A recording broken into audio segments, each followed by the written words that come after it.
Okay.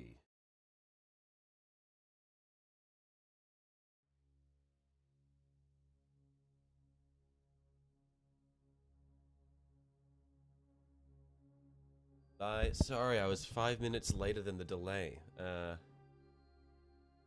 Yeah, no, I'm quite ill at the moment. I think I mentioned this in the Friday stream, but basically, there's a really nasty cold that was going around at work, and then my dad got it, and he brought it home, and I avoided it for a while, and now I've got it, and it's one of the ones where it's just like your throat and the just like the upper back of your mouth is really swollen and hurts whenever you swallow, and then when you cough you get like that hacking sort of like noise when you like when you cough and you've got like the chunks of phlegm and stuff. It's nasty. So I woke up an hour before stream start and I was like, okay, I'll just lie in for 15 minutes, I've got plenty of time. And I forgot to set the 15-minute timer, so I was lying there and I was like, man, this is the longest 15 minutes of my fucking life. This is awesome. And then I got up and checked my phone. I was like, oh shit, it's 10 minutes till stream start.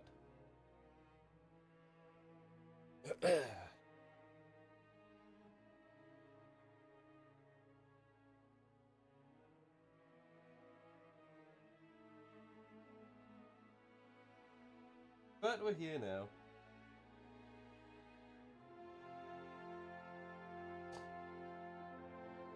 Hang on, I think I'll just need to quickly duck over to the next room because I've left my my wet palette sheets over at the other desk. So one sec.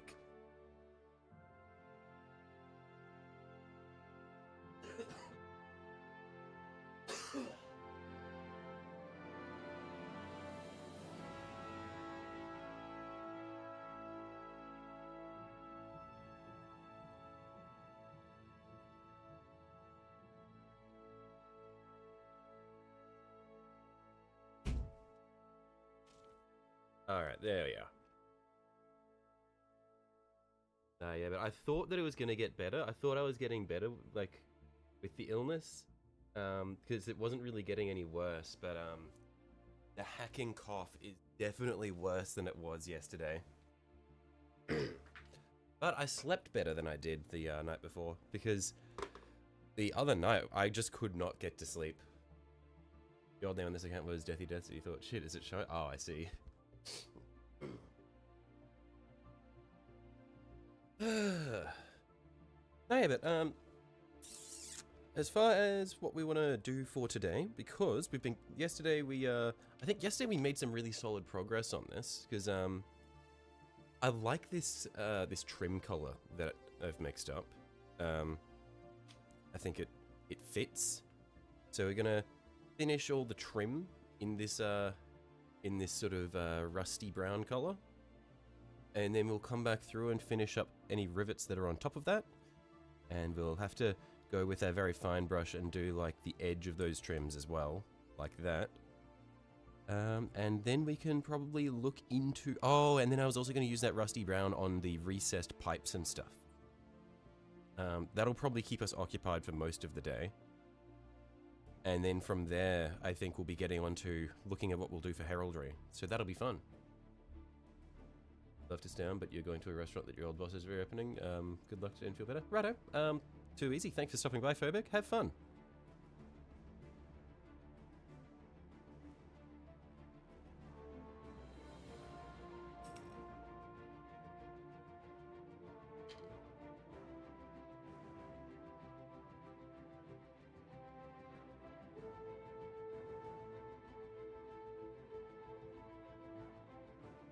But yeah, I was just looking at the stat line, or the battle the data sheet of the acheron versus the castigator, and like the acheron isn't that bad. It's not horrible, but the castigator's gun is fucking insane.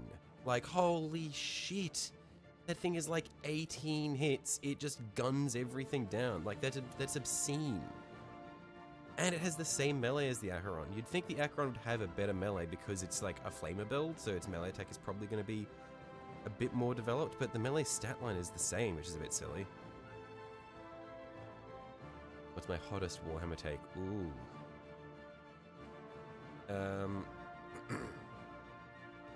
I don't know. 'Cause I feel like all of my quote-unquote hot Warhammer takes are just me hating various Space Marine factions, but I don't feel like those are hot takes.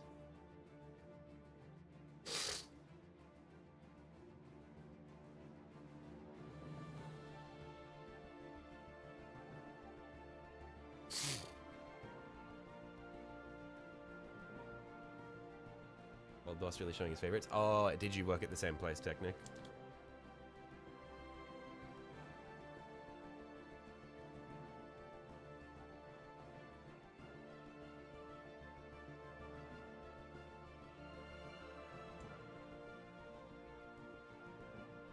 So if I recall, yesterday the ratio for this color was we did 2 drops of this red-brown. 1, 2, and then it was 1 drop of our rust metal. Wahapedia is making your computer lag.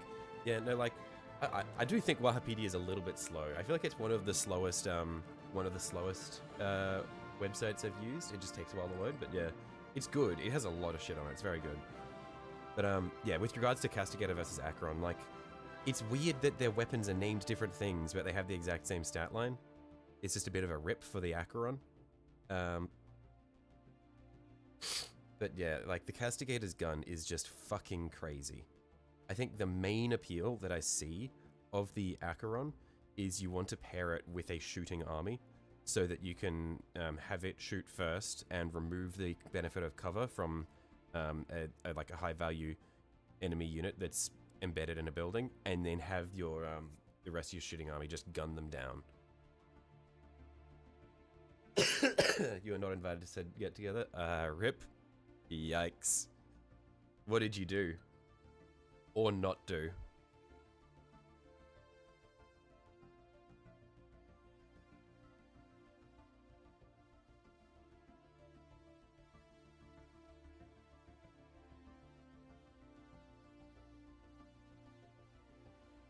Hey, Dipper. Well, let's zoom this in a bit more. May as well. No harm in getting up close with this. I will say, I really like the brushed look of the silver there. I've sort of like heated it up towards the middle like that. Oh, hang on. I think it's easier to see on this one. Yeah, well, you can like see the brush strokes from the dry brush. You and your old boss butted heads. Right. Okay. I mean, it's gonna happen sometimes. Yeah. Sometimes you just don't mesh. It is what it is.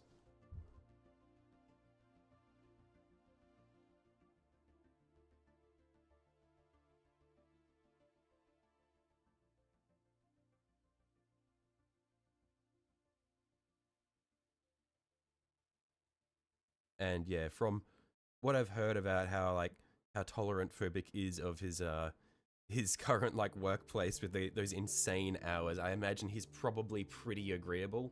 So probably doesn't butt heads with many people. Hating various Space Marines is such a lukewarm take. I know, that's what I mean. Like, I don't know if I really have any like crazy hot takes for Warhammer stuff. Like, all of my takes are pretty lukewarm and haven't really been stated before. Like, Warhammer hot take, most of the loyalist Space Marine factions are boring as hell, or I don't like the Grey Knights, or like the Thousand Sons are really cool, and while Magnus did a lot of things wrong, the heresy was not his fault, and it's not his fault that he acted the way he did. Like, it's, or like not 100% his fault, but like those are all like really lukewarm takes. I don't have anything like ground shattering.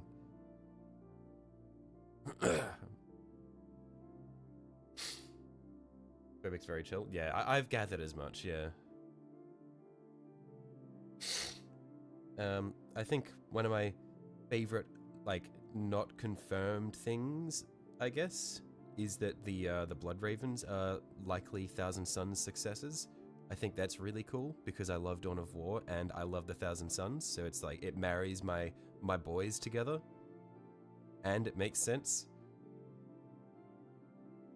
You'll forever say that Black Templars, if not canon, would have been seen as super cringe fan fiction. Oh yeah, I think that the Black Templars are cringe as hell.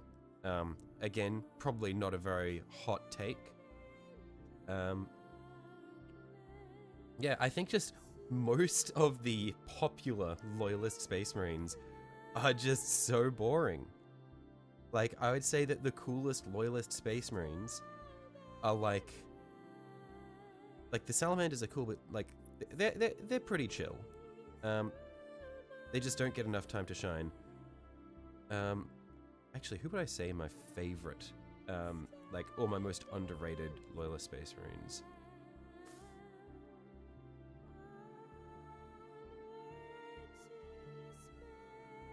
Like the BTs? BTs?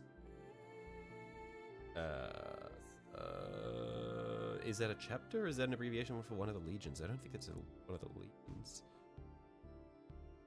What chapter is that? I could just be completely forgetting something obvious. I'm like mind wiped at the moment from this cold.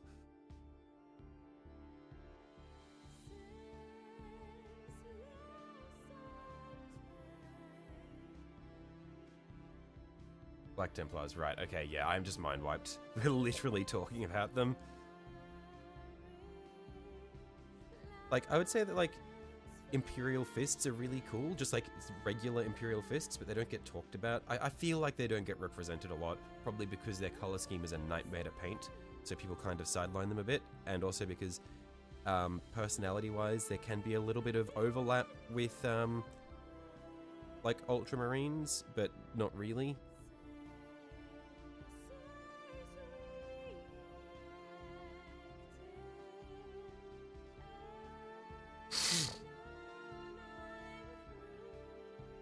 Also slang for growing breasts from the estrogen offset from taking steroids. Okay. I've not heard that one before.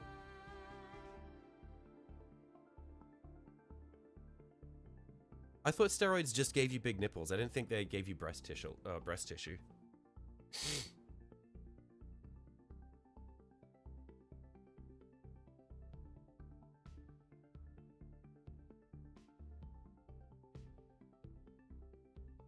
So BT for that is the slang, is that just an abbreviation for big titties? Because people see and they're like, ah, you got big titties now.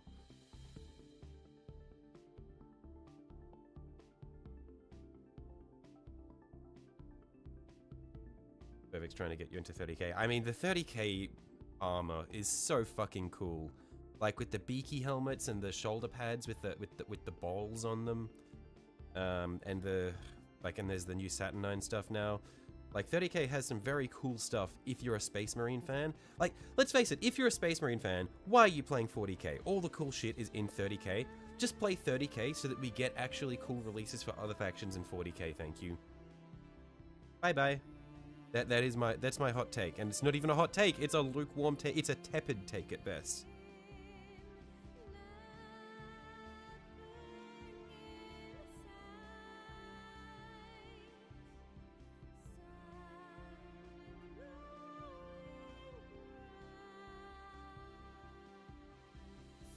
But yeah, the other day when I was playing the tabletop with my mates, they were talking about some like how there's some weird rules for about some of the rules when you're playing Horus Heresy. How there's rules for like artillery deviation and stuff. Like there's a special dice and that shit. It's quite cool.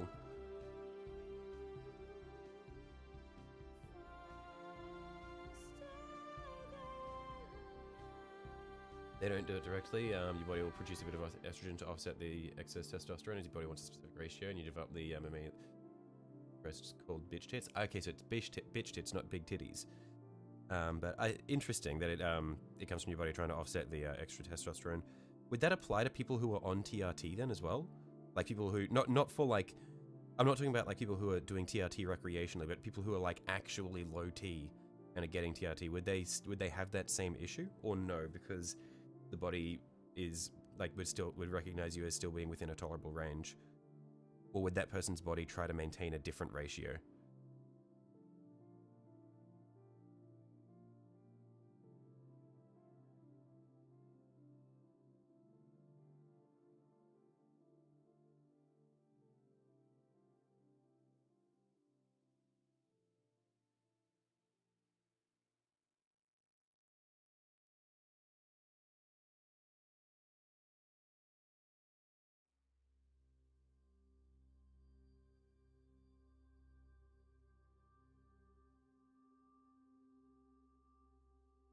Maybe. No idea about it that far. Yeah, fair enough. I was just seeing if you knew more than I did. Like, because you do know more than I do about this, because I don't know shit about, like fitness science. Because I'm a fat fuck who stays at home all day and paints minis.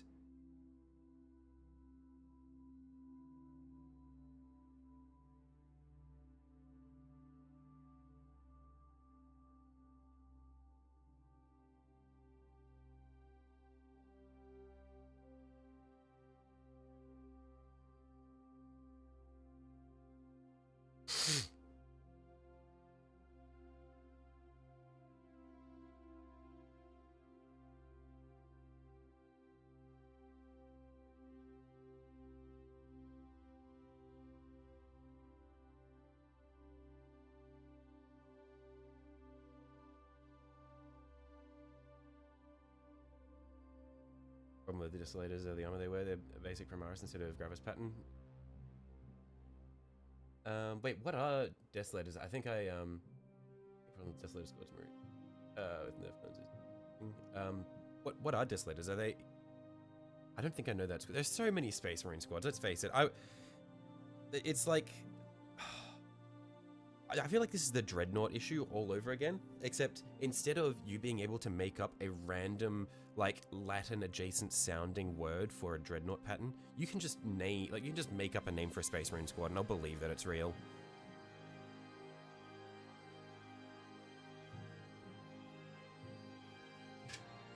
Ugh!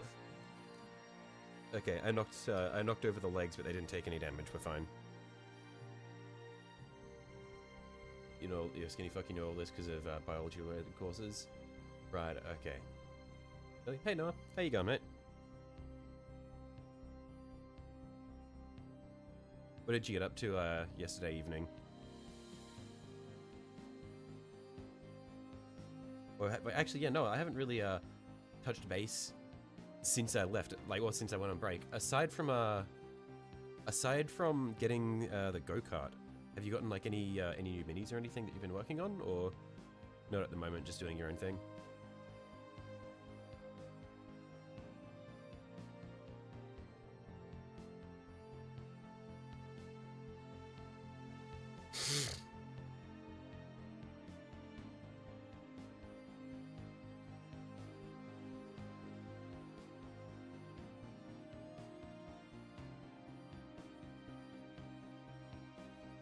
They got a weird pose, regular armor and big guns. Right, okay.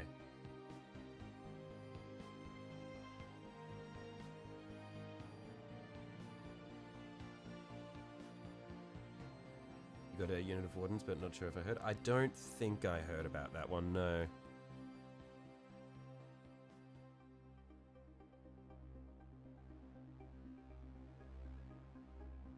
Oh, hang on, Noah, were you here the other day when there was someone who was new to Warhammer in chat, and they were just learning about the lore, and they asked, they were like, hey guys, I'm just going through the lore, and the custodians are really cool in the lore, so why do their models look so bad?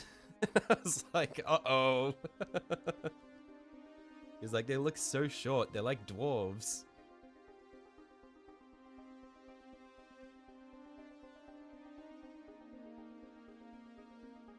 Silver's not here, so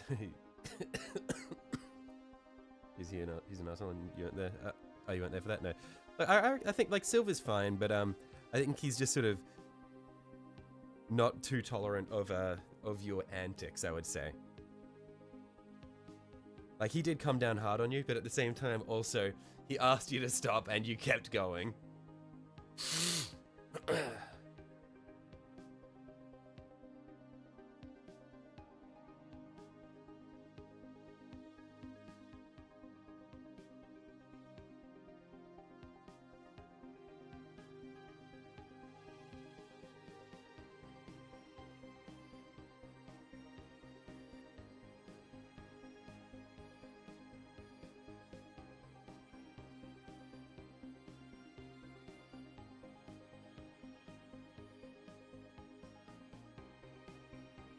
Completely missed this. Oh, it happened right at the beginning of yesterday's stream, pretty much. Because Noah was doing the usual harping on me for being late, and Silver was there, and Silver was just not having any of it. Don't remember him asking me to stop. No, yeah, because I'm pretty sure I watched it like a couple. I was watching it happen while I was setting up my camera. Because I think he said a few times he said something along the lines of, "He's busy, leave him be," or something like that. No, he definitely did say something a couple of times. But yeah, regardless, it is what it is.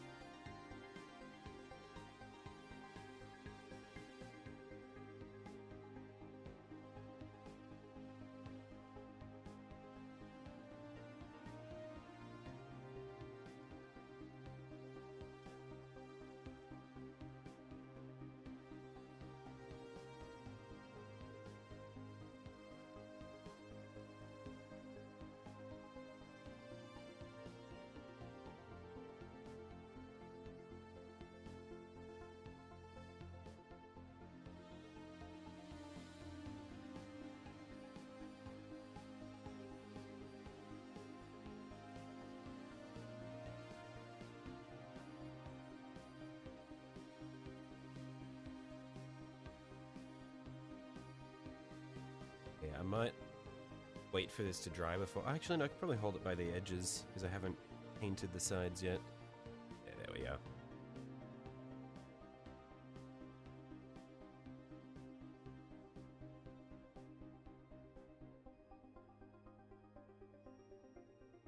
Rip, I shouldn't have done this. I disturbed some of the paint that was half set. That'll probably need a second layer to even it out. We'll see.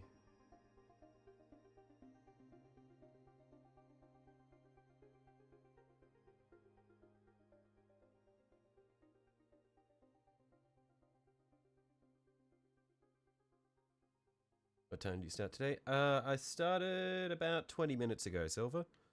Yeah, it was like... I was gonna start 50 minutes ago, but I've got a pretty bad cold. It's like the one where it's like hurts to swallow, hacking cough, phlegm in the throat sort of thing. And so I woke up an hour before the scheduled start time, but then I was like, oh man, I feel ill. I'll just lie in for 15 minutes, and I forgot to set the timer. And so then when I checked my phone again, it was 10 minutes to start time. So I was like, ah, shit. So then I got up then and started getting ready. So we started half an hour later than scheduled.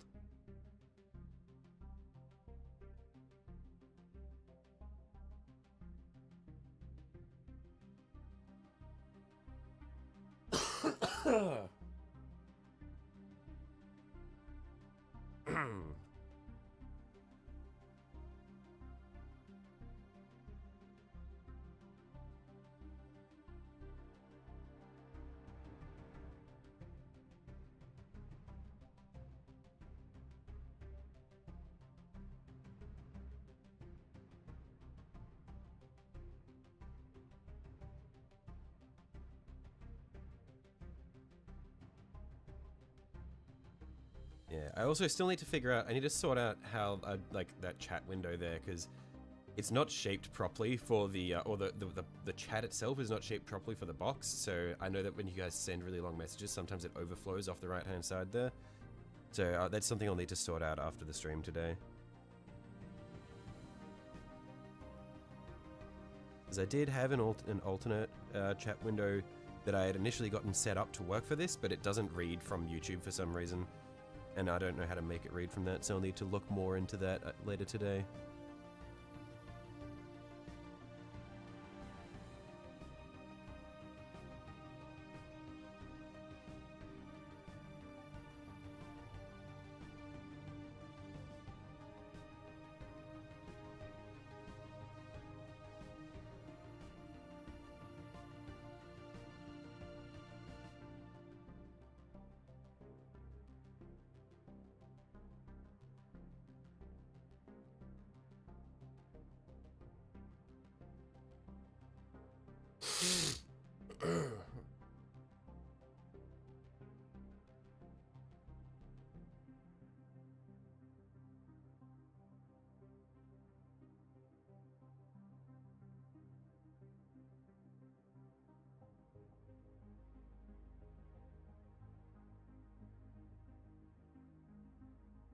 Finished putting together your Pathfinder to your town. Oh, nice. Are you planning to run them for gameplay or just purely for display purposes? Because I know you do some of your painting stuff with your... Is it with your nephew? Do you play with your nephew or it's purely just like bonding time where you paint with him?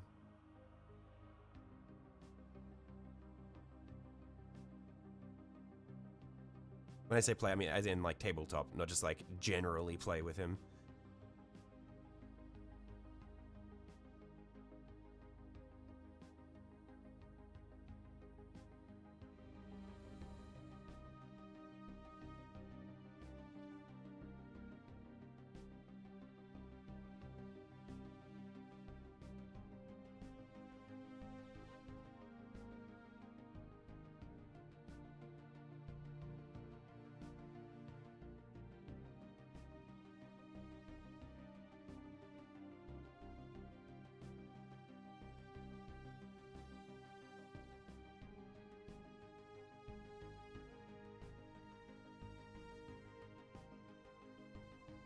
Ah, shit, I got a bit on the face panel there. Have to clean that up in a sec.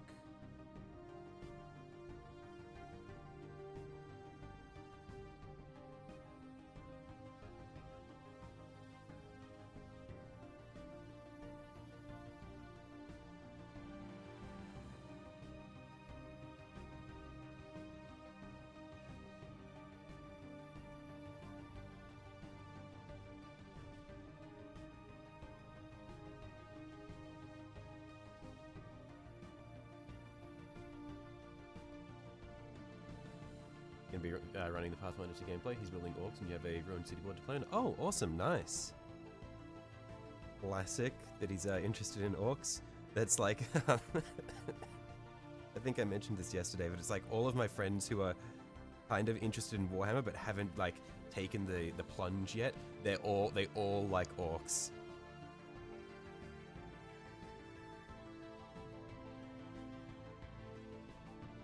It's the appeal of the green British geezers.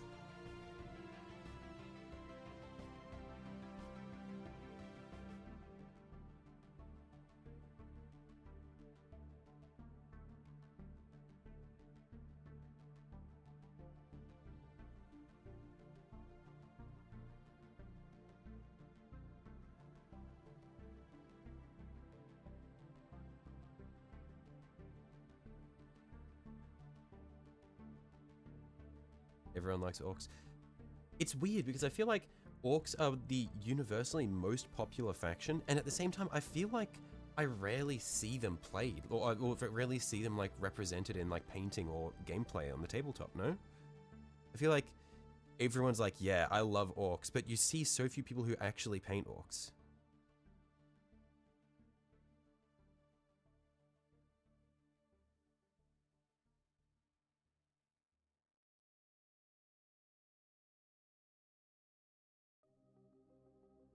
Including his orcs, you have 6 different armies to play. Oh shit, nice.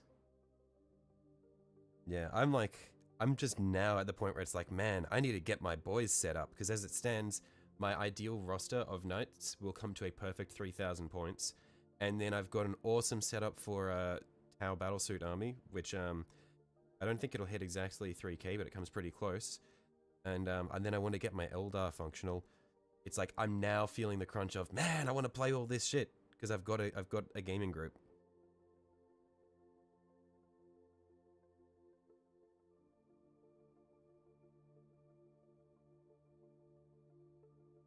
I think it's because orcs, a lot of people's like 2 to 4 pick. Yeah, true. It's like everyone likes the like no one dislikes the orcs.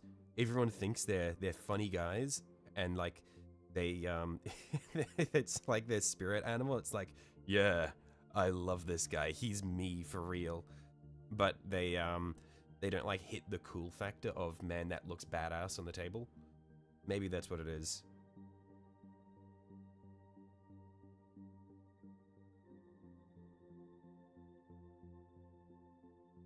By 3k. Is a suggestion, build them all and play and paint over time. You can play with unpainted models, you know. Yeah, I know. The issue with playing with unpainted models is because a lot of the models that I like are really big. if I assemble them for tabletop, I'd either need to stick them together with blue tack and then watch as they fall over mid-game, or I glue them all together and then it'll be a pain in the ass when it comes time for me to actually paint them, because it'll be hard to reach certain parts.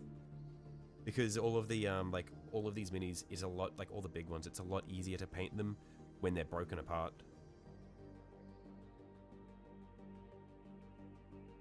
So if I glue them and then, like, glue them so I can play them unpainted, then it'll be a pain in the ass to paint them later.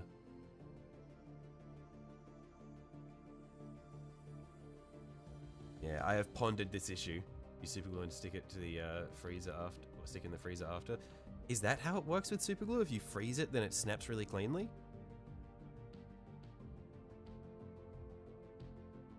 I don't know if I'd trust myself to do that without damaging the model. Also, I'd feel like I'm wasting super glue. I'd rather just take my time and play with painted minis rather than unpainted as well, I guess. Airbrush is a game changer. Oh, no, yeah. I have got an airbrush. I use it for all of my priming and stuff. And I do want to use it for some of my other things as well. Like, I think that when I get to lots of my smaller units, I will definitely run an airbrush. So things like Tau Stealth Suits, where I'm like batch painting. I think for things that I batch paint, I'll probably airbrush. So Tau Stealth Suits, Crisis Battle Suits, those sorts of things, I'll probably airbrush. But for the big centerpiece models like these, I like to do as much of it by hand as possible, just because it's so, they look so nice when they're done. And the thing is, with Imperial Knights, every model is a centerpiece model.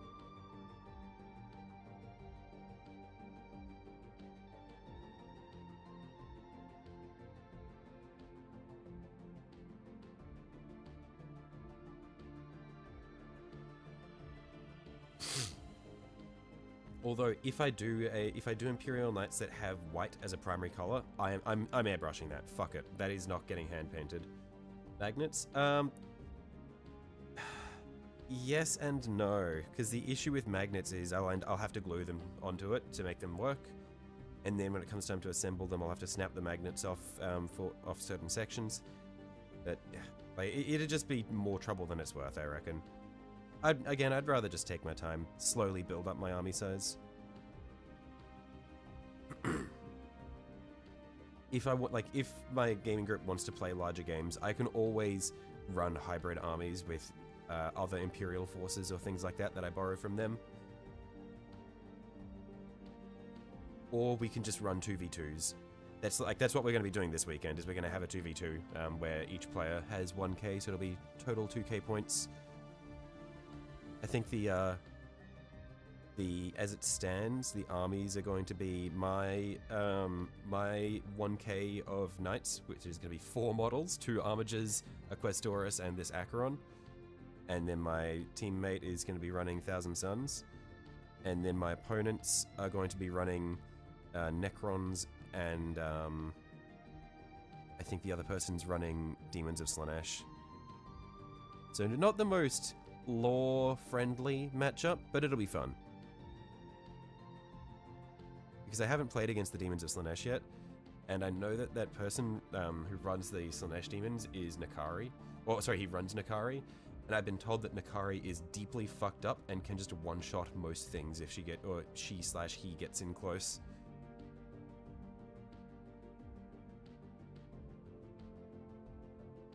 So that'll be a fun experience.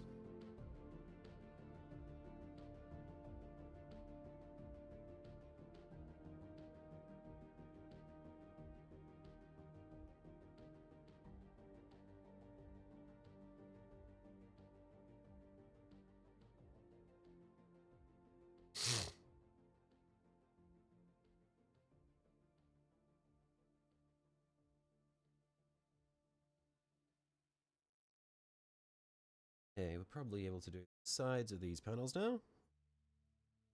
Actually, this probably needs a second coat here, looking at the discoloration there. No, it'll be fine. No, it's lore-friendly more or less. The Necrons X Slaanesh Demons part is the not-so lore-friendly part. The Thousand Suns Imperial Knights one works because my knights, my warlord is the Tzeentchian one, so it fits. at least aesthetically. But the yeah, the Necrons X Demons is kind of a bit on the edge. It's probably more like they're not fucking with each other. Less so, it's less so they're teaming up, and more so they're ignoring each other's presence.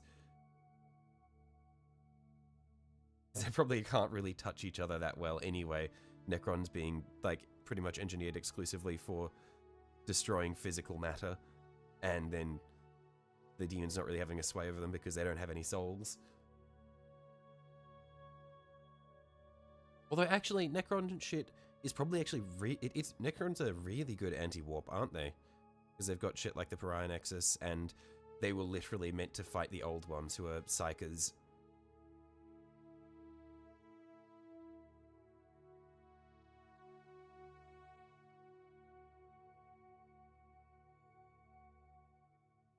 The Necrons are probably actually very good anti-chaos now that I think about it, yeah. The one that doesn't make sense is Grey Knights plus Demons. Yeah, that's probably like one of the few one of the few team-ups that is just like completely inexcusable in the lore. I mean, Custodians and Demons as well. I would say probably most Imperial factions and Demons, or most hardcore Imperial factions. So Custodians, Grey Knights, Sororitas, those ones you probably would never be able to like lore justify them teaming up with demons. Who are we talking about? The person Shadow was talking about. If you, sorry. Who was I talking about with with reference to? If we're referring to the Demons of Slaanesh player, is that what we're getting at? That's Jacko from chat. He's the Demons of Slaanesh player. I'm not sure. I missed that for a while because I thought you were asking about the Xi Jinping thing from with the Squid Game message. But yeah, because like Jacko from chat is the Demons of Slaanesh player. I'll just like recap the main things, and then the 2v2 is going to be my Knights plus Thousand Suns versus Demons of Slaanesh plus so Knights and Thousand Suns versus Slaanesh Demons and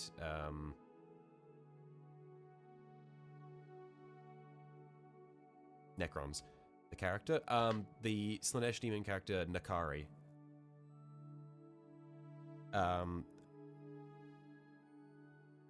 I think Nakari is also the epic hero for Demons of Slaanesh in Total War, aren't they?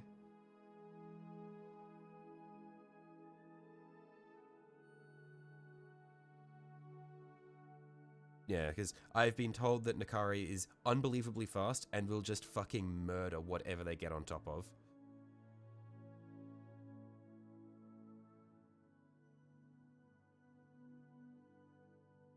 So between their team having Nakari and the Void Dragon, I think there will be some very scary, like, big unit threats on the board.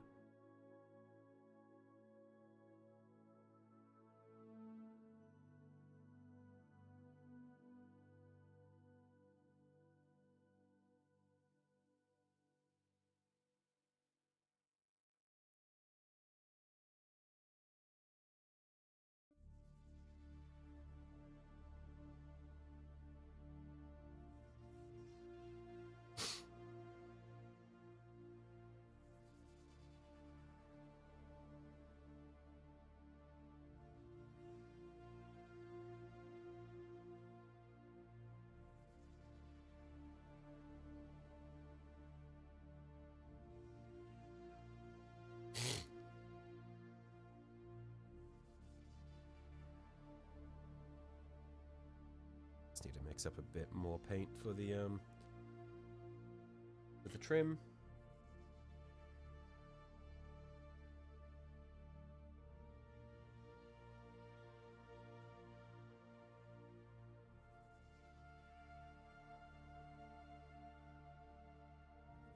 This one might end up a little bit light. Oh, no, it's probably good.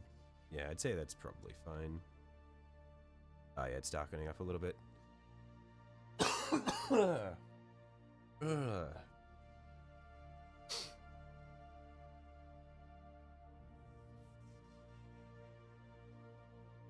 they have a different name. You literally can't find them anywhere. So it's spelled like N apostrophe K R or K-A-R-I, I'm pretty sure. See if I can pull them up.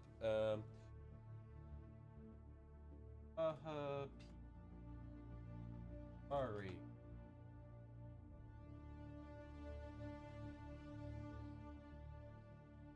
I've got them on Lexicanum. Maybe they don't have a...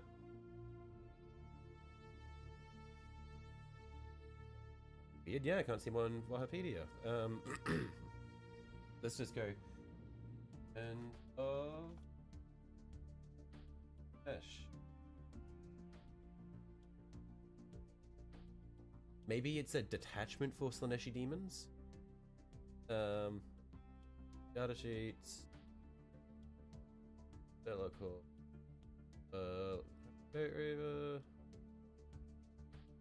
Oh no, it must be Shalaxi. Sorry, I'm completely off. I was thinking of Nakari because that's the one that's in Total War. It's Shalaxi Hellbane. Yeah, that's my bad. I was just completely misleading you. We're talking about Shalaxi. That's my bad.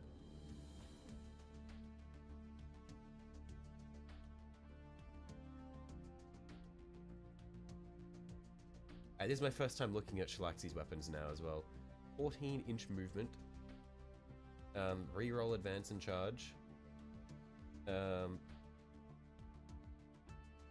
Targets one enemy and says "fuck you" for the rest of the game.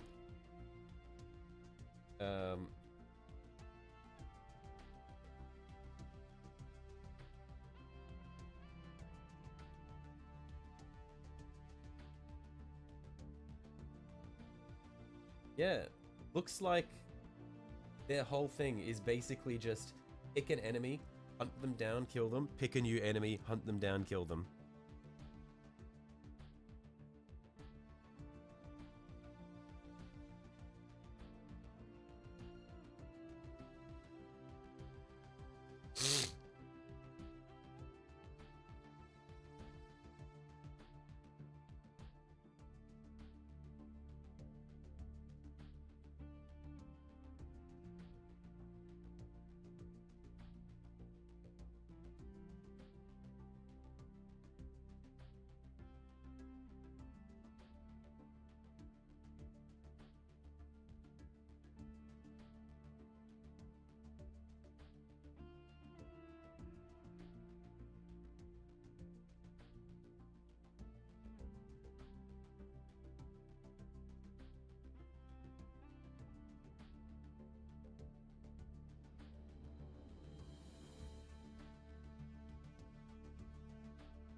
Space Wolf head taking ability. Oh, okay, similar thing in the Space Wolves, is it? Like Lawrence Driver? I'm not familiar with... Is Lawrence Driver an ability, a unit, a character?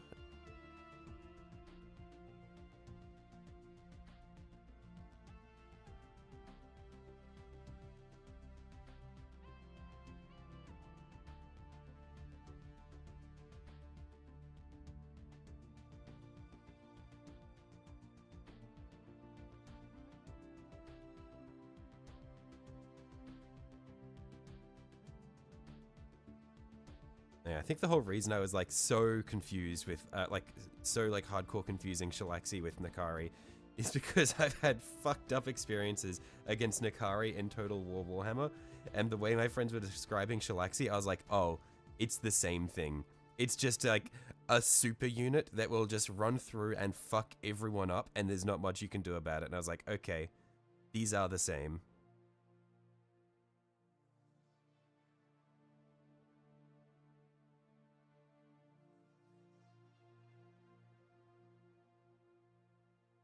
Destiny gun. Oh, okay. I wasn't sure if you're referring to the Destiny gun or not.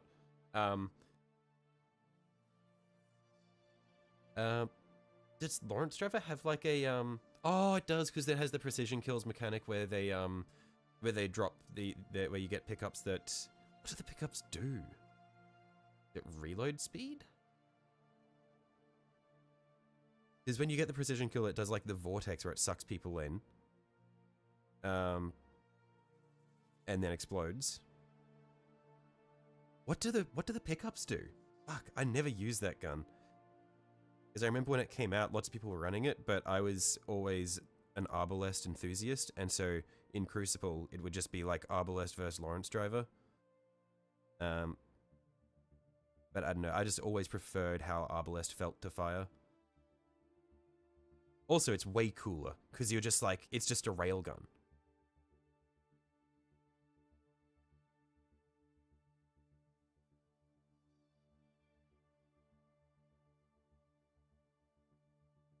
Lawrence's on precision go pop. Yeah, but they didn't it also have like a special drop item mechanic? Was it like, I feel like it must have been like stacking reload speed or something.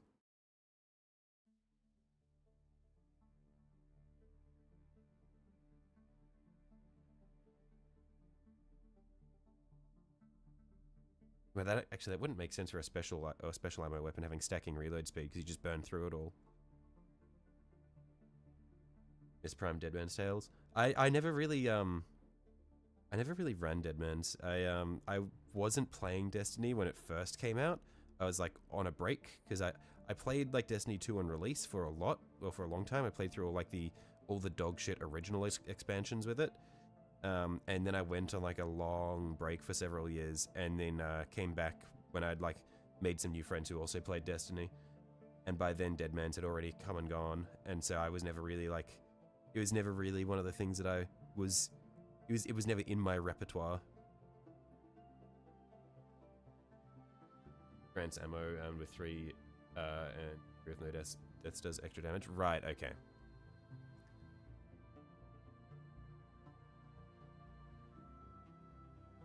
Yeah, I am a simple man when it comes to Destiny gameplay.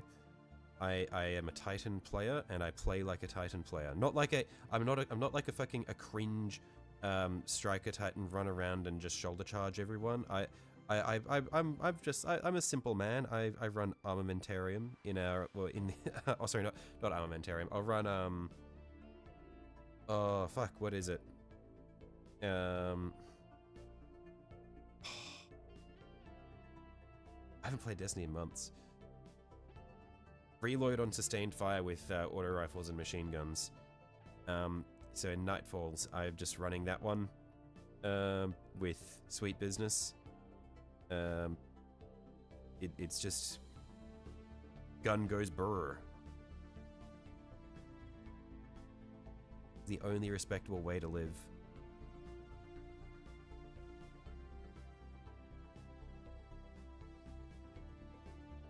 New expansion looks neat.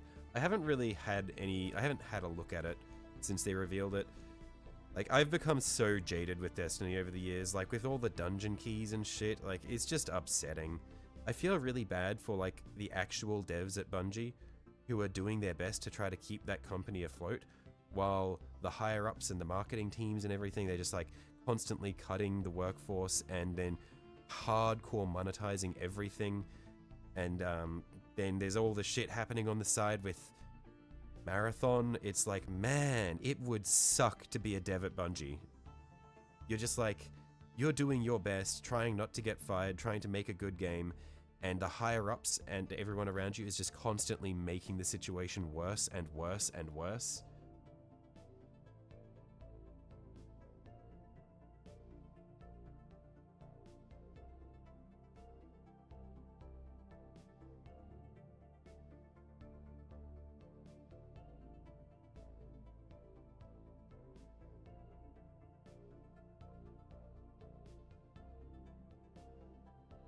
Actium War Rig. That's the exotic that I was thinking of.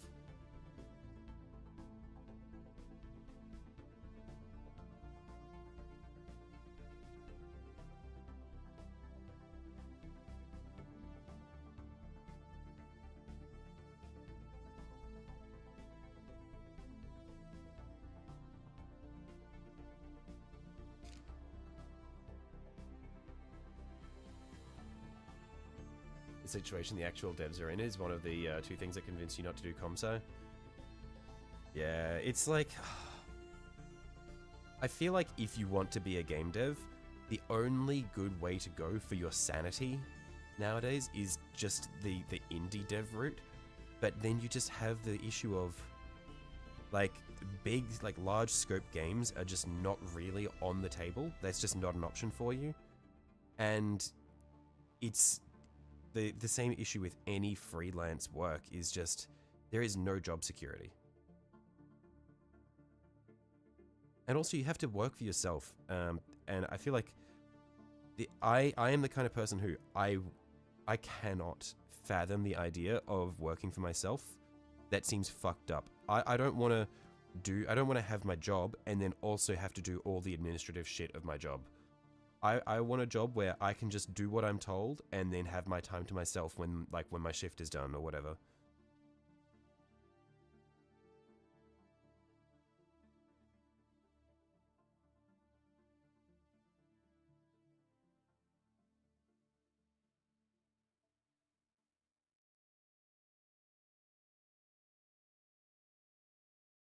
The other being AI. Oh, fuck it. Yep, But let's not get it twisted here. We all hate AI in this chat. And if you don't hate AI in this chat, you will. That's a prerequisite for being here. That's one of the Shells of Iron community guidelines is you are legally required to hate AI. Every time I get like an ad or something, I hear the voice, even if it's not an AI generated voice, I can tell by the way the voiceover is speaking. I know that somewhere in that ad they're going to say powered by AI. And it's like, I fucking hate this.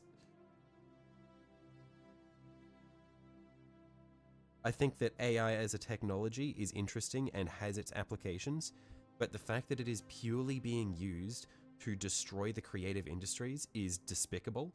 And the way that it is trained is disgusting.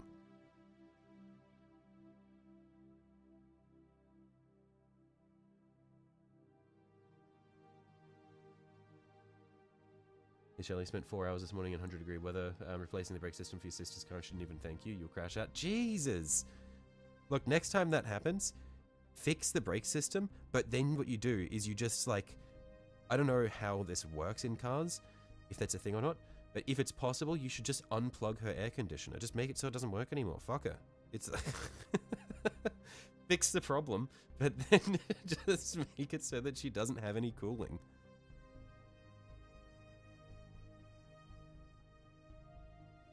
Maintain the rage. You can hold on to this one for next time.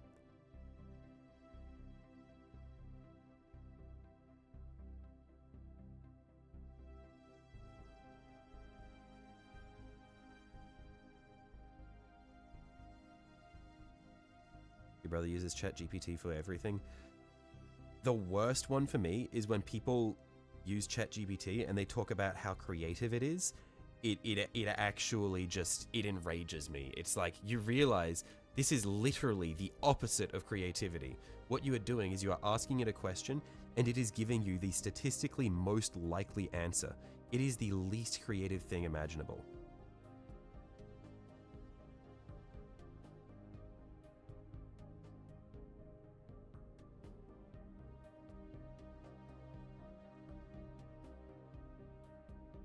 And by using it, you are actively stunting your own creativity because you are avoiding thinking. Even people who use it to like just get an outline or a prompt for something that they would then build off, it's like, you're just like removing yourself from the creative process.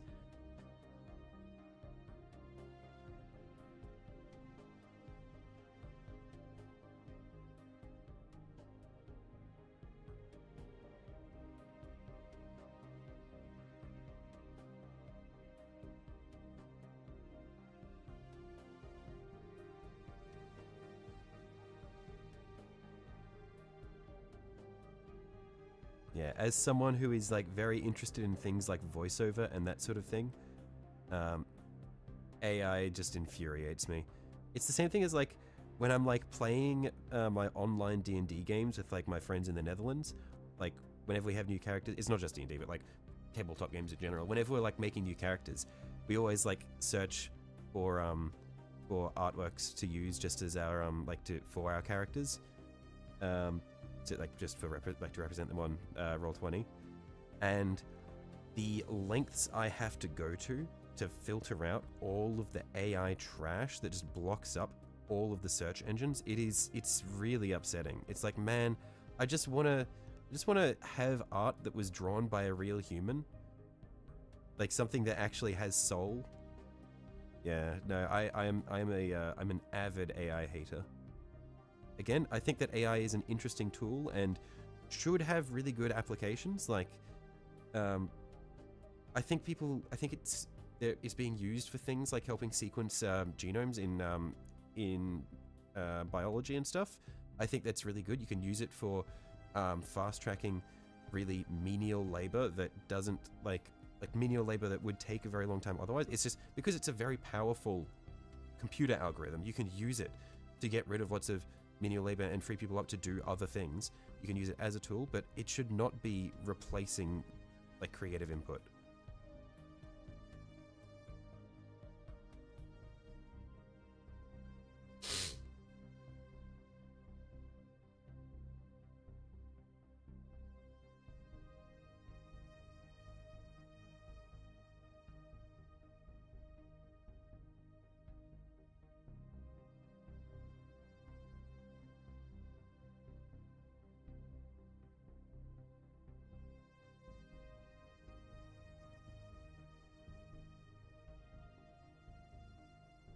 But yeah, all right.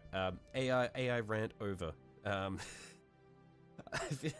feel like this is like a recurring theme in my streams. This has happened more than twice, I think, where I've just gone like down the rabbit hole of just railing against AI. But yeah. TLDR, I don't like it.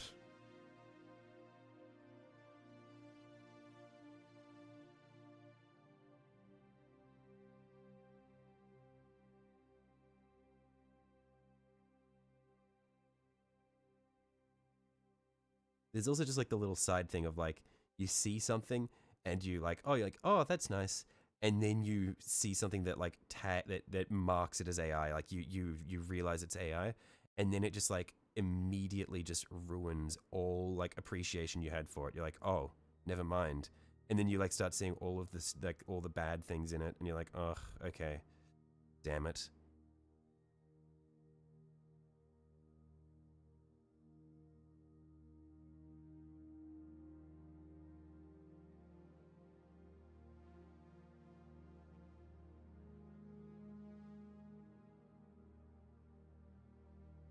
You like AI images for the sole purpose of getting an idea of how the color works? Right. I can maybe see that if you like using it just as a way to sort of get like an idea of how the colors look in tandem with each other. I can see that. I'm not sure if that's necessarily a tool that AI specific, or that like a use that is like tailored for AI though. I feel like that's sort of a side application for AI that something else could very easily do that wouldn't be as ethically bankrupt, if you know what I mean. Like, I feel like you could probably achieve the same sort of thing just with like an image editor and a bucket tool. I guess like AI does, it does work with the, it'll generate shadows and stuff like that. So I guess, yeah, I think that's a fine application. If there was an AI tool which was specifically created to work as a colorizer, I think that'd be great. But my issue is just that it would need to be ethically trained, and the issue is no AI models that do any creative output are trained based off work that they have paid for the purpose of AI training. All AI models that have anything to do with image generation have just ripped shit from the internet and just stolen everyone's work. So they're just collage machines. So that's my main hang up with that sort of thing. Again, I think if there is an AI model that is it's a tool with a very specific purpose in mind, and it is ethically trained, awesome. I think it's great as a tool, but not as like a silo where all creativity goes to die.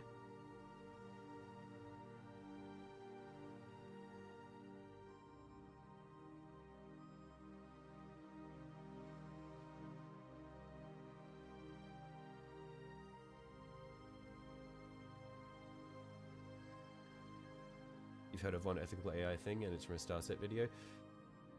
There's also, I don't know the one you're talking about, but I would also be careful whenever you hear someone say ethical AI, because there are lots of things where they'll say, where they use AI and they'll say that it's ethical AI, but then when you look at what the models they've actually used are, they're not. So I know there's a I don't know the name of it. There's a game which is kind of like The Sims. It's like a game where you like create almost photorealistic like 3D models of a character. Inzoi, is that the name of it? I think it's called Inzoi.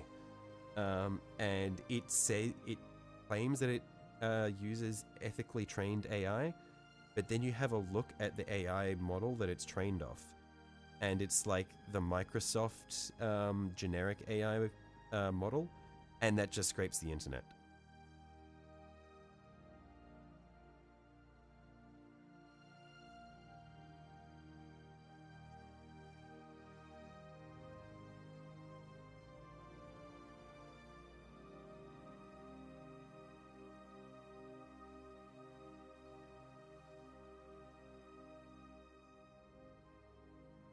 What you're talking about, the game with the AI boss, that learns from every defeat. No, I'm not familiar with that one. That one sounds interesting because it doesn't sound like it's a that's not generative AI there. That sounds like a bottom-up AI where you train it as you play. That one seems interesting.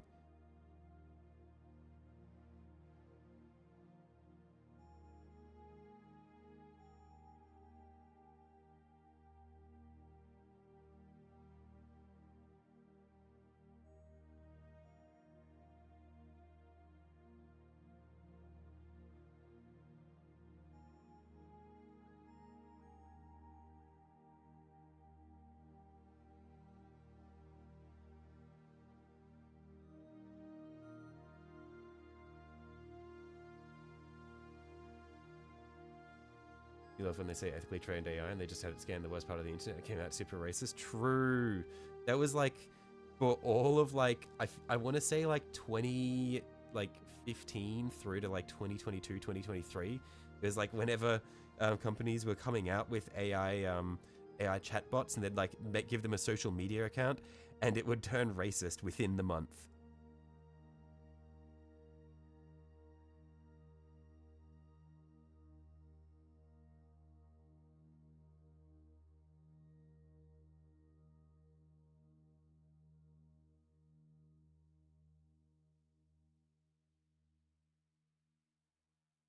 Basically, it's a boss that will never lose the same way twice. Yeah, no, that is an interesting concept. And from the sounds of it, that would be... I don't know if that would necessarily be AI, in that it uses like neural networks and stuff. But if it is, I would say that it's still a more ethical way of doing a neural network because it is trained by the player, and rather than like training off like random people on the internet's work who didn't consent to any of that. Got your Snapchat AI to say the N-word. Snapchat has an AI in it now?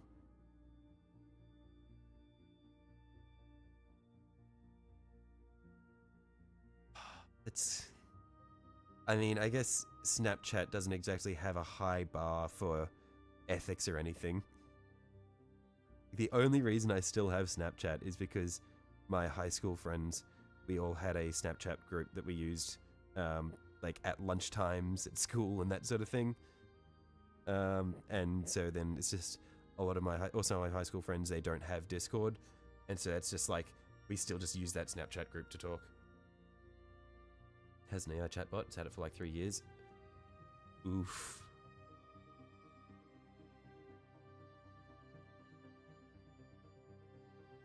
But yeah, again, not really that surprising now that I think about it. Snapchat being Snapchat.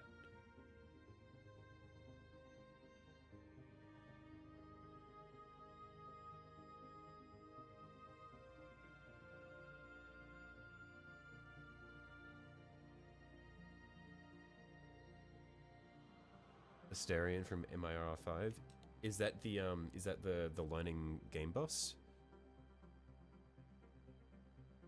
MIR5. Asterion.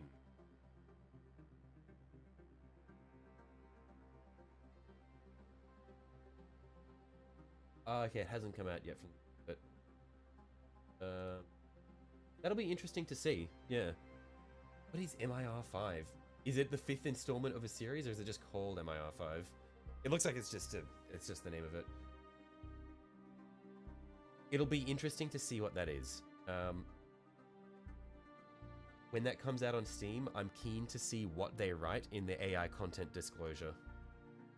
That is an amazing addition, by the way. The Steam thing where it forces people to disclose if their game uses AI.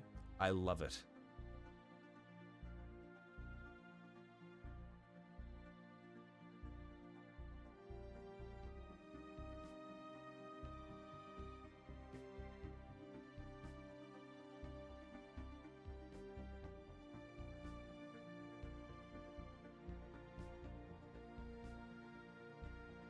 Yeah, I don't know how, like through all these years, Steam has managed to remain being like the paragon of the players, despite being like a monopoly in this space. I'm scared of what's going to happen when Gabe dies. Because I feel like it's just Gabe's vision for Steam that is the whole reason it is still so good.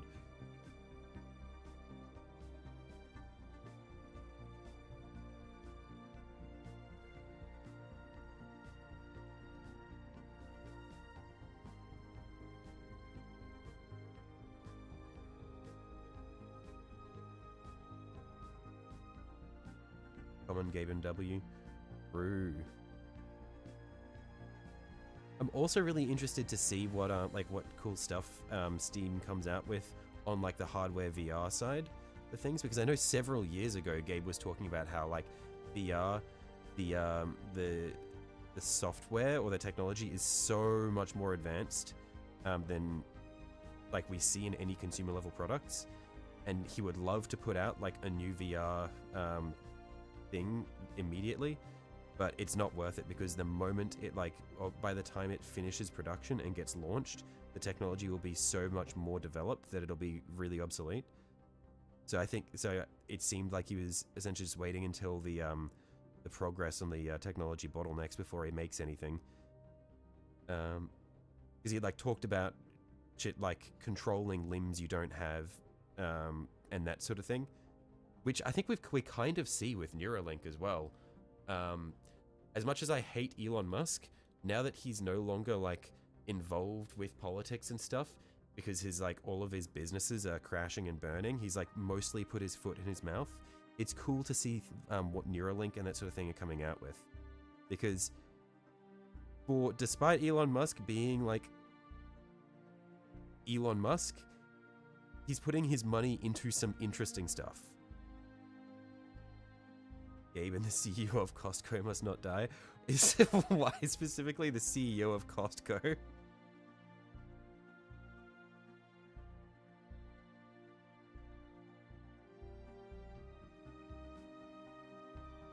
And have your own natural AI Gabe assistant. Maybe that's his goal, is he wants to create like a perfect a perfect replica of his consciousness before he dies so that he can run Steam forever.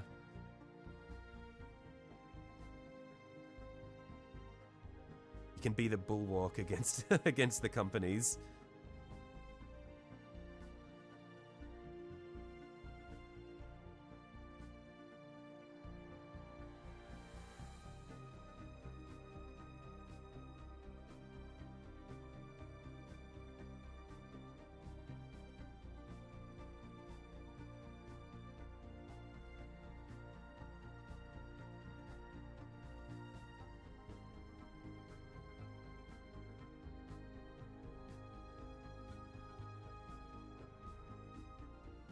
Said, and you quote, "If you increase the price of food court hot dog, I will come to your house and end you." Gabe said this. That's fucking awesome. We love Gabe.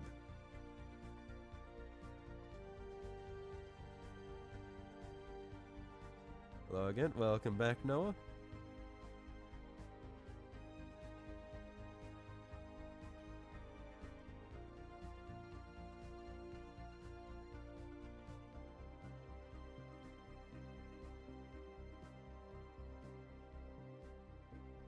Honestly, you think your government desperately needs to cut spending? I can't speak for, like, I don't want to, like, bring politics into the chat here, because I know that we've got a lot of different people here, and that's not really what we're trying to, like, that's not really the goal of this this stream space. But, like, put simply, I do think that there are lots of things happening over there that probably shouldn't be happening. But yeah, I don't think we, like, want to sort of go down this rabbit hole, because I want this to be sort of like a way for people to escape worrying about, like, all the crazy shit that's happening in real life.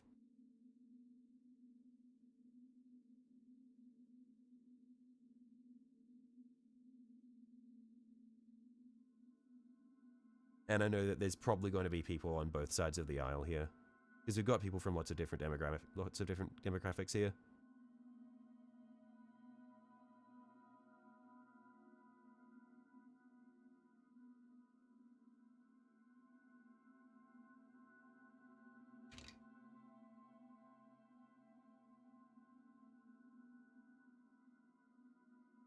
I understand you don't think it's for a typical political reason. Oh, yeah, no, fair enough. Like, I understand that, but I think that the cutting spending discussion, in regards to American politics, I believe it extends a decent bit beyond just Doge now. Like, it's gone beyond that. So, like, even if we're just, like, I can understand talking about spending cutting for Elon bashing, but unfortunately, I'm pretty sure it's gone beyond that. So, like, even with Elon gone, it's still a big discussion.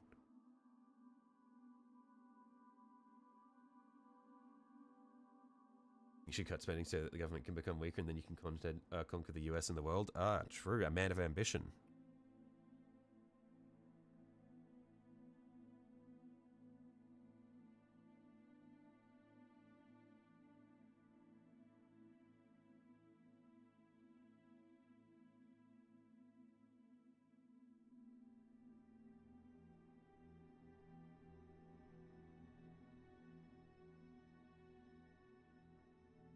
Don't need to relive the Francois incident of 24.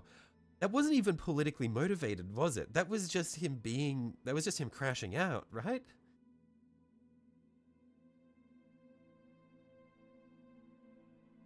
What's the Francois issue or incident? That's awesome. We've got someone younger than the Francois era.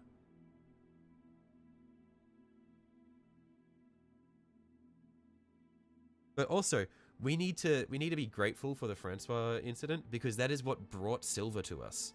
We got, like, oh sorry, not silver, that twisted. We got twisted in exchange for Francois. It was, I think, the best trade we've ever had, because I remember the first time Twisted showed up, he showed up because he was in a different stream chat and Francois was there crashing out about me, and then Twisted was like, huh, I'll check this guy out, and that's how he got Twisted.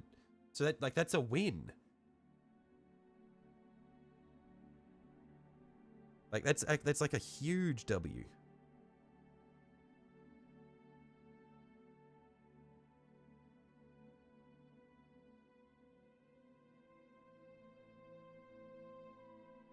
Oh, so you missed it. Yeah.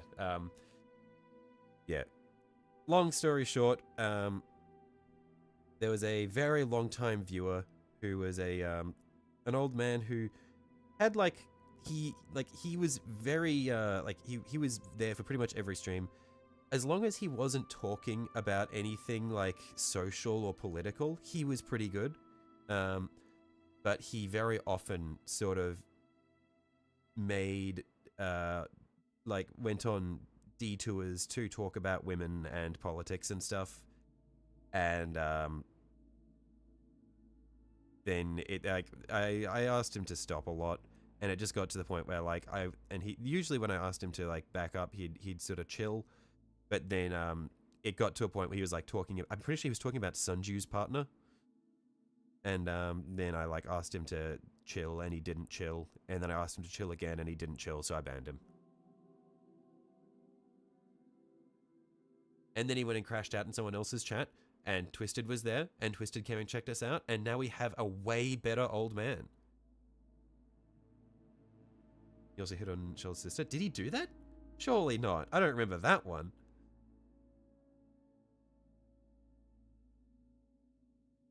Maybe I blocked that from my memory.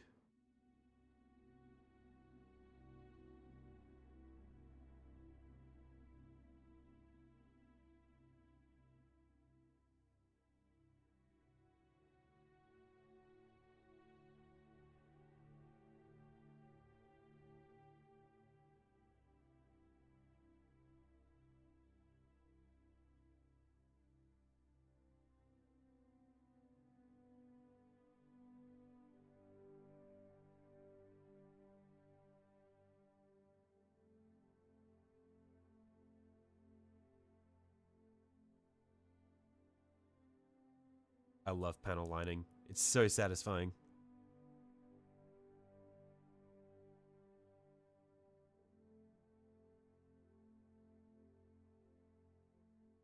Yeah, you don't remember? It was super weird. It was like one of the 2 times she was present during a stream.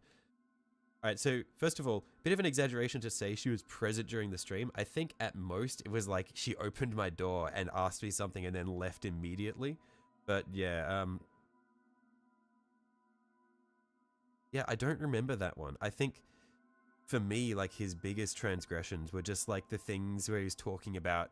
The biggest thing that stuck with me was when he was talking about Sunju's missus, and he was like, "She's not your missus, it's just your turn." And I was like, "Whoa!"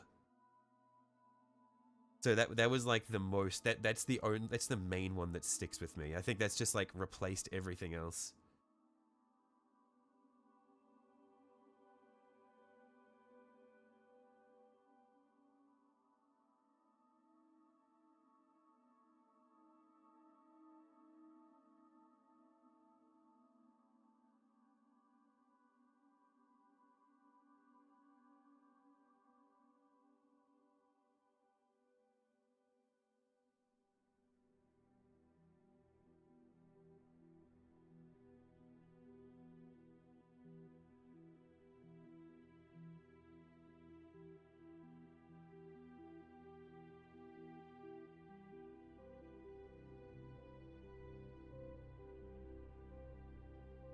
That was fucked. Such a terrible thing to say. Yeah, that was like, he was just so unbelievably based in all of the worst ways. It was insane. Just like, I don't know. Like, how can you actually type that? Just studying abroad or something. Yeah, I'm pretty sure she was in New Zealand. And so then, and so I think because she wasn't being directly monitored by Sunju in Francois's mind, that meant that she was fooling around. She can't be trusted. You need to keep them on, like, under close observation to make sure they don't start acting up in his worldview. And it's like, on one hand, something has to have happened to this guy to make him think that way. But on the other, it's like, come on. Anyway, I think we're a lot better off now. And now we've got a lovely gentleman named Twisted, and yeah, I wouldn't have it any other way.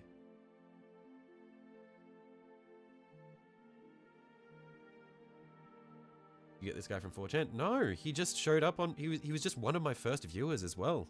He just showed up and he hung around, and he was tolerable as long as he was talking about painting. And for the most part, like that's like for a long time, that's all that we really talked about because the community was pretty small. But then as we got more regulars, like people would share details about their life, like, and then he'd just latch onto those and start throwing hands, and it's like, Jesus, mate, chill, back off. We're just trying to have a good time here.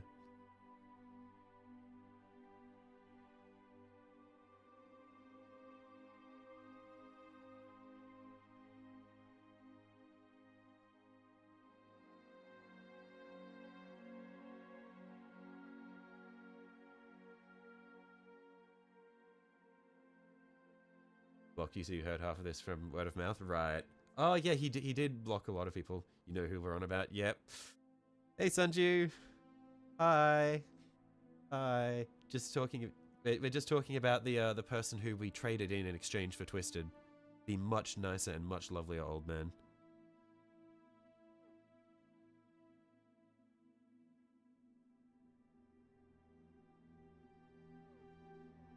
Very nice metallic colors. Yeah, thank you. The rust color, I've just essentially gone 2 parts of the whole red, 1 part Leho rust, and I think it's really nice. Yeah.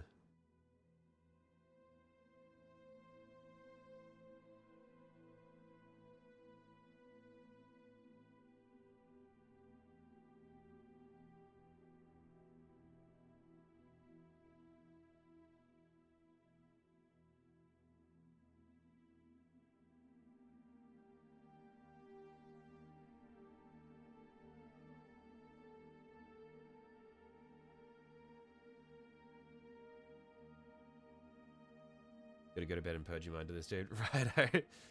Have a good one. Yeah, I'll catch you later, chicken nugget. Thanks for stopping by, mate. But yeah, you're now in the know about the channel deep lore, for better or for worse. I don't know if that's something you should be happy about or not. I'll let you make up your mind about that.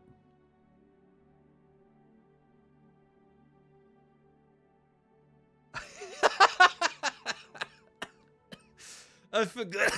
I forgot about the Bible quoting and saying you should be stoned. Oh man, actually, such a based person in all of the worst ways imaginable. Oh, like if he wasn't serious, that would be hilarious. But the worst part is he was serious.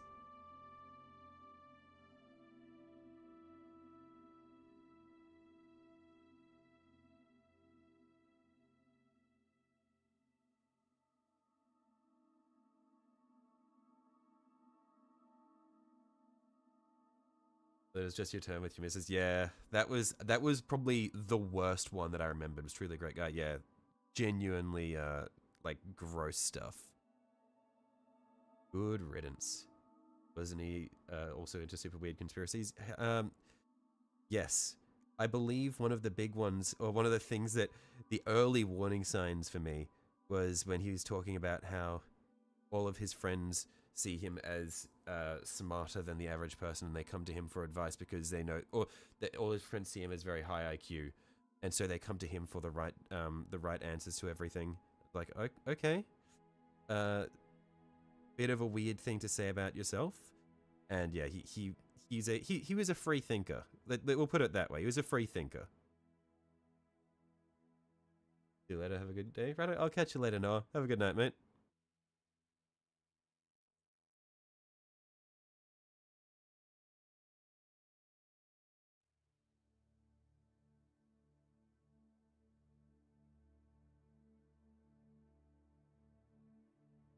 I think you'd woken up from a nap and autoplay was on, so you ended up here in the Chaos Card getting up to semantics, so you figured you'd stick around. Right, I see. Crazy that autoplay sends people into live streams. I'll be grateful for that.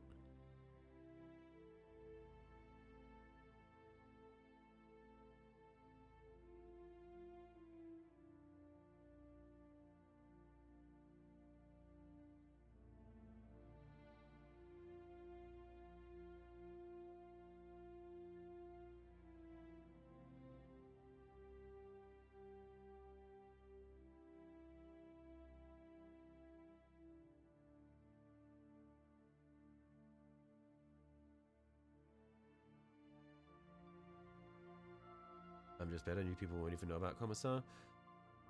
I feel like Commissar might be back at some point. Like, Commissar, he's had like a history of sort of dropping in and out. Because he was away for a while.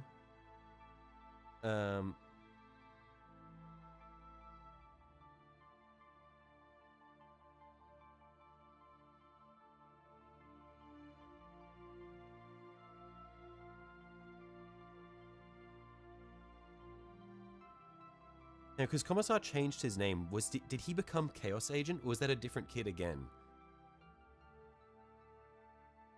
Chaos Agent is Commissar, isn't it?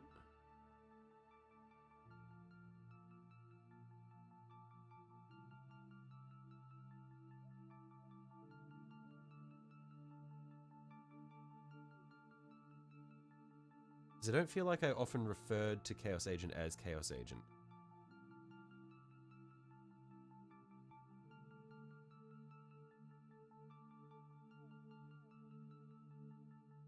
Chaos is the other child I had beef with. I thought that... Because I thought Commissar was one of the kids that I had beef with, and that's why I thought that Chaos was Commissar. Because Commissar had to change his name because his mum found his YouTube channel and thought it was some Nazi stuff.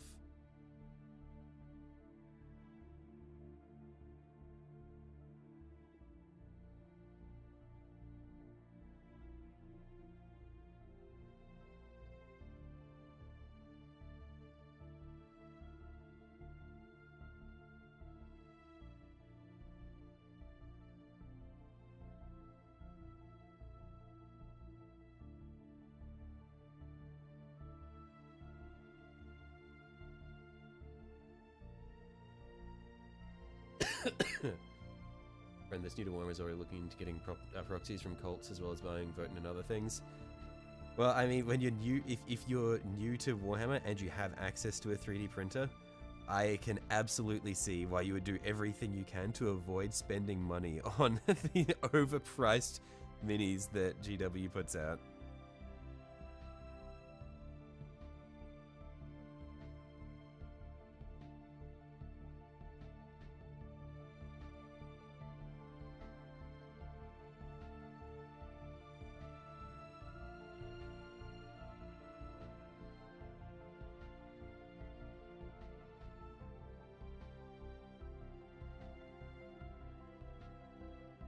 No, he doesn't. He just wants additional ones. Oh, okay, okay.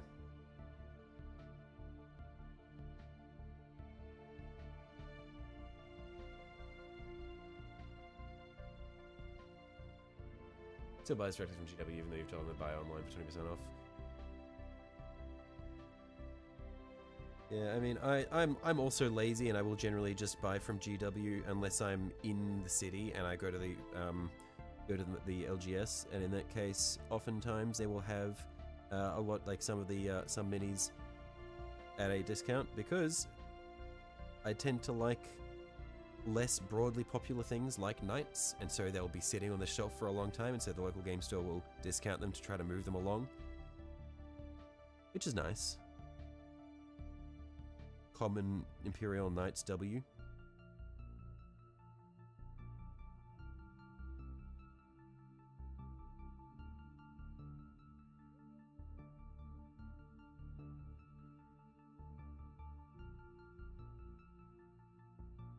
Orc subreddit's so bored they're currently making a list of every squig GW has ever produced. I don't blame. Look, we need orc players. These guys bring whimsy and mirth to the community.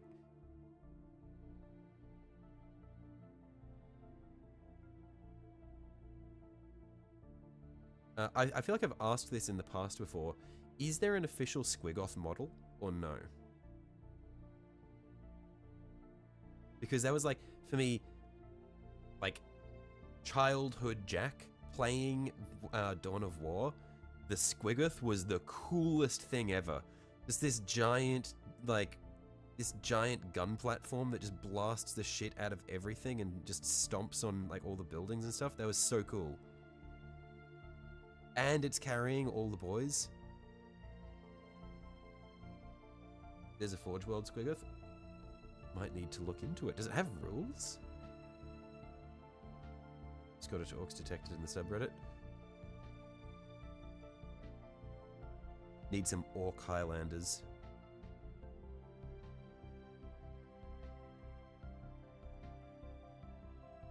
So they just recently stopped selling it. If they take something out of sale, does that imply that it's getting a new kit? Or does that mean they've just gone, no, okay. The mold for it is so fucked that it's just not up to standard anymore. Which, by the way, up to standard, if something's not up to standard by Forge World standards, then something is going on.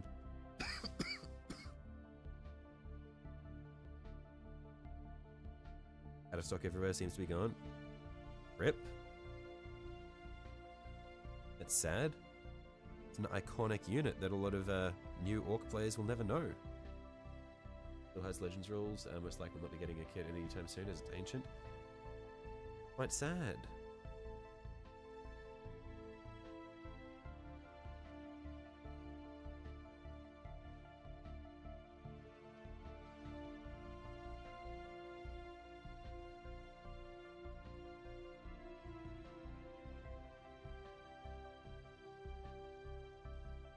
Temporarily out of stock like the entirety of Horus Heresy.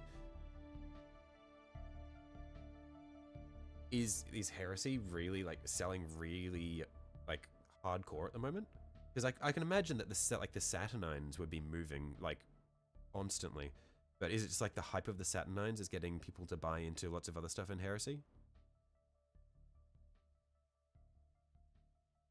which is causing everything to go out of stock?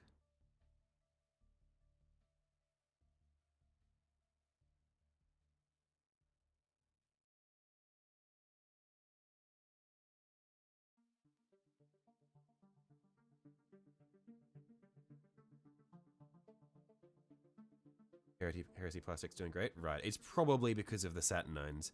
People who are like traditionally 40k players are seeing the Saturnines and going, oh shit, I want those. Wait, I can't use them in 40k? Man, okay, need to get some Heresy models and they'll play Horus Heresy with them.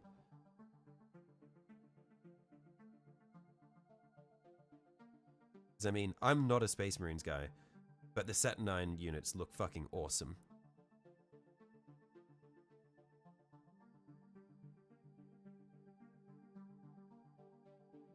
There are kits that have been out of stock since you started. Oh, okay, never mind then. Models that GW doesn't expect to sell any models of. They make in resin as the molds are like a quarter of the price. Oh, okay. Yep, there's more stuff I didn't know about the back-end economics of the GW machine.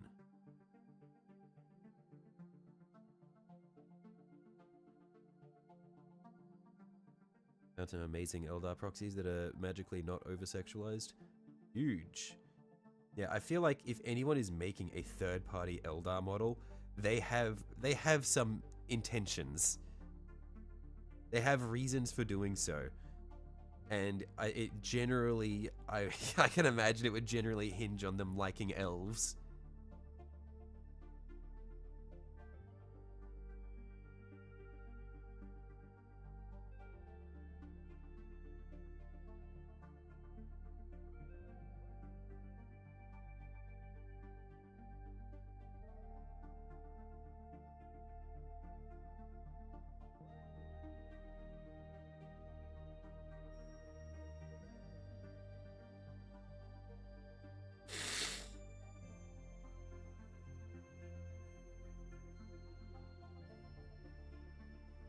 Resin walls are pushed back of the line in favor of plastic. Nottingham only just allowing the fourth factory to one of the biggest companies.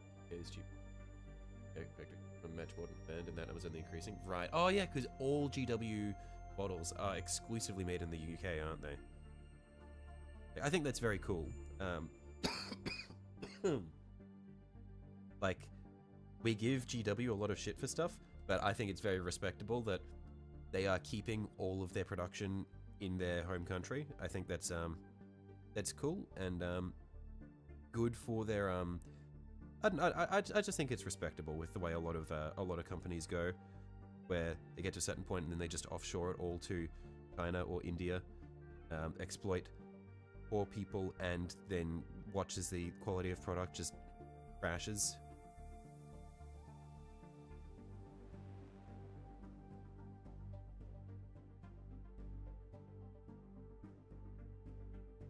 All models and most other things come from 3 factories in Nottingham. I believe the US just got a factory. Oh, okay.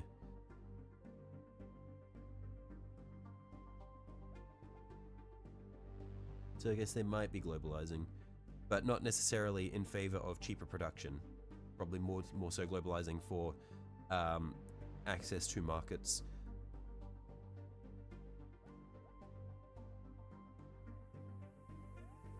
And the fact that if they're putting more factories down, or if they're putting factories down outside of the UK and they're not going into like these production hubs, but going into other first world countries, it's probably saying that they've got a standard of production that they want to maintain, and they're not going to offshore them to the cheaper production countries.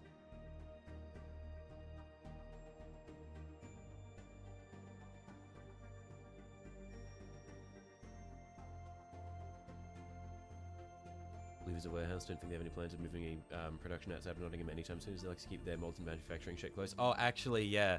The reason they aren't doing anything in China, it might not be anything to do with principle. It might be because GW are paranoid as shit and they don't want to send any molds into China because they know that they'll get stolen.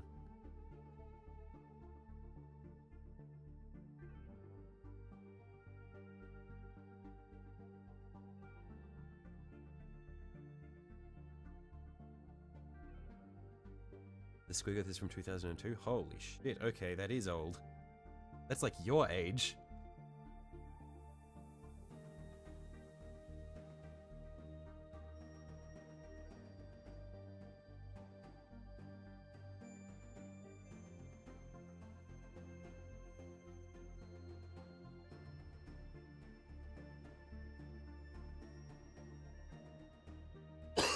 Oh, I'm dying.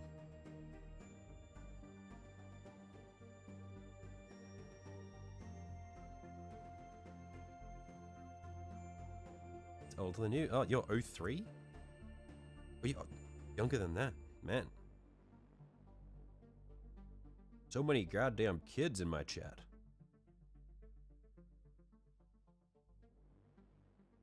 All these young whippersnappers.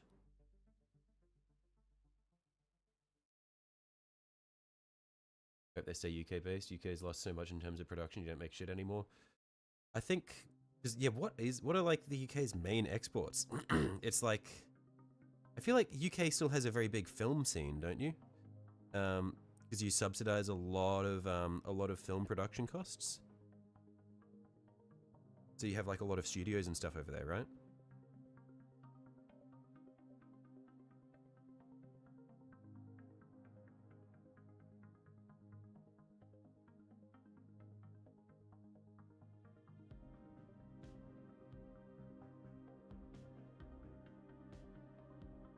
Used to be steel and cars, right? Yeah, I feel like a lot of what we call modern first world countries used to have very big automotive industries, and then at like once you get to a certain point,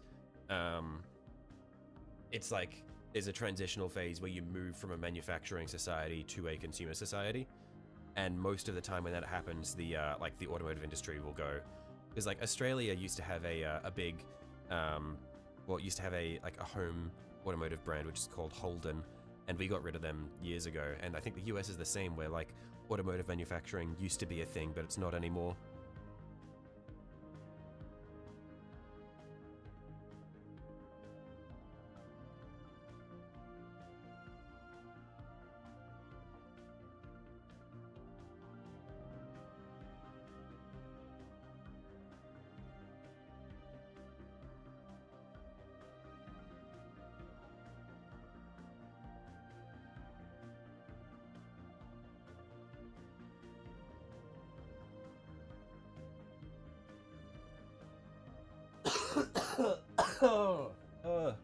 I'm so ill.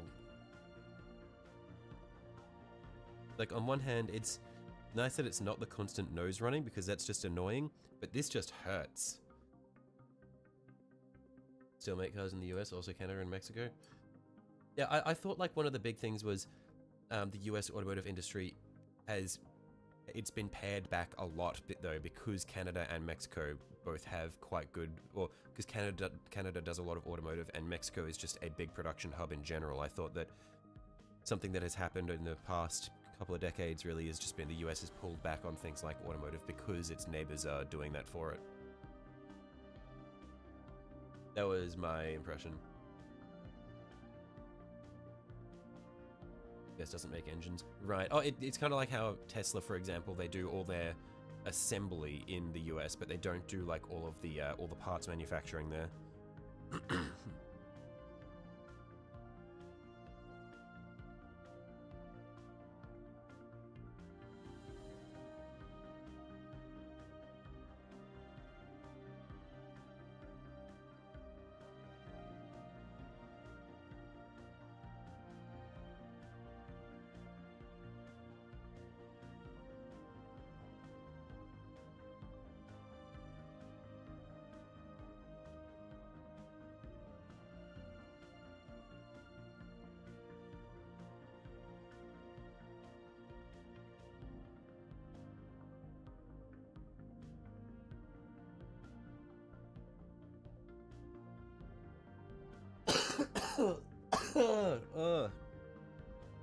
Sorry, I'm trying to cough away from the microphone, but I'm not sure if that's actually helping much in terms of blasting your ears out or not.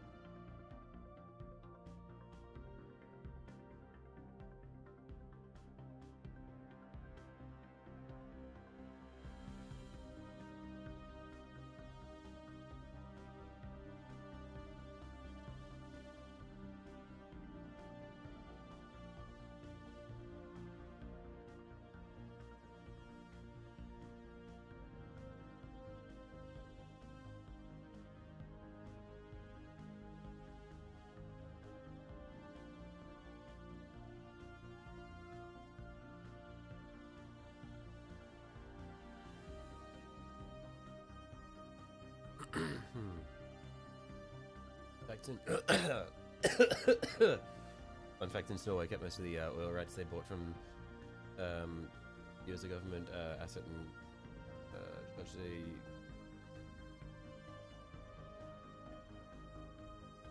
okay, I got lost midway through that sentence. I think I'll need to try that again. One sec.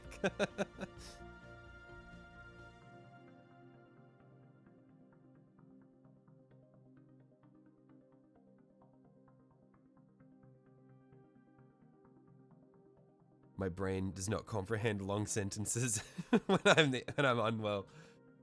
Since Norway kept most of the oil rights they bought from you as a government asset and or as a government asset and charged a percentage fee to the oil companies that did end up getting something over approximately 1.2 trillion for the citizens. The UK paid 400 billion by owning people. You should burn in hell for destroying any the UK. Yeah, okay. Not gonna lie, I thought you guys loved Margaret Thatcher, no? Every time I've heard someone from the UK talking about Margaret Thatcher, it has been with nothing but love and respect.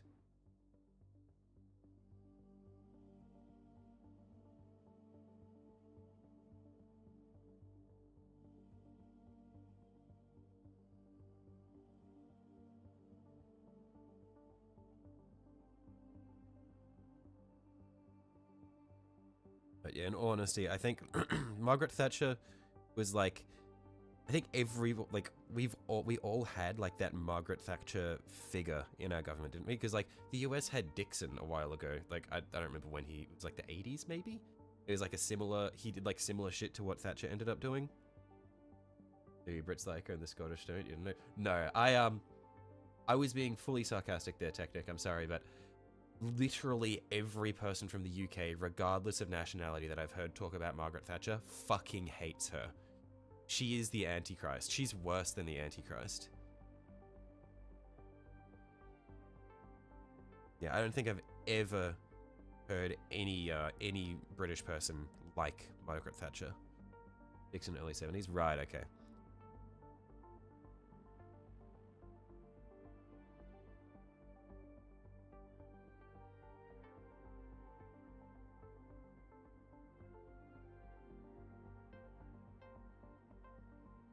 You gonna say you never heard anything good? Yeah, yeah.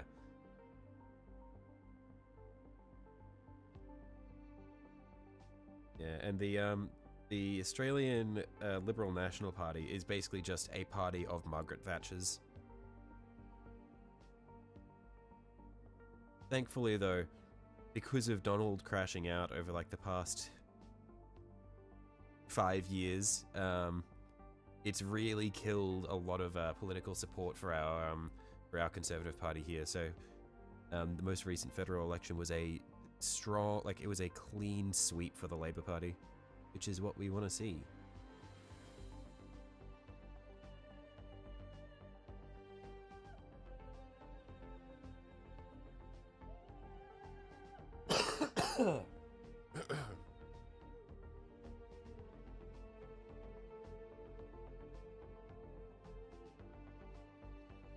Fucked housing, fucked the NHS, privatized half the country, made millions while by making a few of her friends very rich, let anything outside of London starve. Yeah, she was a plant from the big business, essentially. Just privatized everything and fucked everyone over. And that's basically what the Australian Conservative Party it seems like they want to do. Honestly, I have no idea what they want to do anymore. They fragmented after the last election. Like a lot of them have like doubled down on that policy, and then it's a mess. It's a mess. They like, because it was the Australian Conservative Party is like a coalition of two parties, and after the last after the last election, where the Labour Party got a clean sweep, the Conservative coalition split. So they went from the Liberal National Party to splitting into the Liberal Party and the National Party, and then they split, and then they had like lots of arguments, and then they reformed, and I'm not sure what their stance on things is at the moment. It's probably very similar to what they used to have, but yeah, it was a mess.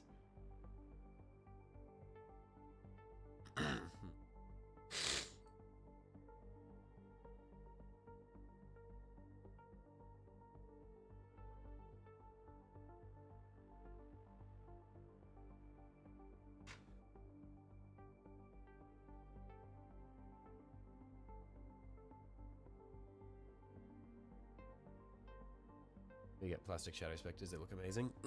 What are shadow specters? I'm assuming they are Eldari of some kind? Hey, shadow specter.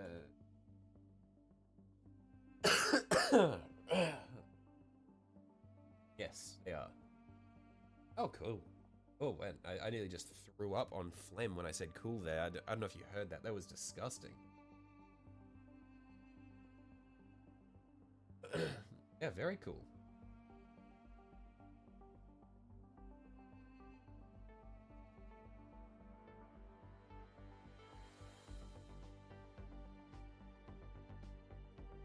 Hey, bud. Hey, Juggernaut. How you going, mate?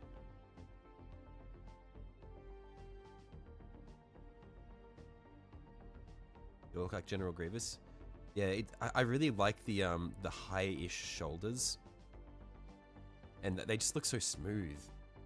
How's it going? Yeah, not too bad. We're just sort of continuing where we left off yesterday, so doing a lot of the fine details on this. So, because the essentially the way this pattern with how I work on these big minis goes generally is I'll spend a while doing the base coat. I'll try to get it really nice and clean.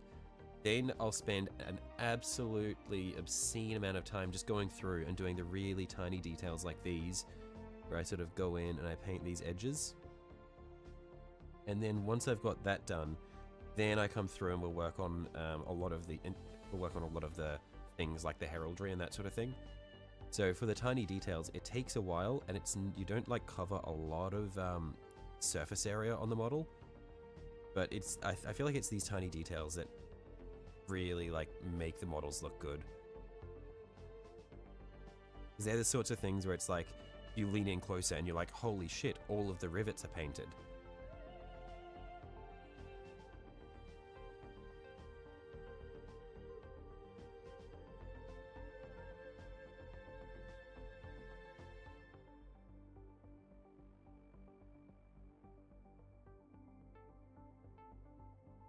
What decals are you going to go for this guy? I don't know if I'm going to use decals.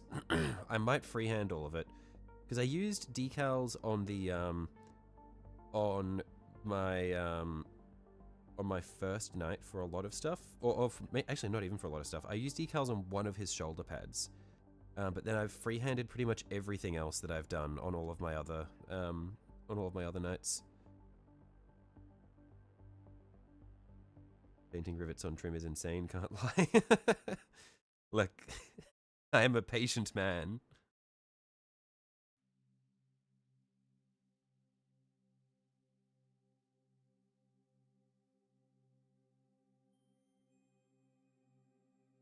Gonna add any small drawings to it though?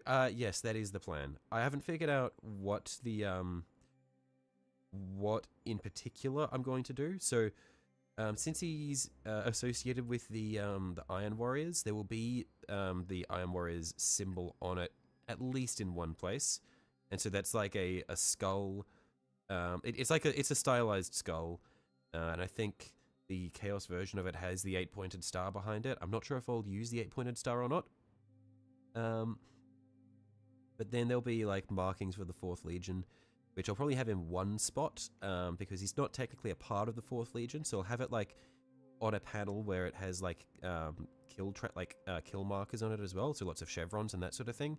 So sort of for like dictate history of a battle that he's had where he was served with them and he got X number of kills.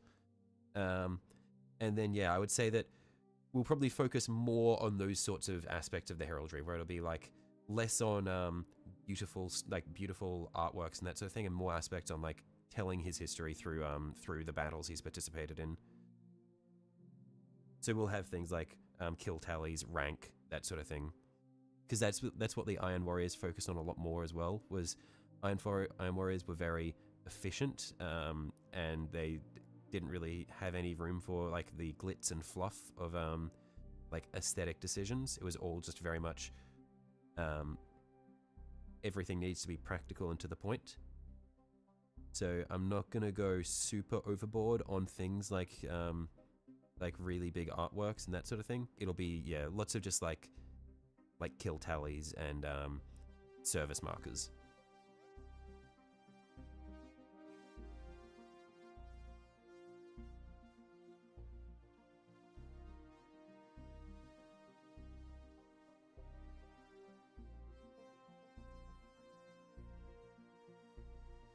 Yeah, I'll probably have one armor panel somewhere that will represent his house. Maybe one or two.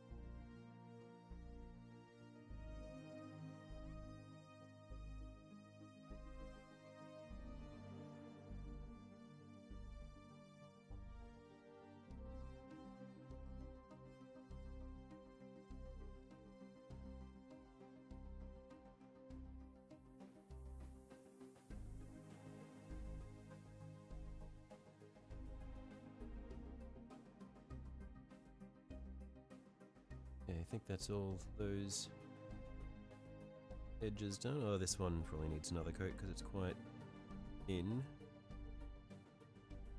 That'll be good. Oh.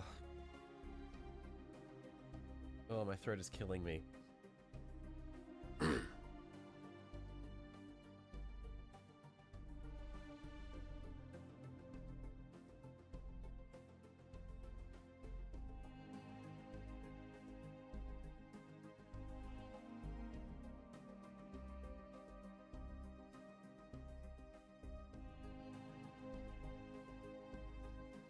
Oh yeah, another thing that I'm going to be working on the side, probably after the stream, like I'll have lunch and then sort of go back and work on some other stuff.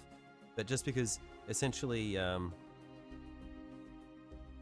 I want to put together, I'm probably just going to paint up this weapon here for use on my Questoris Knight as an alternate loadout. So that I can run it as different things in tabletop games that we play. So like in my own time, I'm going to work on just painting this up in the colors of the original Questoris, and then I'm going to use a hacksaw to saw off the arm that I want to replace it with, and then I'll have to magnetize that bit. Well, how are you allowed to add decals to your mechs and stuff? Like, could you get a chain or something cooler? But somewhat big that didn't come with the original model. Is that not allowed? Oh, you can do whatever you want. Yeah, Warhammer very much emphasizes being free in what you want to do.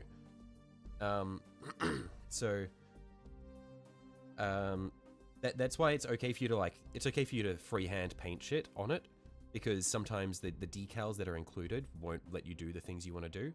But Warhammer is very much about you're allowed to make up your own Space Marine chapter, or make up your own Night House or whatever, and come up with all the symbols and stuff for them yourself. That's 100% okay. They encourage that. Like, as an example,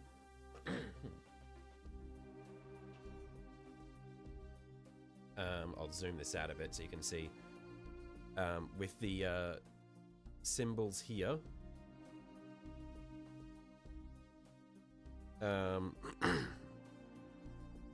on this shoulder panel, the chains are decals. The 3 9s are decals, and that little swirly thing on the book is a decal.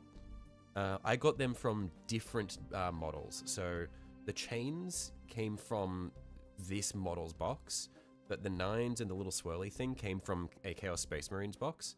And then all the other symbols are things that I drew by hand. So they weren't decals that were included in any of this. But yeah, you're allowed to do whatever you want with the models. They're your models. You can do them up as whatever you'd like. Also, this is not a GW standard color scheme for an Imperial Knight. I came up with this color scheme. This is not a an official Knight house. So in the same way, if you have Space Marines, you can make up your own Space Marine Legion or Space Marine chapter and paint them however you want. Because in the lore, there are specifically 2 legions that are lost, or 2 Primarchs that were lost, and so their legions are unknown. And so you can make that shit up. Or you can just make up a chapter that is descended from one of the main legions, and say that, and you can come up with their colors.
Oh.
so painful whenever I cough. But it's like, if I don't, then I just can't breathe. Yeah, I really hope this gets better in the next couple of days. Because I've had it, like, I've had I've had Nurgle's rot for a few days. But, like, it hasn't really been getting too much worse, but it hasn't really been getting better either. It's just kind of lingering.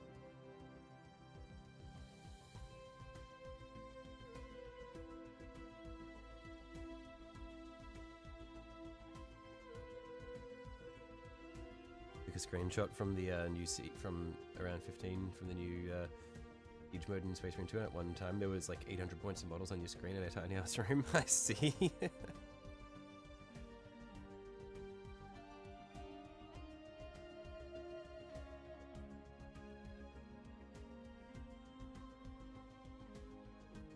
I haven't played Space Marine in a long time.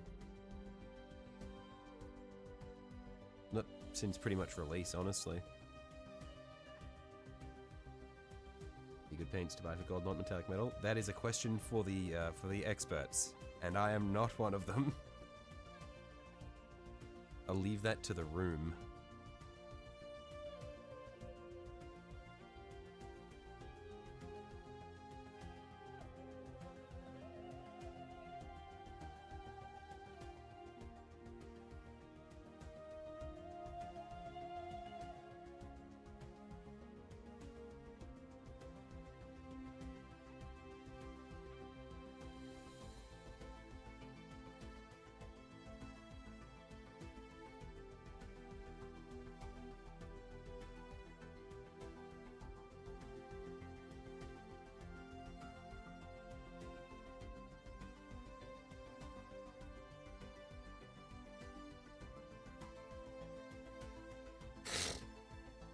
Like 20 rubrics, 3 Hellbrutes, Biden Zangor, whatever the cost of a heavy intercessor is. I see.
Okay. Just about there for the trim of the helmet.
Oh, it hurts so much. Ow.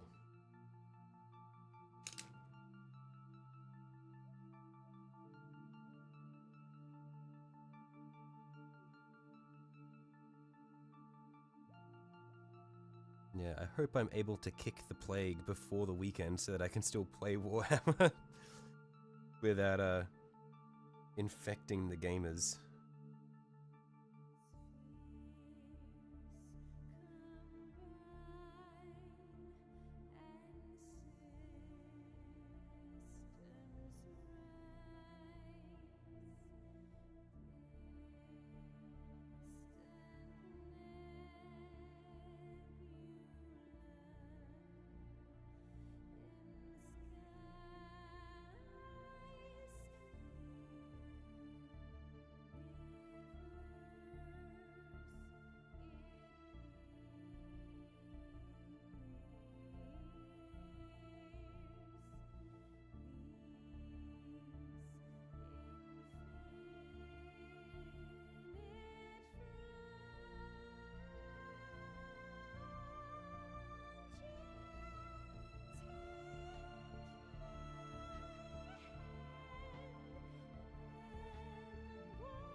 Okay, that should be fine. Don't need to have it be too thick of a coat on the back here because it's going to be mostly hidden anyway. Just need to have it covered so that on the off chance that someone does see there, it's not just primer.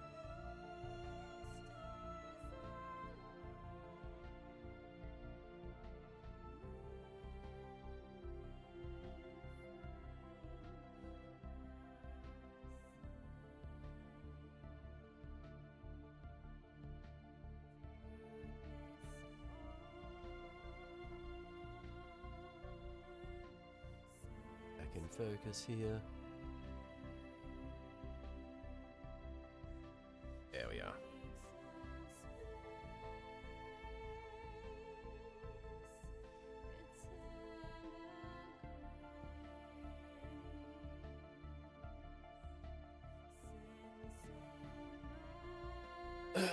One sec, I'm just going to quickly get a glass of water. I will be right back.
Jesus. Oh, sorry.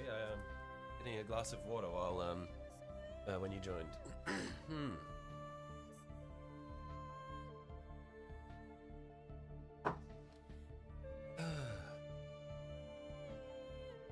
Yeah, honestly, I think this is going to look really nice.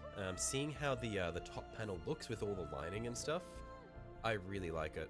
I wasn't sure how it was going to turn out when I was just like starting off and I'd only done the front section.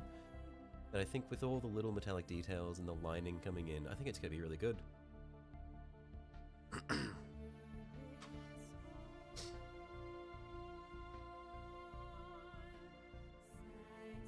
I'll get back to the chassis once I've done all the other armor panels, just so that I can see how it all looks together before I decide to do additional alterations to the chassis underneath everything. Because I don't want it to end up looking too overcrowded, or too busy, I guess. So, the little edge details on these.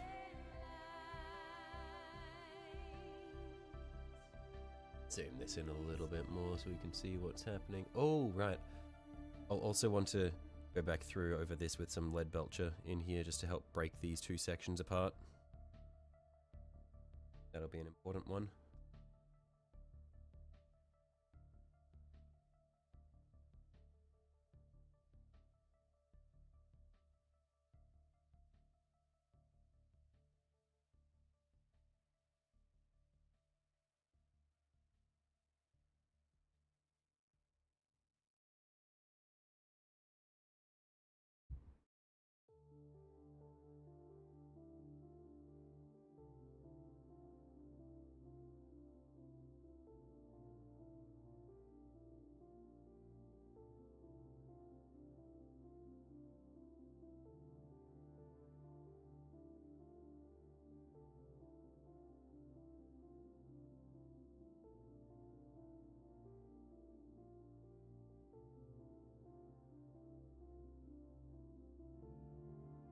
Gonna go die in bed. Righto. Best of luck, Sunju. This is an early bedtime for you by your standards. Really giving a view as you fall on it. Righto. I appreciate it. I'll catch you later, mate.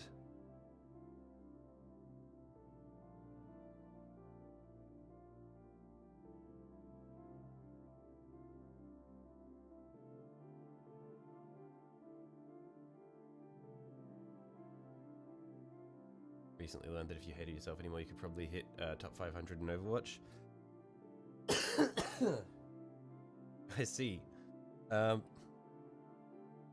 don't know if I'm not going to endorse that. Night shift's fun, 4am. Oof. But yeah, I have not touched Overwatch in many, many years.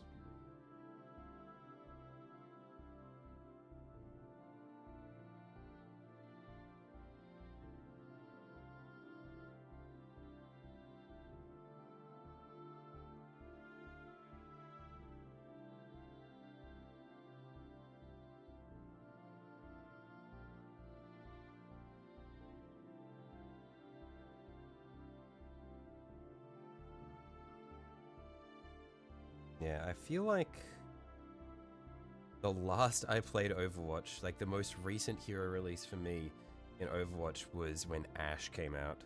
So that was a long time ago.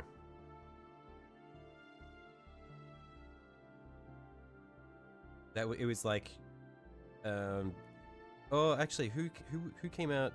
Who was first, Ashe or Brigida? I feel like maybe Brigida came out after Ashe. In which case, I played when Brigida was a thing. Essentially, I played around the time when they enforced roll queue because Goats was taking over. Which was sad that they just forced you to go 2-2-2. That was really cringe. I didn't like that at all. Been fun recently, mainly due to a lot of the toxic people playing Rivals. I could never get into Rivals. It's just like... because every time I played Rivals, I found myself like comparing it to Overwatch, and in terms of like the feed, like the feedback you get from like the gameplay feedback, like Rivals doesn't really feel like you're playing a game. Like I don't know how to explain it. Like or I think the big one for me is when you play a melee character in Rivals and you're wailing on someone, it just feels like you're punching, like it just feels like you're hitting air essentially, and then you watch the enemy health bar go down. When you're in Overwatch and you're playing like fucking Reinhardt and you're beating the shit out of someone, you're like throwing them all over the place like a fucking sack of potatoes, and it's like got really crunchy like audio feedback and stuff. Like Overwatch is made to feel nice to play, where I feel like Rivals is not, it doesn't have that love in the in like the tactile feedback of the game. It's just kind of like you're shooting air or you're punching air, and then like health bars go down and people die. That was my experience with Rivals, so I never really got into it. Where I feel like Overwatch has a very big focus on gameplay feel.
Played Rivals on launch, climbed high enough to be top 3%, which you found out due to qualifying for the Rivals Open, then stopped playing due to something wrong. That's another thing that I felt that I had when I played Rivals, when it was like kind of new, was I felt like there were just so many heroes and they all kind of stepped on each other's toes in terms of niches. Like half of the healers have Zenyatta ult. It just like felt like it just felt weird. Like each character had their own stuff that they did, but you didn't really like. It didn't feel like there was that much value in taking one character over another. Like there were definite better characters, but there were a lot that were just kind of like floating in this space where they did the same shit as the other characters. That was my read on it anyway.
Yeah, I have like several of my friends went quite deep on like, or they were like big into Rivals, and my the takes that I had like that were not particularly popular with them. It's like, look, I understand that the gameplay or the game itself, it's like Overwatch but not Overwatch. But the whole point of Overwatch was it felt nice to play, and I feel like Rivals doesn't have that. Like, it doesn't have the gameplay feel that Overwatch has. It's just like, it's about like the level of polish on it, where Rivals just feels like when you're shooting someone or punching someone, you're just shooting like, you're shooting air or you're shooting a dummy, and you're not really getting any like feedback from hitting them. Yeah, nothing can happen in Overwatch without Rivals players complaining. I see. Kind of like anytime Destiny finally has something good happen, Warframe players come out of the walls and are like, yeah, but you could just be playing Warframe instead. And it's like, look, let us have this.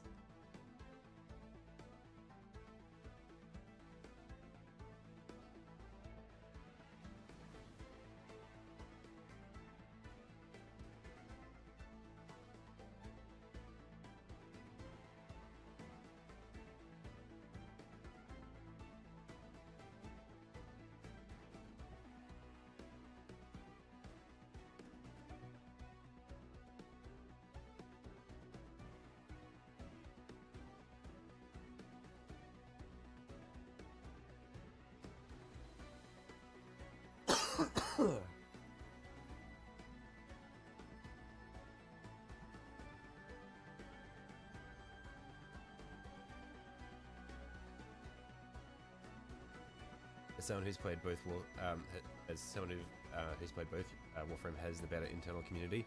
Right. Yeah, I haven't played much Warframe recently. I played it a lot when it was in its early stages, and then I played it again probably for a month or two a couple of years ago.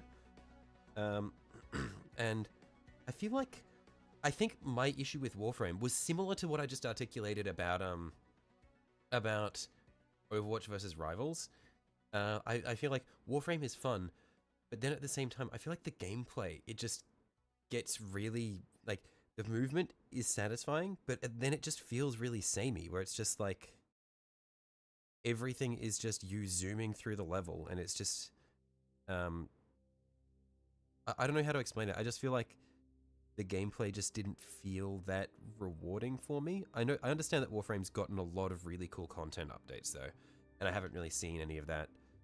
So for me, like when I'm talking, I'm purely just talking about like all the standard like mission types and everything like that just felt a bit ugh. Gameplay loop is horrendous in late game. That's what I like. That's kind of the feel I got as well, where it just felt like it's very, very grindy, and I feel like the gameplay is really flashy and satisfying at first, but I think after, like, when I've been playing it for about a month or two straight, it was like, okay, the movement is no longer satisfying enough to keep my interest. Or at least, like, with Destiny, I feel like, again, if you're gonna play any game for a month or two straight, it's gonna fall off, but I feel like the gunplay in Destiny, it's just like, I don't know what it is. It's just Bungie has a way of making gunplay feel satisfying. But Destiny's got a whole menagerie of other really bad issues in terms of like monetization and content releases being fucked over because of monetization.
How's the progress?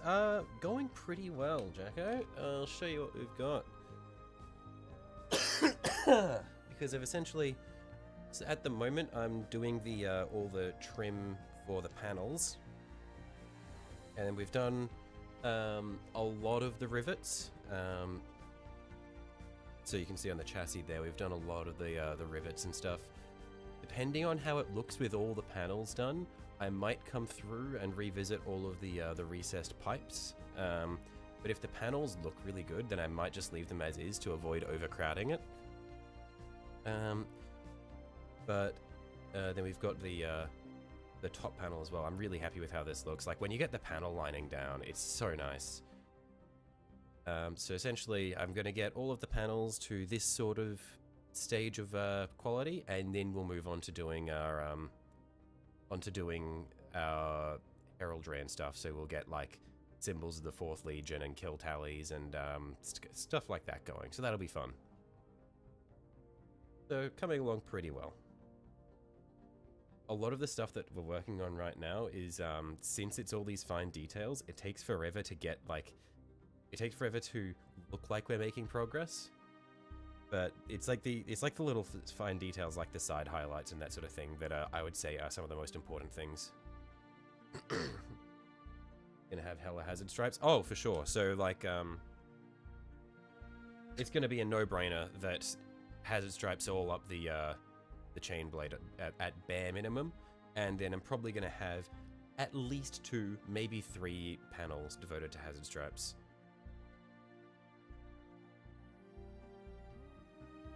But yeah, we are definitely going to have that.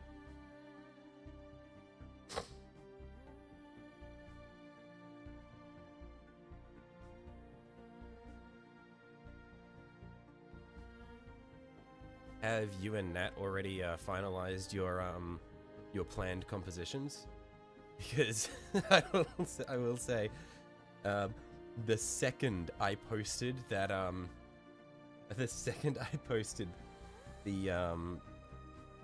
the teams for the 2v2, Max was messaging me going, "Alright, so what are we doing?" And we had it sorted out like within 2 hours.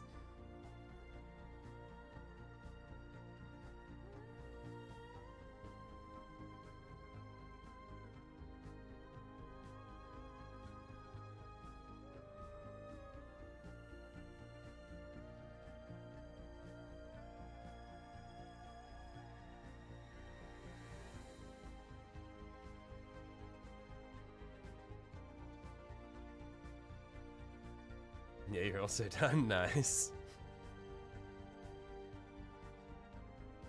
I will say, I'm fucking terrified of the fact that we are going to be that you guys are most likely going to have both Shalaxi and the Void Dragon on the field. Like, that's going to be deeply fucked up.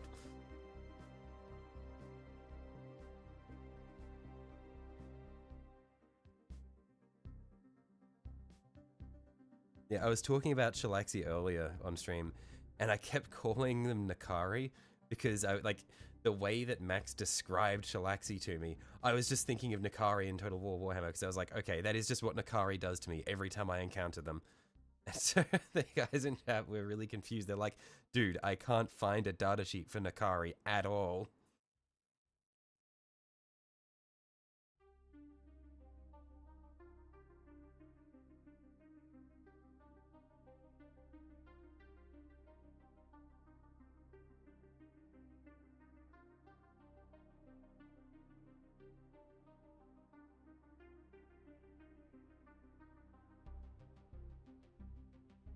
You wish Nakari was in 40k tabletop too? Yeah. Nakari is a menace. Like, I feel like my experience of encountering Nakari in Total War is I'll be chilling, then I'll encounter Nakari on the in a battle, and Nakari will be like level 28, level 30 or so, and my epic lord is like level 8 or 9, and it's like, what the fuck is going on here? And then Nakari just single-handedly steamrolls the entire army.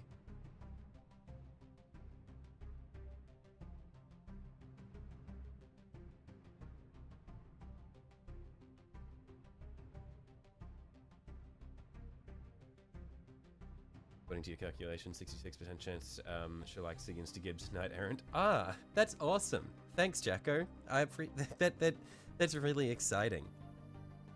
Don't worry though, because surely I'll be able to Overwatch when Shalaxi runs at me, right? Oh wait. All of my guys with any things that are worth using Overwatch on are tagged Titanic, so they can't even shoot it. Hot coverage, Total War. It's so fun though. Like, I feel like there is a definite learning curve, but once you get the hang of it, it's so good. I would say if you're bad at Total War, but you just want to have a good time, just play the Skaven every time. Just Icket Claw, just balls to the wall, just rattling guns. Put a bunch of Skaven slaves between your rattling guns and the enemies, just fire through them. It's the best experience. That is Total War at its finest.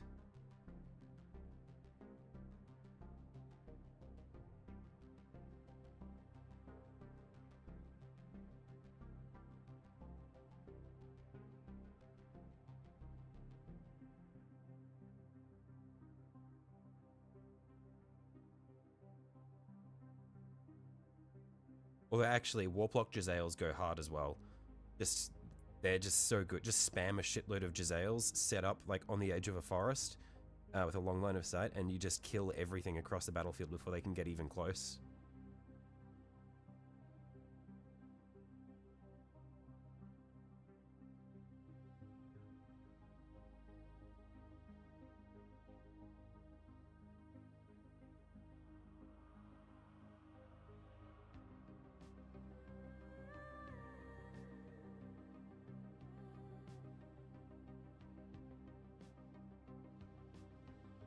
Experience with Nikari's, forgetting how fast Nikari is and accidentally setting Nikari alone to death. Right. Yeah, that thing is a very fast unit. I haven't really had that experience because I don't play I never play Nikari in Total War, so I only encounter them, and so the AI will know to have them waddle along with their units for a bit, and then the second they get into charge range, it's like, fuck. That like Nikari just shoots forward, completely ruins my front line, the fiends flank my ranged units, and I'm just done.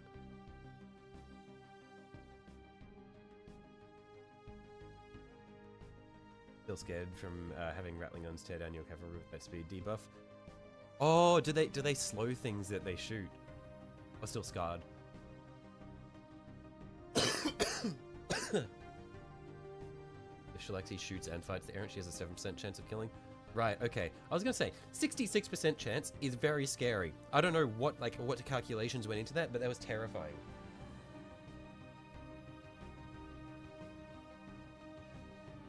Included, masks +1 to wound with your Shalaxi counts, and you've got to graph up with the damage chances. Right. Are you factoring in Feel No Pains there, Jacko? Because the Feel No Pains apply to melee, it's just the 5-up invuln doesn't apply to melee. But I still do have the Feel No Pains.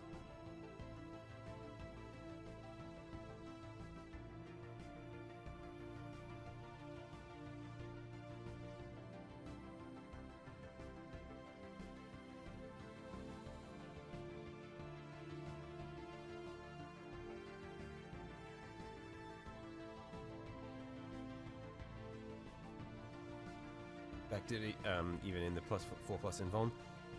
You know the 4-up invuln only applies to ranged attacks.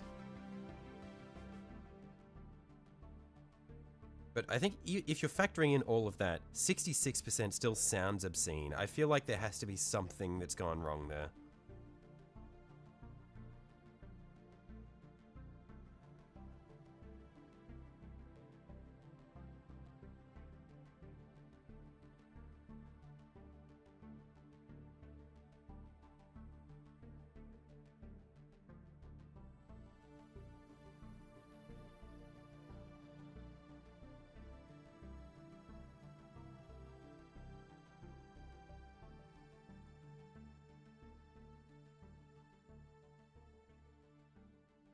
Oh, actually, question about how tabletop rules work.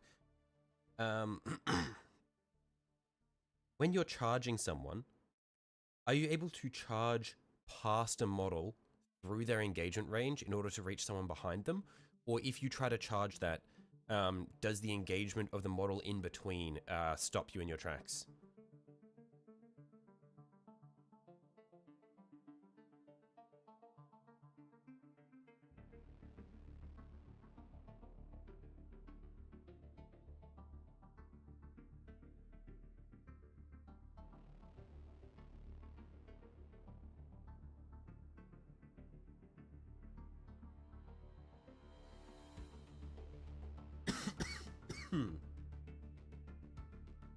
Of Invon's against a last volcano launched from a Dominus with Calgar. That's giving me really sad flashbacks to last week when I was having my knight errant throw down with the void dragon, and I fired everything at it and missed like half, either through just bad rolls, or through a mixture of bad rolls and then void dragon just saving against the thermal cannon. Because the thermal cannon does so much fucking damage. I think I fired four attacks, so 4 of a potential 6 attacks at it. Each attack had melter 6. So only 2 needed to land to insta-kill Void Dragon. And I think potentially all 4 hits were they either failed to wound or were saved. Either that, maybe 1 got through. But I'm pretty sure, I think maybe 1 got through. And then there were Feel No Pains on top of that as well. It was the saddest shit.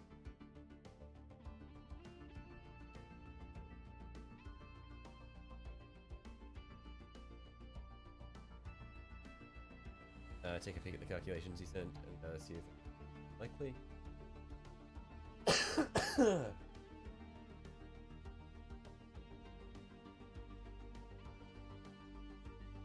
I have no idea what that looks like. Well, I have no idea what this means. So is this like specifically a calculator made for Warhammer stuff? Because I don't know what's going on that graph.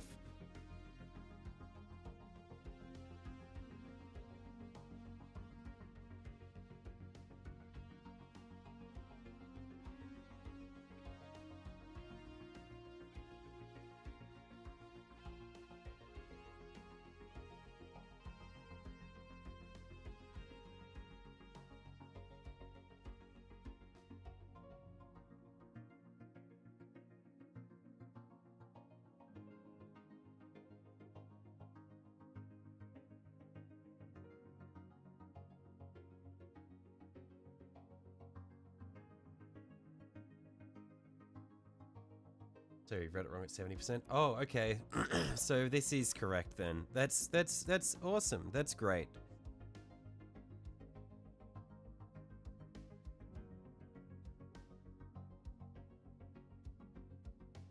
That's marvelous. I'm just gonna quickly look at Shalaxi's defensive stats. I need to know what my chances are. I need to know, like...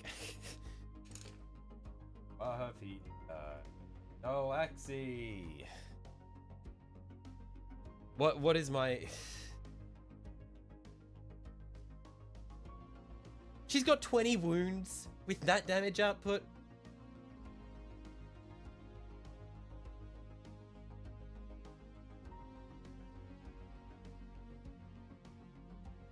Six hit E6 plus 2 melee weapon.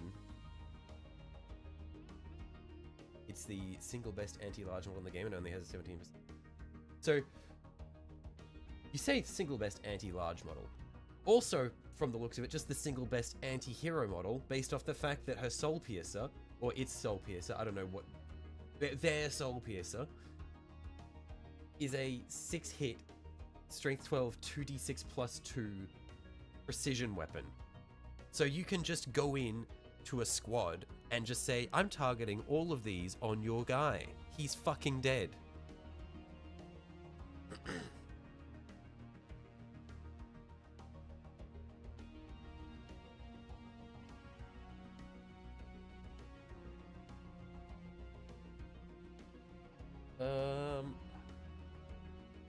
toughness 10 as well. Like, what is that thing?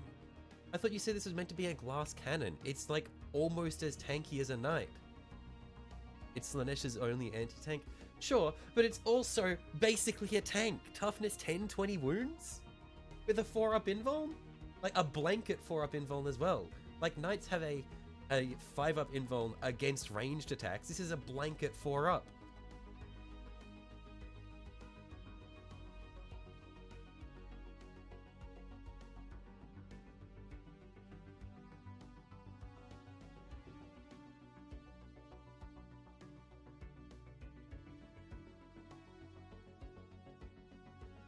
Well, it's also almost 400 points. Yeah, it's like 15 to 20 points more than any Questoris Knight, and that's an epic hero. It's still, I'm pretty sure she's still cheaper than Canis Rex, which is the Knight's named character, and is probably weaker. Or, actually, I don't know, Canis might be stronger, but I imagine in a 1v1, Canis would probably get bodied.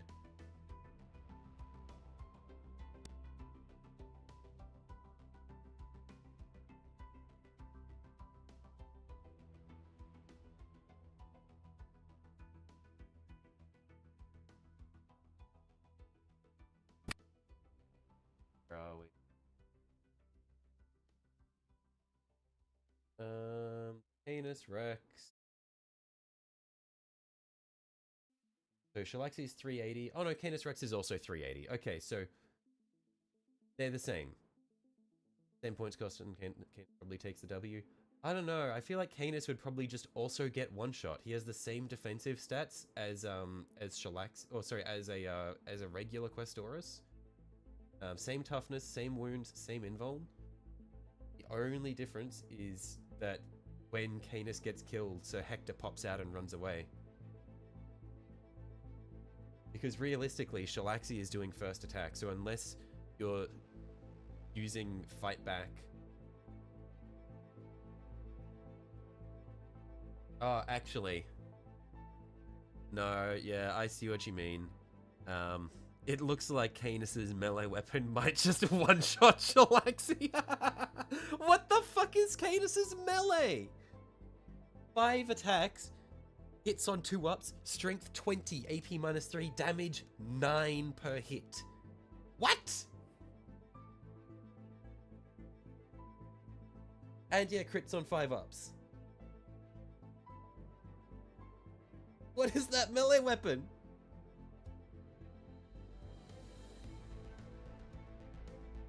Okay.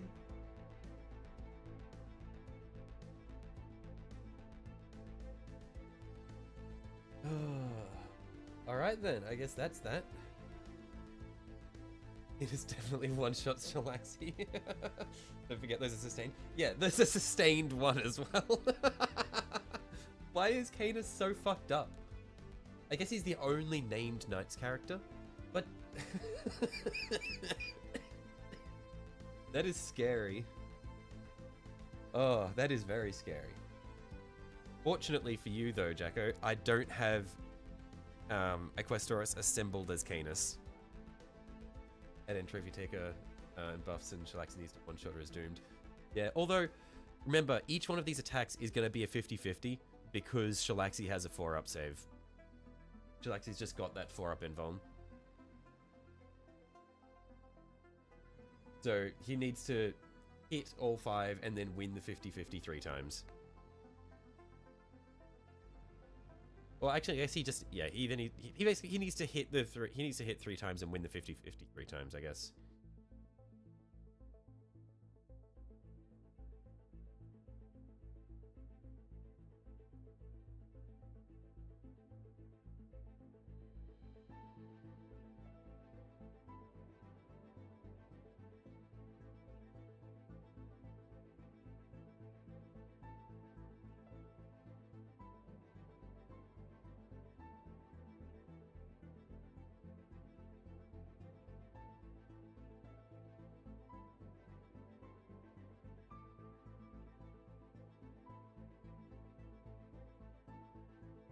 Damn, Canis is scary. Yeah, he is quite scary.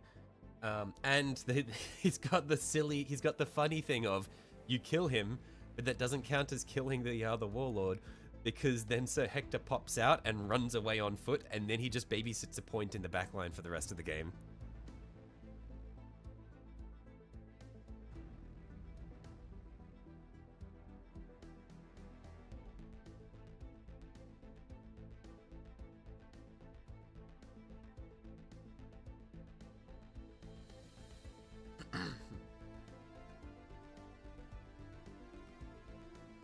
Far less significant when you consider in 2k points you're taking several large knights, and you can only take one Galaxy. Don't really touch knights with anything else. Yeah. I understand that.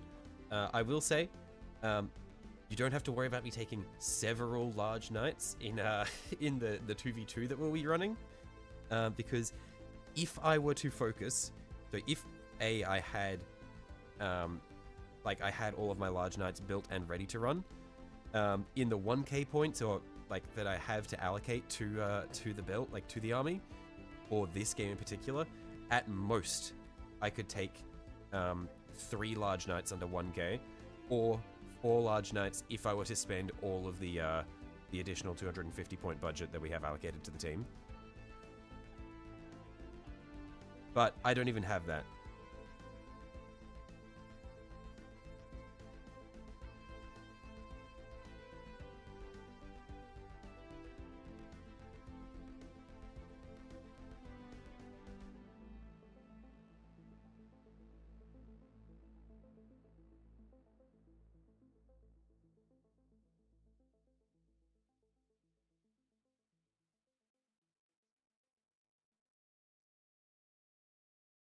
But yeah, Shalaxi is scary. I feel like it's going to be a similar thing, like the Shalaxi versus Large Knight showdown is going to be a similar thing to the Large Knight versus Void Dragon showdown of, it's just a race to the bottom. Who can kill the other person first? Is 2 glass cannons throwing down against each other.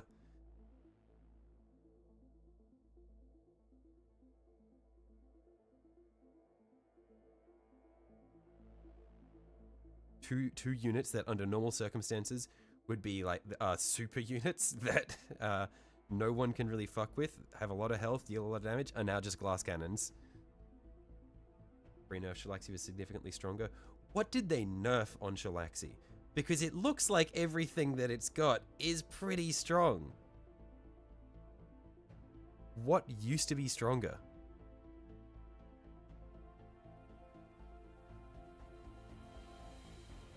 Like, what could they possibly have nerfed?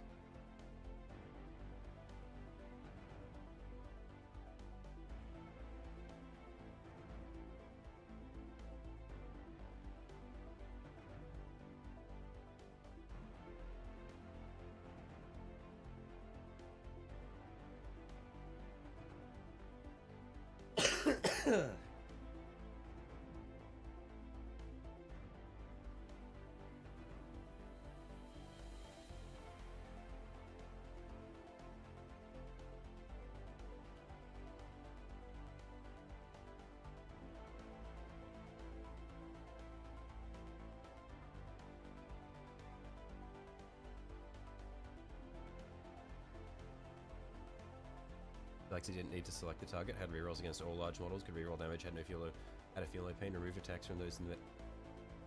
Oh. I see. That... Right. Did they cost more points? Or were they still for, like, comparable cost to Canis Rex?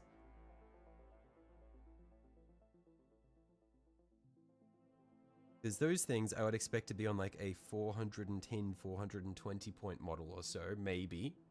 Maybe more.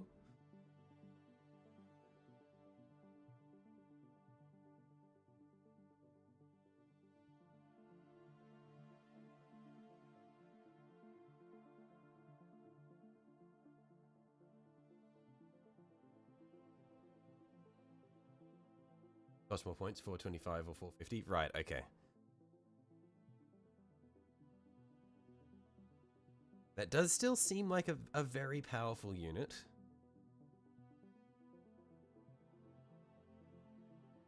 Yeah, I am still holding out hope that that the Knights Codex will drop before the 2v2. Although it is entirely possible that Knights Codex drops and it just guts all the Knights because they're quite strong at the moment.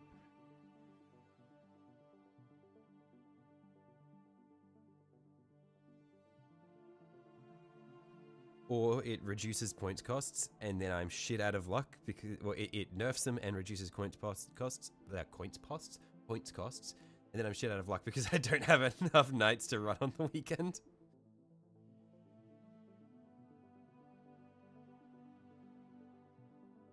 Honestly, I'm expecting that GW might nerf. Oh, I'm ready for GW to nerf knights and make them cost less points so that people need to buy more knights. They've also increased the monetary cost of knights. So you make them cost more and make them worth less, then you can sell more shit.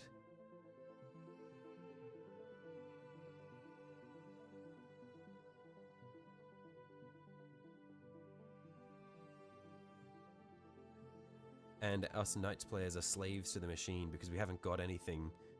Like we can't have shit. We're like eating scraps, so we have to just like take what we can get.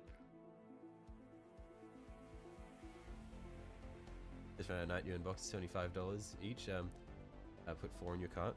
What kind of knights were they? Also, jeez, I'm assuming if you're saying 70 to 75 each, those are large knights we're talking about. So these Questoris, I'm assuming they'd be Questoris. No way you'd be able to get anything bigger than a Questoris for that price.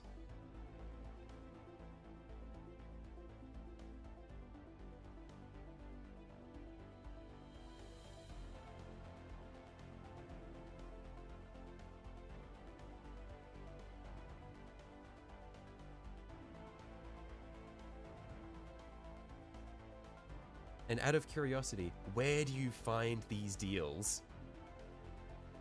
I want your dealer. I want what you're having.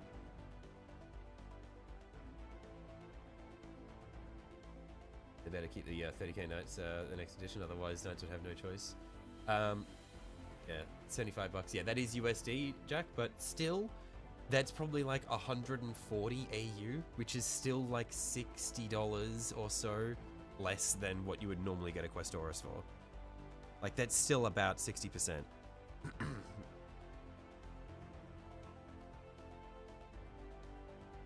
Still a bargain.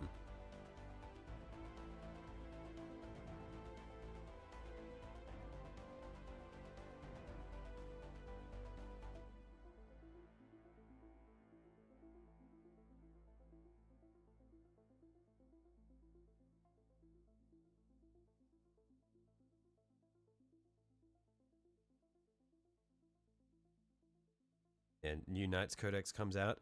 Age 1. We have officially retired all Arcastus and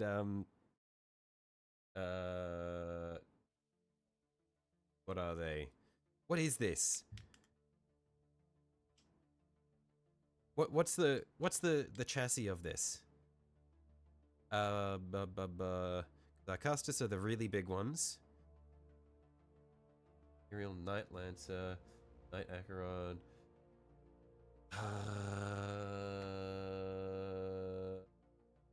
Cerastus. We have officially retired all Arcastus and Cerastus Knight patterns from 40k.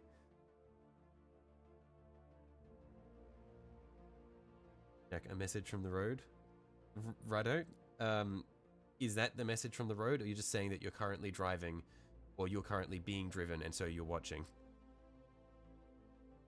Or is there a message that you're here to deliver?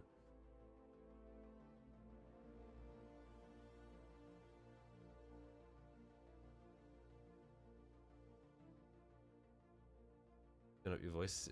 You've got me on max volume. Am I actually quiet? Because from what I'm seeing on like OBS is showing me as like at the top of the green range. Like I'm not hitting orange and I'm not peaking. I feel like am I quiet for anyone else, or is it just because he's in the car on the highway, so it's bumpy and loud?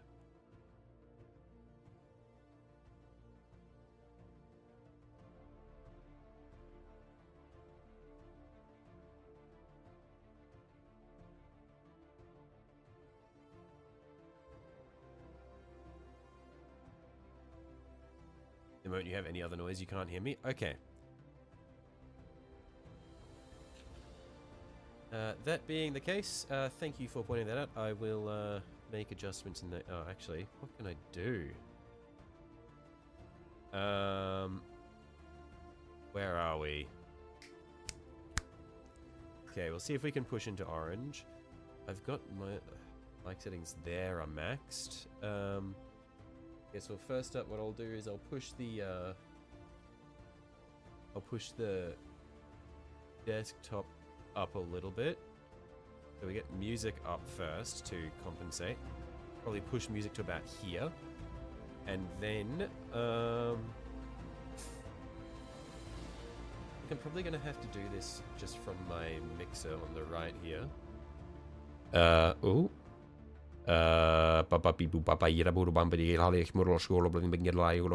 Is this better? This is like hitting in the orange range here, but I think I'm just... Is it peaking at all, or is this too loud? What do we think? The message is open Snapchat at some point today. I will check it out after the stream. Can you say Blumpkin, please? Blumpkin. I am familiar with the concept. I'm not going to explain it if there are any children in the chat that are not familiar with what a Blumpkin is. Oh, by the way, what was your answer to the place that you got it? It's called the Elegant Fairy. I will check that out, Silver.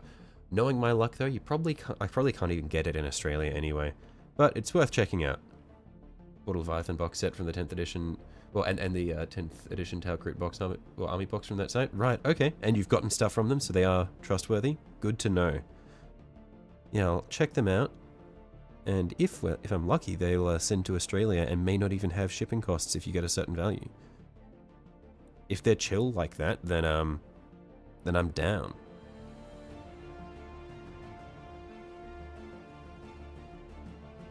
Don't have Google, don't worry. Yeah, it's all good. You don't... Yeah, don't worry about it, Burgermister. You don't... There's no... It is literally impossible for you to find out what a Blumpkin is unless I explain it personally.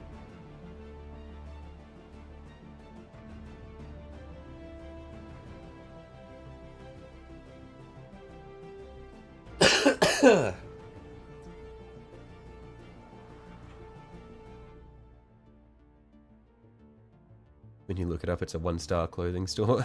I see. I assume you're talking about Mystic Fairy and not Blumpkin.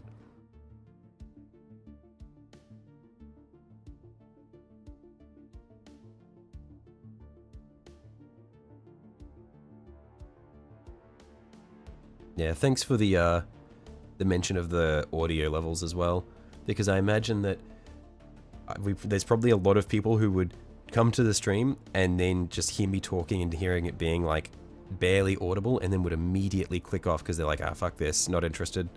So thanks for that one. It's kind of hard for me to tell if my audio balance is right or not because I'm not actually watching the stream. You did have a shipping cost for your order? Right, okay. Well, we never know. I'll check it out after the stream anyway because could save me a lot of money if they're able to do those sorts of prices for Australian purchases.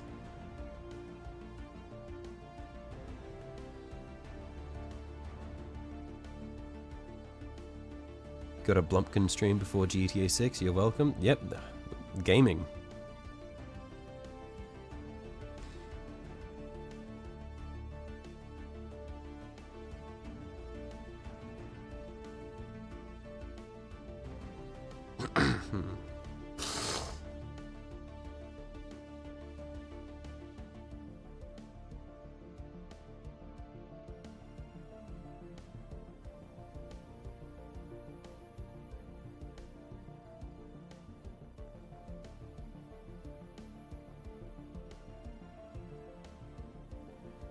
You have to find the toy section. Oh, so Mystic Fairy is like a clothing store that just carries other shit, and you just happen to know that they stock they stock Warhammer at an absolute bargain.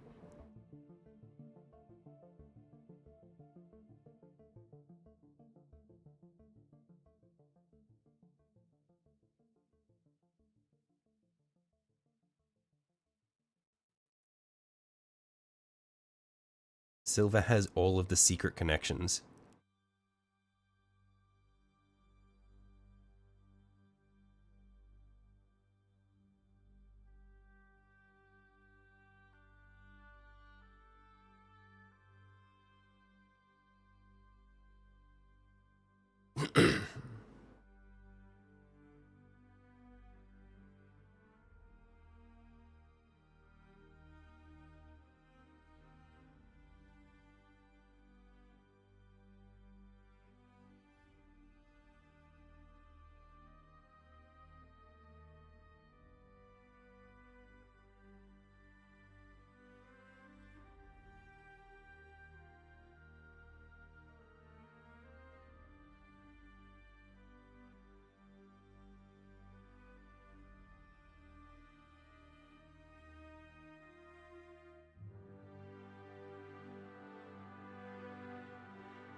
Jesus, prices Combat Patrol for $70 is insane.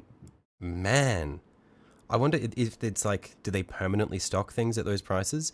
Or do you think they bought those on a whim years ago, and since none of their customers are interested in them, those are just like things that they're temporarily holding and they're just trying to clear them out? As if that's the case, you guys might like single-handedly buy them out of all of their Warhammer and they just don't restock them anymore.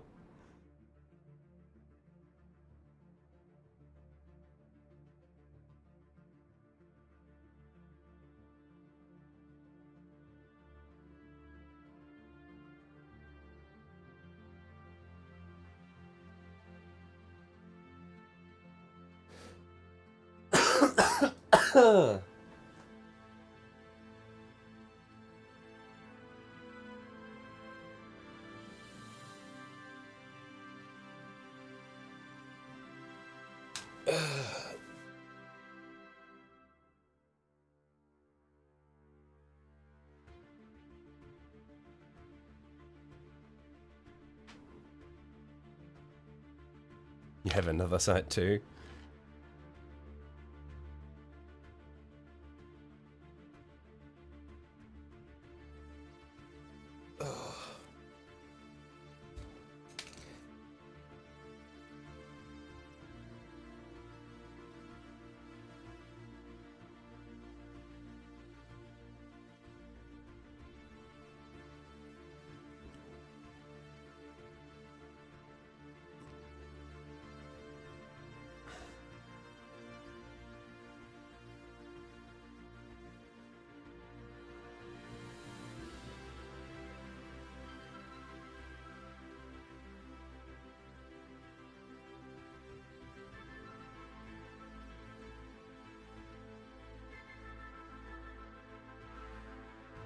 It's like 10 combat patrols and some other starter boxes. Really feels like they just snagged some stuff a while ago. Right. So it makes it seem like I probably won't be able to obtain knights from them anymore. Silver has been there and snatched them all up.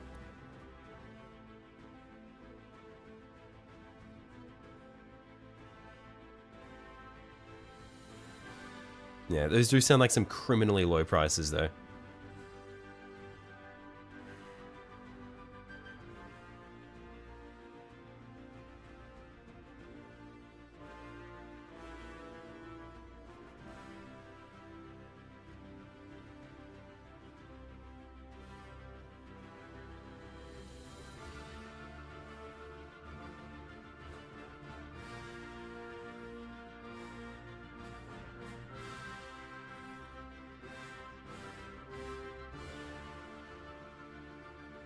Maybe they have a man on the inside. They have an employee who works for GW, buys that shit with their GW discount, and then sells it to them.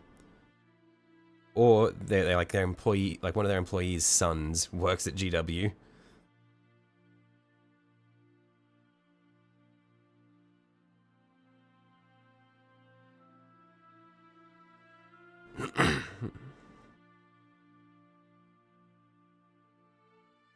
You ordered something before? Yeah, I think Silver said that he has gotten stuff from them before. Just double check with him though, but yeah. Oh.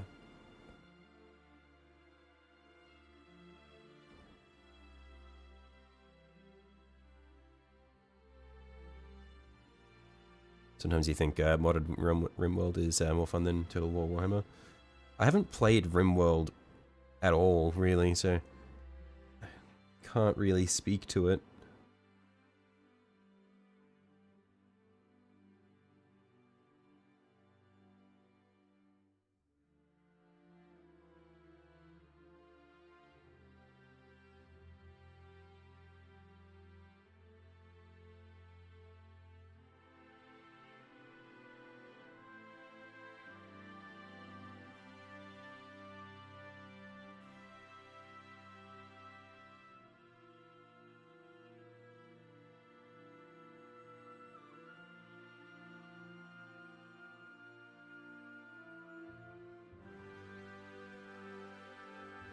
Wow, Total War's been disappointing you. You just like how busy the map is. Feels like you kill a faction per turn. There's definitely a lot going on. Like, yeah, I can see that.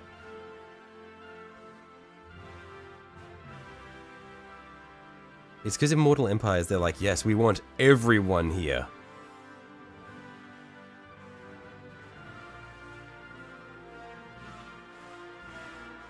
And then when they add new leaders and stuff, they just sort of get like plonked down somewhere in Immortal Empires.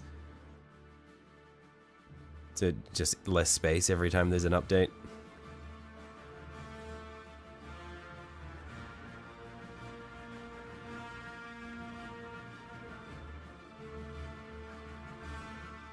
And then there's also the added things of just like, you'll be like, either you'll be minding your own business or you'll be in the middle of a war with someone, and then an orc warband will like spawn somewhere in your empire and just start raiding shit, and it's like, fuck off, man, I'm doing my own stuff.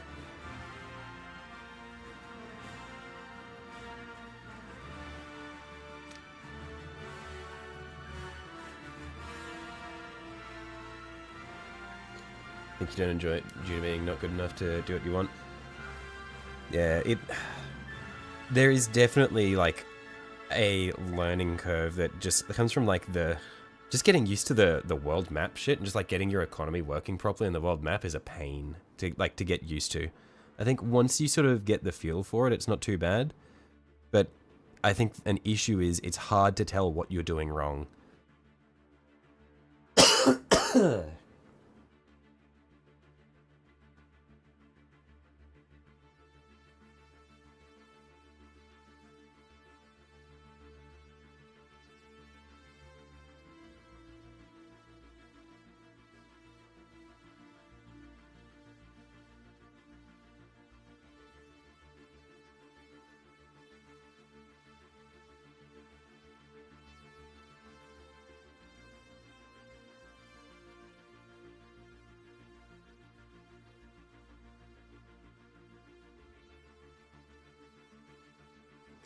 Either run out of money or just get bullied in the battles. Yeah. Technic, did you have you played many RTSs and that sort of thing? When you say you get bullied in the battles, do you mean like in the real time parts, or do you just like get completely ruined by like auto resolve, where it's just like crushing defeat every time? Like their armies are just way bigger.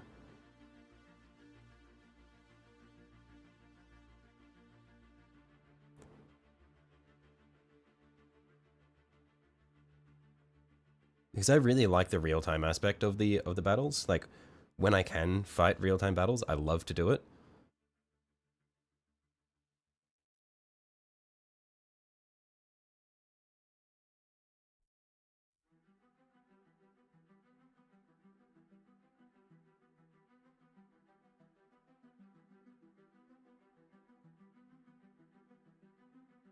but like I also grew up playing RTSs. Like my childhood games were Age of Mythology and Age of Empires and Dawn of War. Your RTS experiences from Lego Star Wars? Right, okay. Lego Star Wars is RTS? Somehow I don't believe you. Did it have an RTS in it? Like an RTS level or something?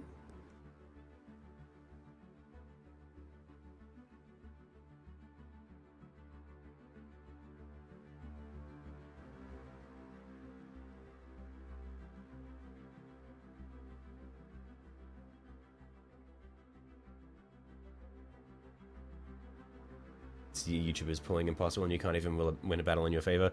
Okay, but the like YouTubers who are winning the impossible battles, they are cheesing to the max. They are doing the shit where like they're playing Chaos Dwarves and it's an impossible fight, but what they do is they will separate their lord from the army and have the lord go in and just solo the enemy army because he's unbreakable. So he will never rout, and so as long as you don't have a shitload of regular units, he's not like you're not going to lose the battle from army losses, and so then you just have this guy walk out into the middle of the field and get mobbed by all of the enemy units, and then all the ranged units can't shoot him because he's in the middle of their melee, and because he's an absolute god incarnate, he just 1v1s the entire army. But then that only works because he's on his own. If he had an army with him, then you lose the battle from routing and stuff. But like the YouTubers who are winning those impossible battles, it's like they are abusing the system. That's not like that's not they're not winning those by being good at RTSs. They're winning those by knowing how to like they're knowing the rules of the game and how they can abuse them. Like they are good at RTSs, but it's not RTS skill that is winning those fights.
Yeah, if you don't use corner camping, dragon sweeping strats and whatnot, those impossible battles are far rougher. Yeah, and it's just a matter of like, a lot of the time, like those YouTubers will know how the AI work and how the AI responds to certain unit movements. So they will cheese that. So they'll know that, they'll know that if they see your cavalry move and stand in a certain position, they'll pull their dudes back. And so what they do then is they would have their ranged units set up, and then they'd stutter step their cavalry in the flank to sort of stun lock the enemy units in like an advance and fall back while the ranged units just gun them down. It's shit like that where they know how the AI reacts to certain behaviors and they abuse it.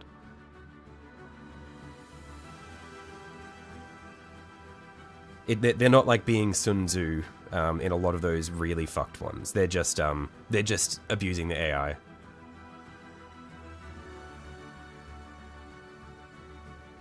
Which, like, still is a hard thing to do. Like, you need to learn how that works and then, like, be able to execute it on the micro level. But it's not like they are doing this because they are better at RTS than you. It's because they know how the game works and they're just sort of cheesing it.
Just kind of been cycling through factions to try to find what's fun. Yeah, I would say, I think I've probably said this before, but like my favorite way to play Total War Warhammer is gun-based armies. They're just so satisfying having like a firing squad. You just like set up all of your gunners on a hill, just with all of their lines of fire concentrated on the like in like its kill zone, and then you've got all your spears and stuff set up on the flanks of the kill zone so that the enemy is sort of forced to pile in towards the guns. They can't send the cavalry round, and then yeah, it's just so satisfying. So for me, it's like the best ones that do that are things like Skaven, Chaos Dwarves, Vampire Coast.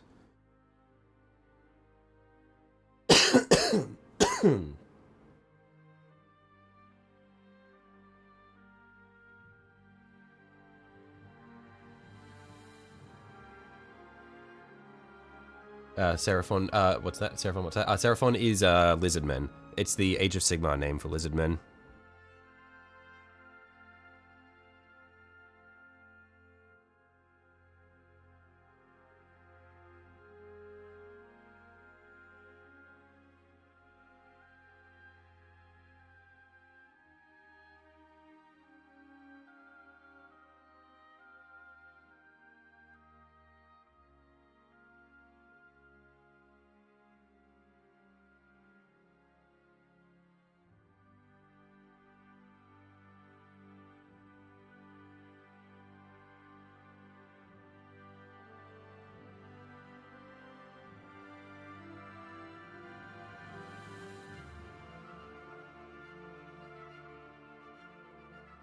I didn't think Age of Sigmar had Lizardmen. Yeah, no.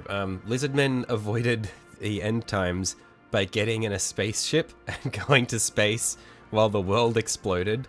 And then when the world reformed, they came back. They did the Skaven thing. They just went to space and then came back when when all the shit had blown over.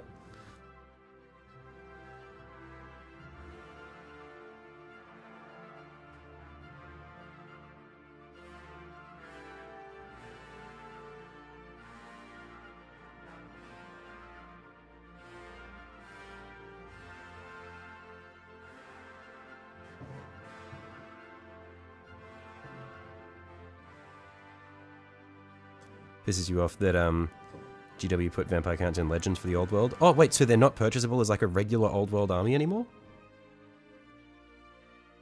Thought Skaven had full wipe the Lizzies. No, they'd done some pretty good damage.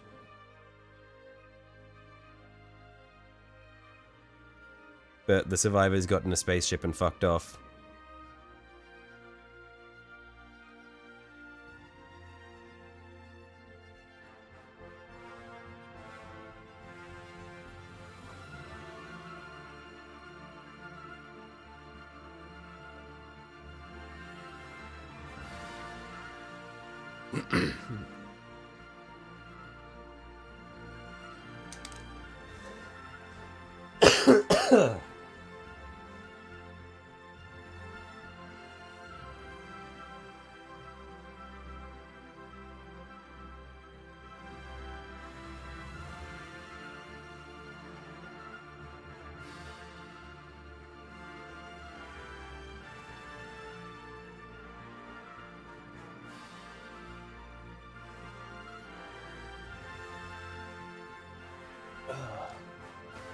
I need to change my posture, getting a sore neck because I'm doing all this painting with the mini down close to the table.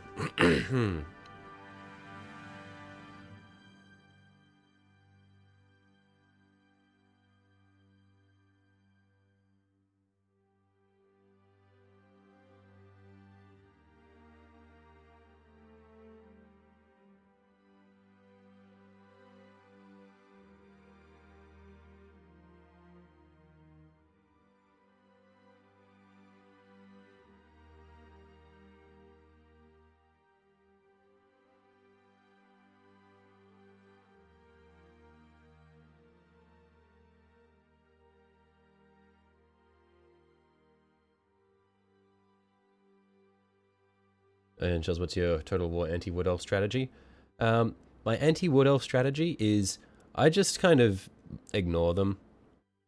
Like, The only faction I play that really has to deal with Wood Elves is when I'm playing is Claw, and then I've got the Wood Elves in the like they're just like over the mountain range.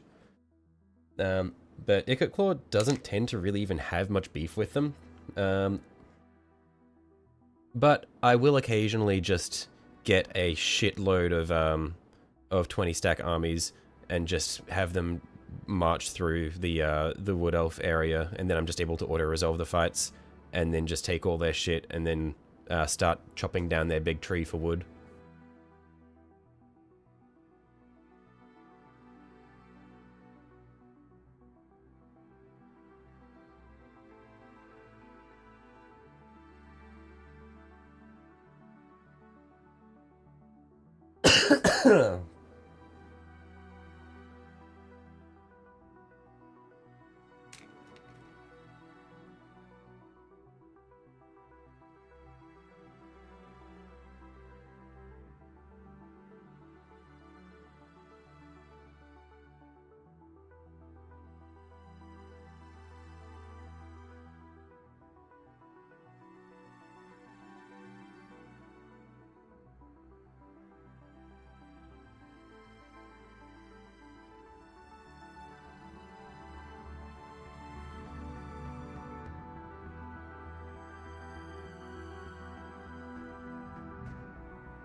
Oh yeah, I was talking about good gun armies as well. I forgot that dwarves also have some really nice gun armies. Although they lean more towards artillery stuff, but yeah, like I really like Malachi McKyson. Has some very fun armies you can do with him. Just artillery spam.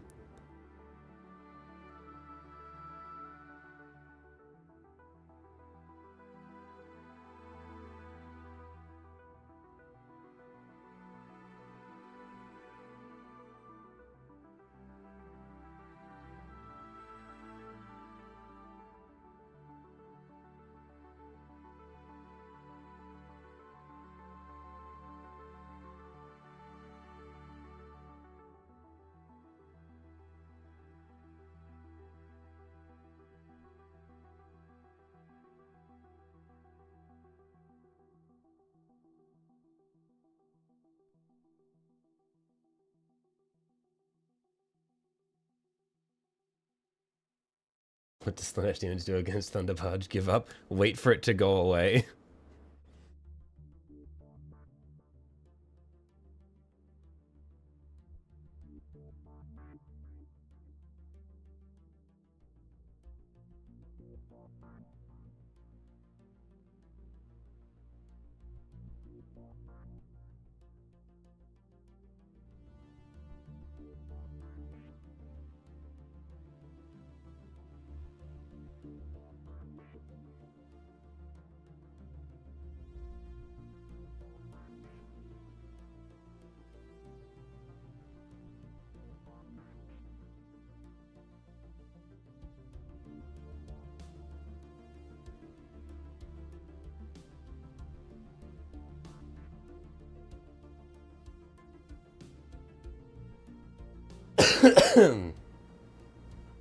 True, if they waste all their ammunition slaughtering the army, they'll be useless.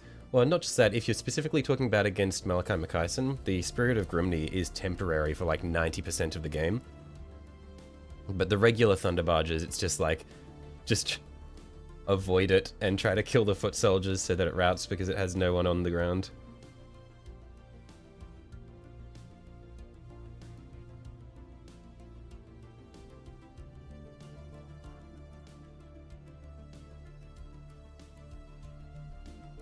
Yeah, because the McKyson's Thunderbarge, the Spirit of Grimny, I think it's like a 2 or 3 minute summon. For most of the game. It's only like once he gets it fully upgraded that it becomes a permanent summon.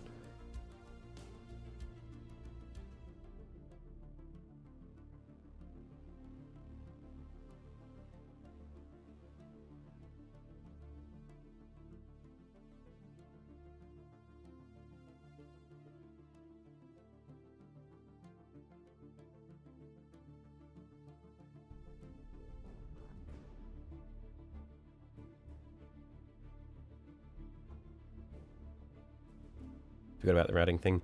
Yeah, no, it's quite helpful, but it can be, it's probably pretty cringe. I feel like Slanesh demons is a really bad matchup against dwarves in general. Because if they've got a thunder barge that's just fucking you up while you're trying to kill their ground soldiers, you're kind of shit out of luck. Because all their ground soldiers are so heavily armored and they will refuse to rout. So you're just trying to slap these guys to death, and they're just not taking damage while you're getting ruined by the thunder barge and the artillery that they'll have in the back line.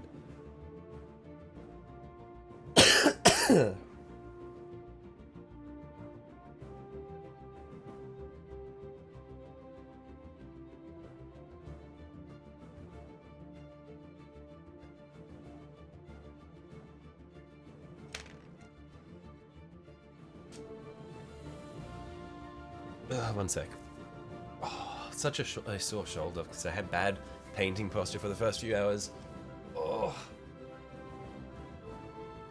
If they corner camp too, it's unwinnable. It depends. Because corner camping is a little bit of a double-edged sword. Because it means that if you manage to make them rout even for a second, then a lot of them will just instantly leave the field, like they don't get a second chance to reform. But you need to be able to rout them in the first place.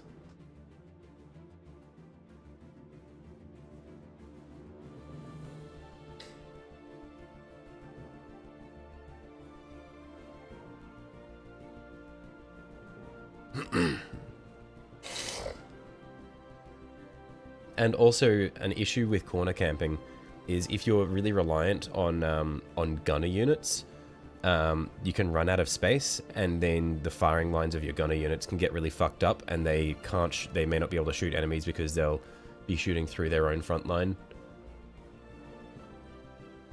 Not so much an issue if they're using bows, because they can arc over.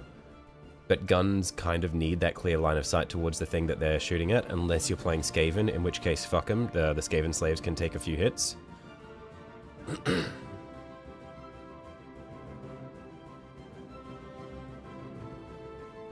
If you manage Proc Terror too, if you recall, dwarves have easy anti-psychic access. Yeah, it's hard to make dwarves rout in general, but it's not impossible. You just like the main thing is you just need to fuck them up. You're not going to apply psychic effects to them, but if you cause them to take losses, they'll generally break. And if they're corner camping, then you only need to break them once, and then they'll go over the off the threshold.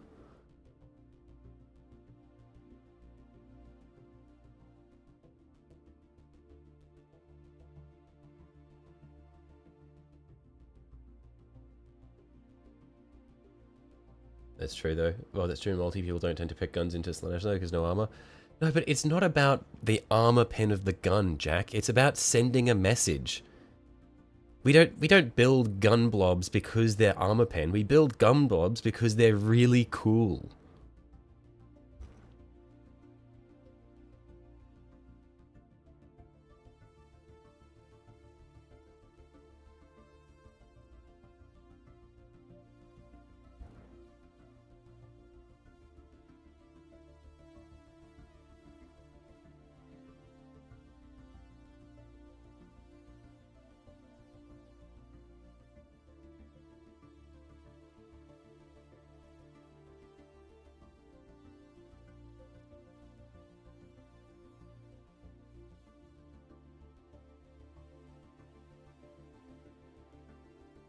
But I mean, like, at least for dwarves as well, like the same, like, their anti-infantry ranged weapon, the anti-infantry ranged weapon that they have is a flamethrower, so it's still like a straight line of fire. Like, I guess you've got the miners with satchel charges. They would probably work pretty well, but they're like, they blow their load once and then they get minced by whatever survives.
Oh, so ill.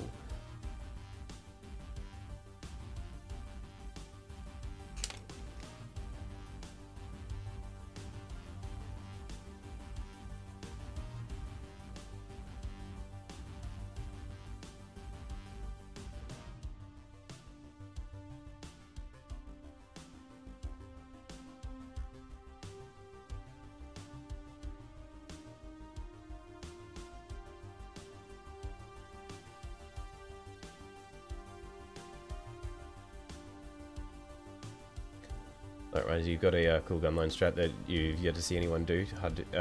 It's hard to explain, so it can't be fucked. Yeah, fair enough. Yeah, I feel like my go-to gunline is like... one sec. I feel like I can probably actually mark this out quite clearly.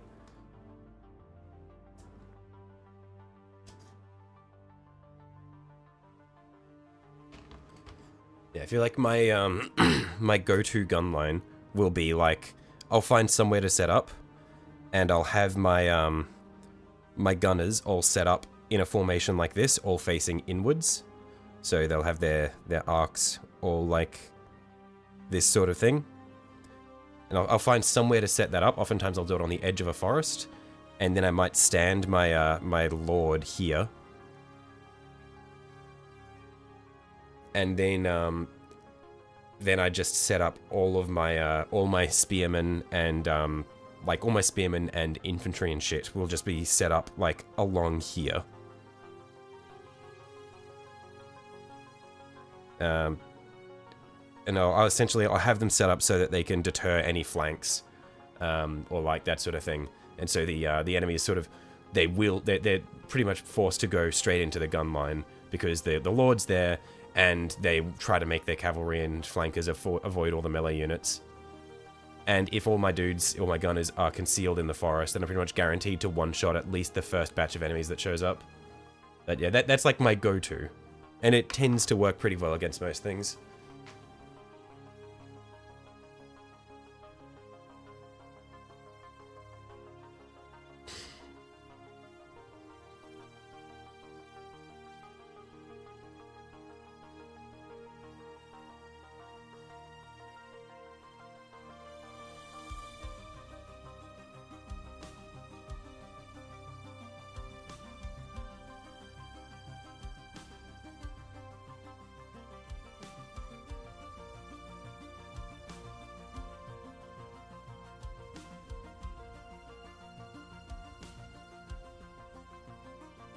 Love my painting strategy, genuinely awesome. I should paint more formations. I see, I see. Look, I mean, I don't have a pen available, but I have got some baking paper and I've got a paintbrush.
Ah, shit, made a mess there. Got a bit of paint on the back there. Get a wet brush though, I might be able to clean that up.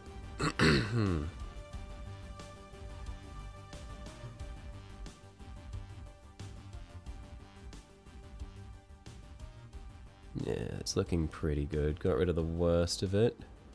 And then the rest of it we'll just be able to mask with some rust and that sort of thing anyway.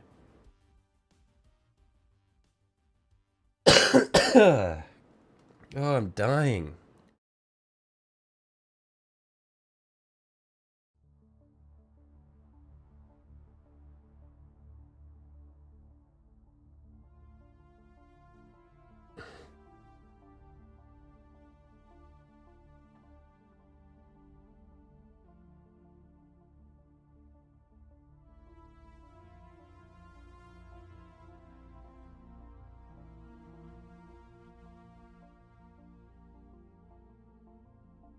Go back. Yep, no worries.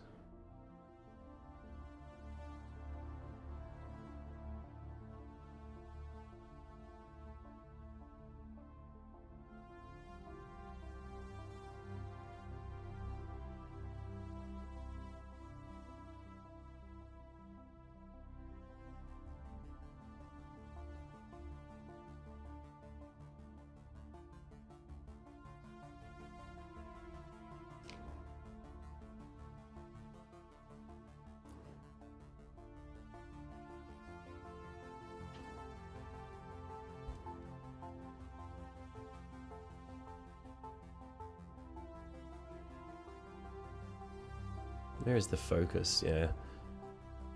So much harder to keep things in focus when I'm painting up high like this. Because the the camera is quite zoomed out, whereas when I've so there's a lot of different layers, but when I'm painting down low like this, I have to zoom the camera in a bit more, so it sort of pulls all the layers together, so it's a lot easier to focus on it. But my shoulders and my neck are a bit sore from painting down low for so long. Don't think I had my chair set up at quite the right height, so I was looking at it at a bit of a weird angle.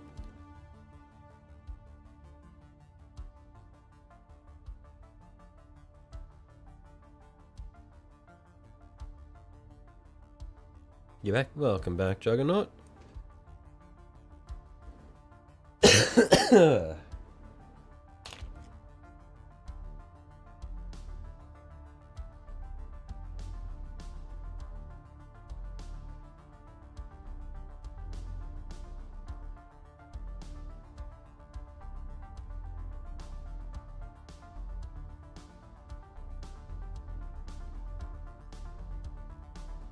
Getting late here, so you heading out. See you later. Right, I'll catch you later, Dipper. Have a good night.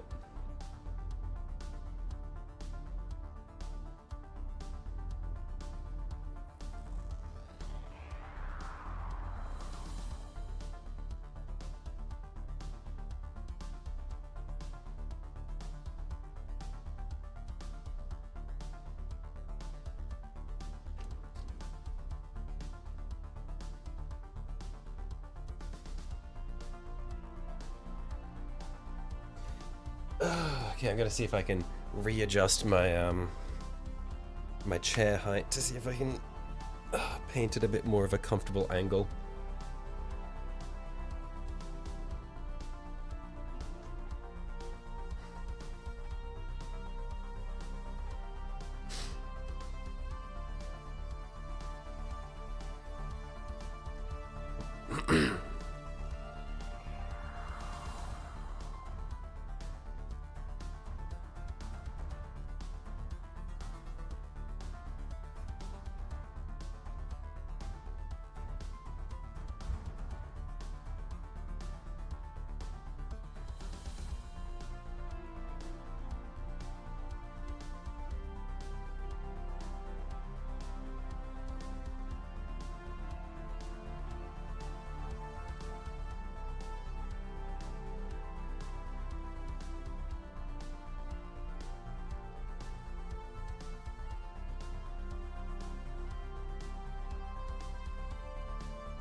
Friends, and you just got back from camping earlier today, and one of them finished setting up in primary group of Ravagers, whatever they're called. What army are they from?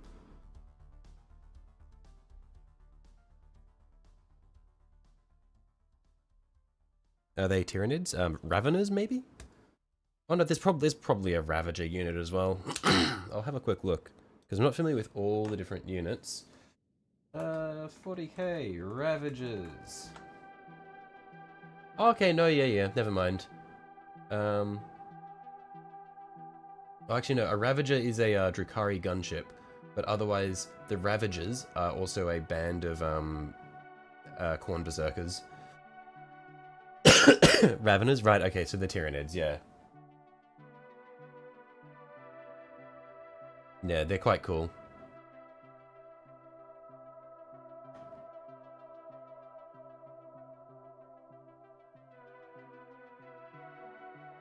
Yeah, gotta love some Tyranids.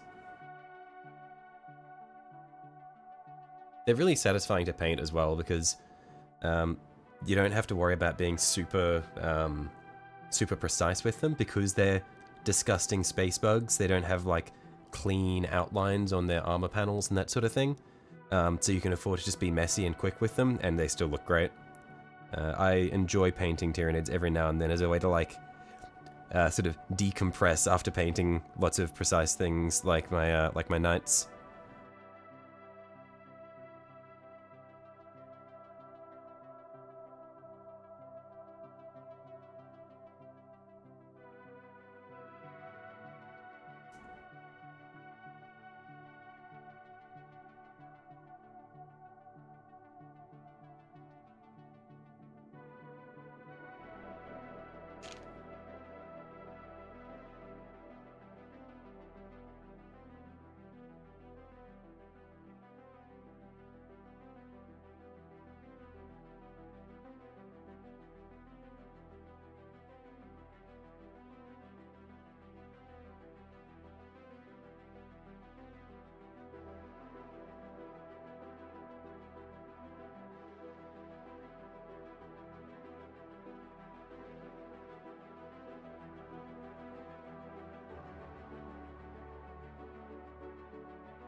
Gonna need to mix up more of this trim color.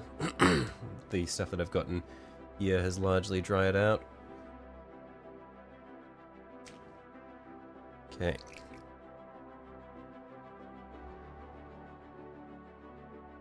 One. 2 drops.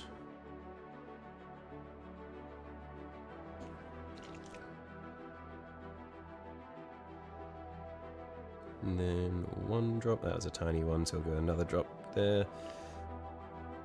That should be what we want. Yeah, mix that up, see how it looks. How close am I to finishing? Not very, my friend. Not very. We'll be working on this at least a few more days. Yeah, I take a very long time to paint these big models. I take a very long time to paint in general.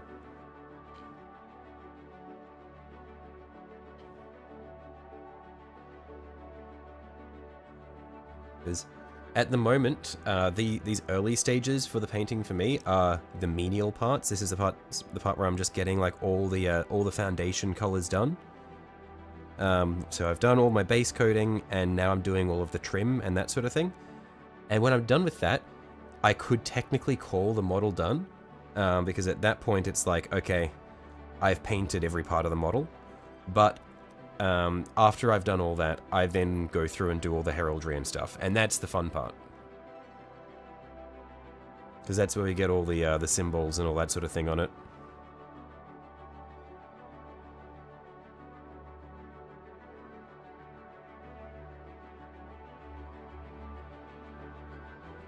How close are you to edging? No comment, Jesus.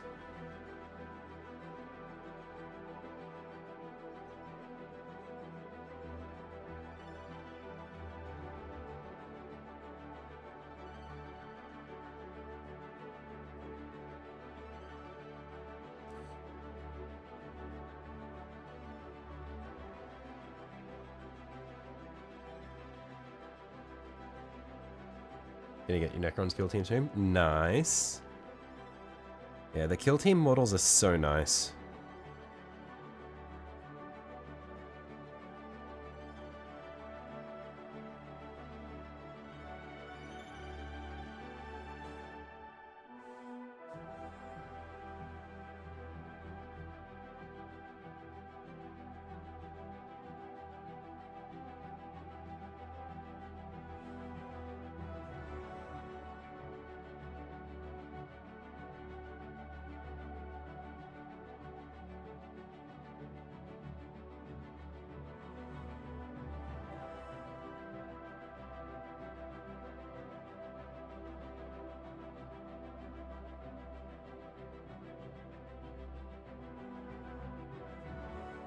These will be your first minis ever, so you got to lock in on the paints.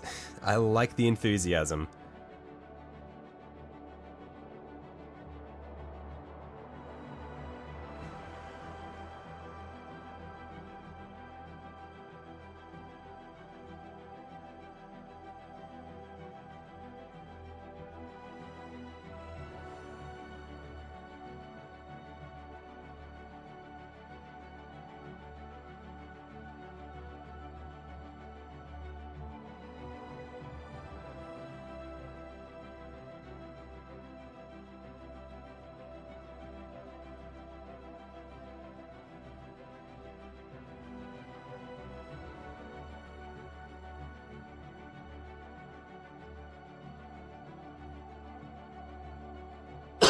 Oh, that hurt so much. Ow. Any new games you check out?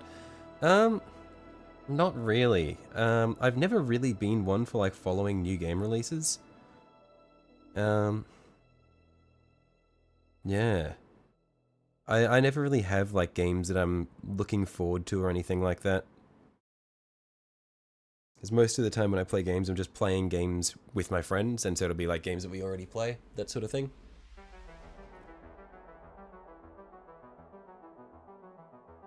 But yeah, I used to play like games a lot more as well, but I think now, like probably past couple of months or so, I've been focusing a lot more on my like on the minis and that sort of thing.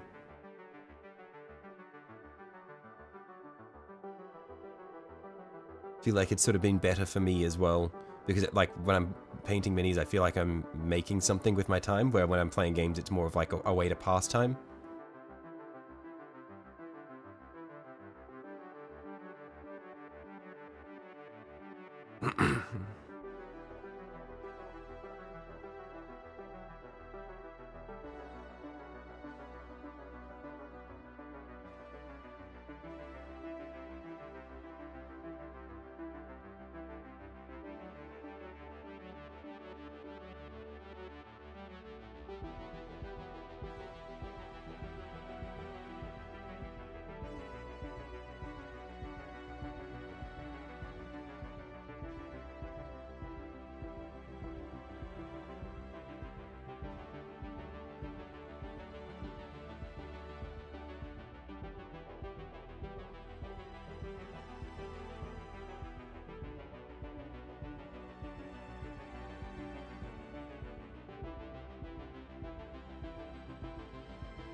Macaroni, welcome back.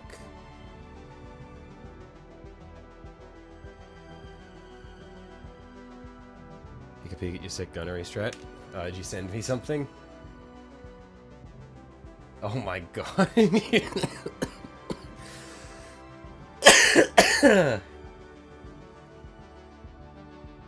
What is this?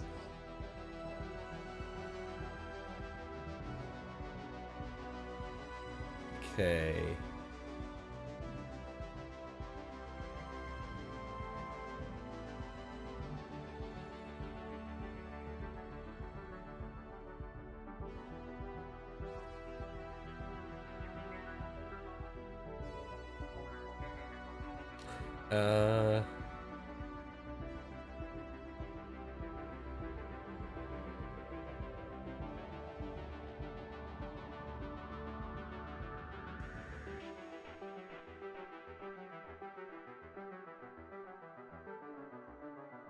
I see. I think I understand.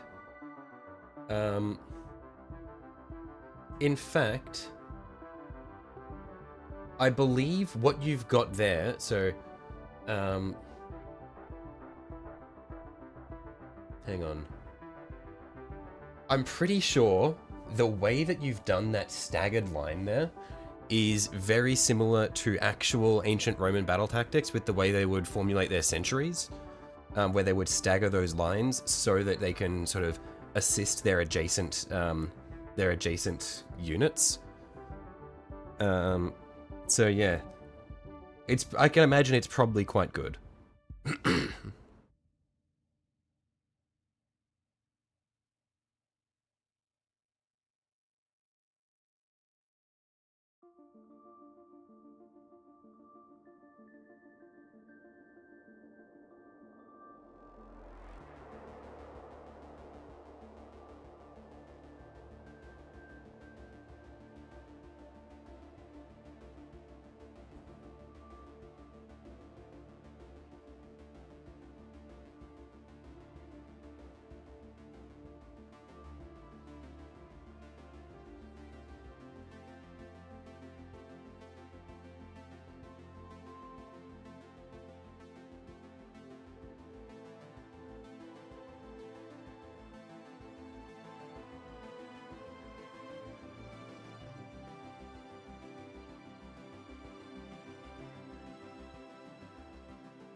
Last campaign ended due to, on like turn 5, escaping army showing up with like 4,000 units and just rolled you.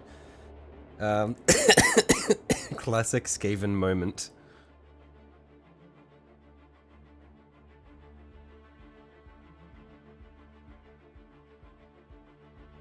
Yeah, Skaven can be a pain to fight because they just overwhelm you with a shitload of units, but the reality of fighting them is that the Skaven slaves are fucking useless, and what's killing you is all of their backline shit.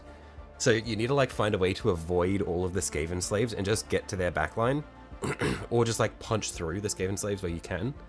But yeah, they can be a pain, because since there's so many of them, they'll just tie up all your units, and then you'll just get ruined by their weapons teams.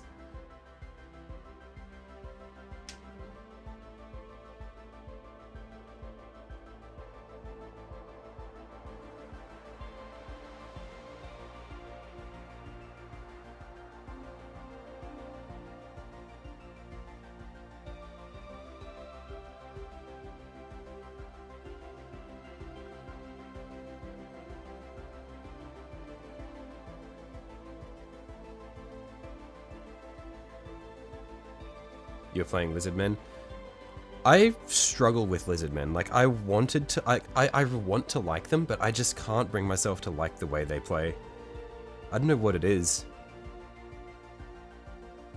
Because aesthetically, they are so cool, but just gameplay-wise, I just cannot.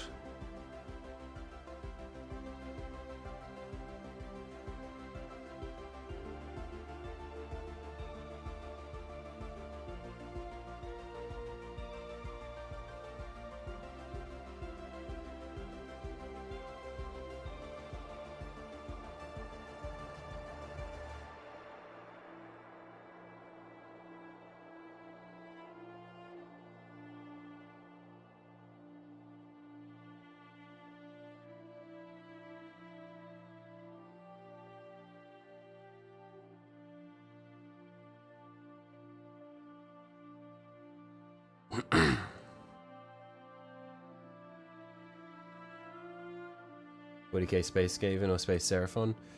Look, we want Space Skaven. It's just how it is. They would be, like, aesthetically, they would be so much nicer than Space Lizardmen, because the appeal of the Lizardmen is that they're, like, still pretty primitive. Because the whole thing is that they're like, what do you say? Like, they're all like South American, like, inspired, and so it wouldn't. I don't know if that would necessarily translate particularly nicely over to them having like laser guns and shit. Also, because they're dinosaurs, their whole thing is they're just fucking ripping you apart. They're dinosaurs riding dinosaurs, whereas Skaven, they are already like mad scientist bastards. I feel like they would fit into 40k pretty well. Just need, like, you can keep them with their like World War II level tech, like their World War II tech level, but just make the warpstone weapons so much stronger. Make a rattling gun strong enough to punch through ceramite. Guess you'll follow the advice you've been given and play Ikit Claw. Ikit Claw is a great time. You just need to get used to the fact that since you're playing Skaven, like 60% of your army is dog shit useless. Your your weapons teams are where it's at. Skaven slaves are pretty damn useless. Clan rats are they're passable, but they're not great. Storm vermin are good, but like all of your pretty much all of your melee options tend to suck for most of the game. I do really enjoy playing Throt the Unclean as well. He's the Skaven that lives up in the north. He's got like the chunk of warpstone for an eye. He's really fun because he's like, so Ikit Claw is really focused on doing like weapons teams and stuff. Throt the Unclean is really focused on monsters. So you'll have like lots of rat ogres and stuff, and then you get to like spend a special resource to augment them to make them stronger. He's a lot of fun.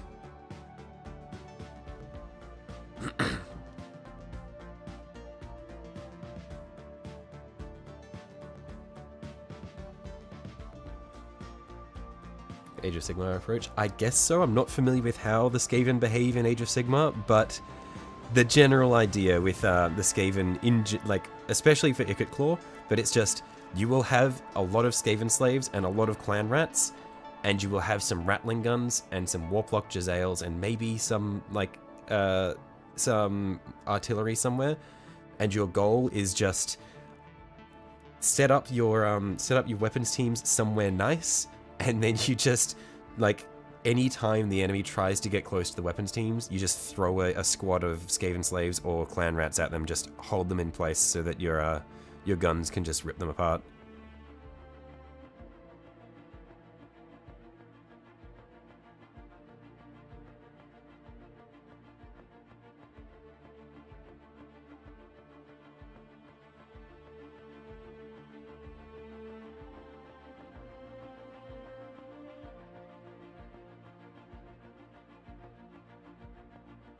But you do want to be careful as well, because something that I didn't realize for a while I was playing Icket Claw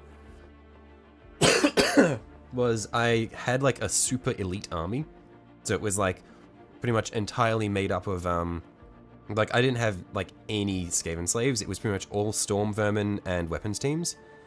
And I'd set up like a corner camp where I'd have like a circle of my Storm Vermin like that, and then my guns like that, and then my artillery and shit back here. And I was wondering why my front line was just instantly dying every time. And it's because I was stupid and didn't realize that Skaven don't give a fuck. And so, like, they don't give a fuck about who they're shooting. So all of my Rattling guns were just killing my Storm Vermin. So my Storm Vermin get engaged from in front, so they're getting fucked up by the enemy front line, and then they're getting gunned down from behind as well. So that was a learning curve for me.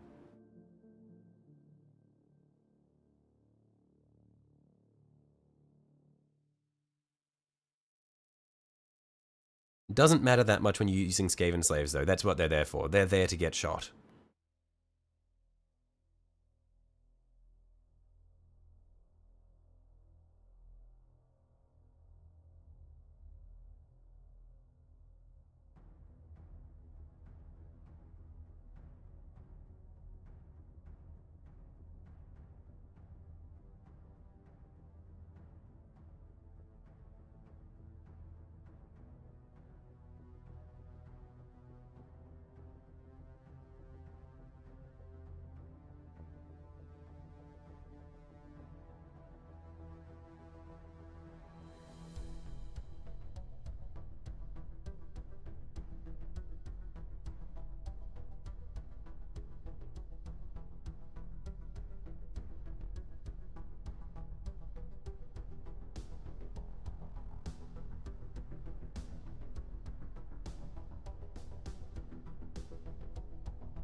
So good. It's just noticed halfway through a fight, you had a unit doing nothing. That'll happen. It'll happen a lot where, like, you'll have a unit that will be in the fight and they'll rout, and then they'll just go and, like, sit in a forest on the edge of the map, and then they'll just sit there, like, they'll sit there and get their morale back, and then they'll just stay. And you won't realize that they're just standing idle for, like, half the fight.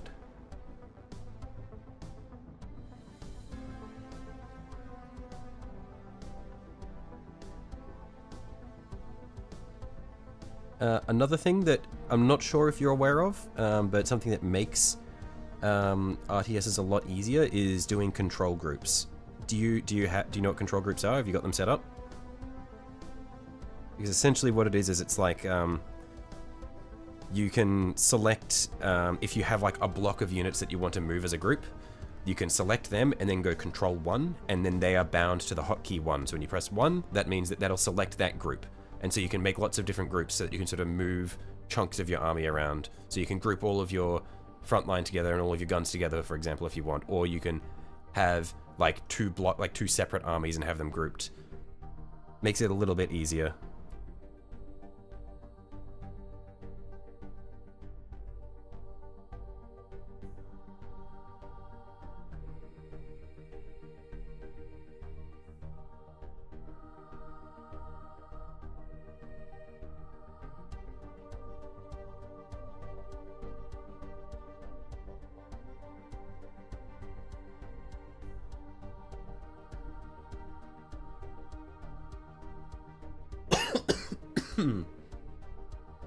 So good, you turn your decisive victory into a close victory. Nice, that's what we want.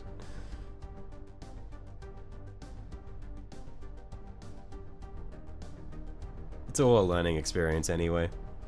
But yeah, I would say that probably one of the big things to help with army coordination is using control groups. And it sort of helps you get an idea of what formations you want to do as well, because then you're thinking about your army as like groups of different units working together rather than just like a bunch of individual units. And it makes it easier to hold a formation because you're not like constantly microing each individual unit. You're just like, okay, these three units of spearmen work together.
Dying.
Gotta duck out, do things, no good luck on the painting. Right up, I'll catch you later, Jacko.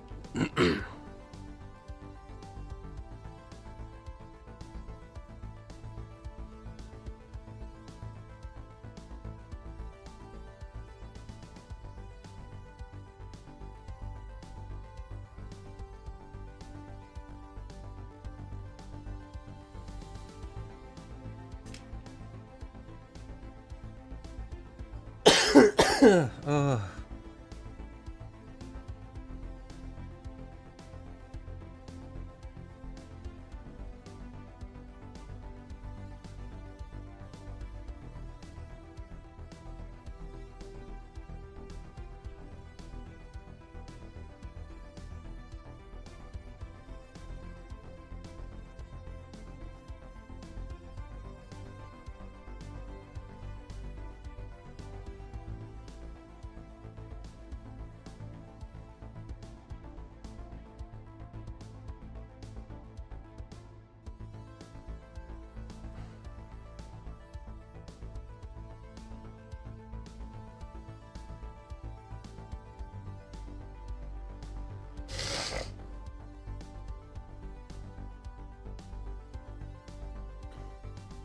Okay, next section.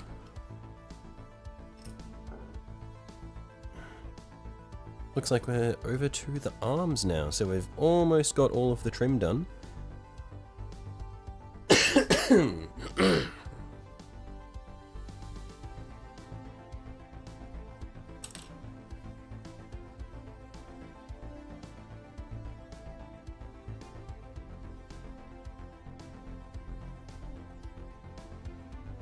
With the other hero you get, what do you do with them? So when you say hero, so you're talking about the, not the Lord, so this isn't a new army, this is the hero.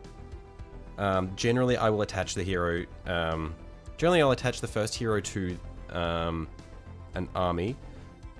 It depends on what the hero is though, because I think it's the Warp Lock Engineer, they're able to establish undercities for you.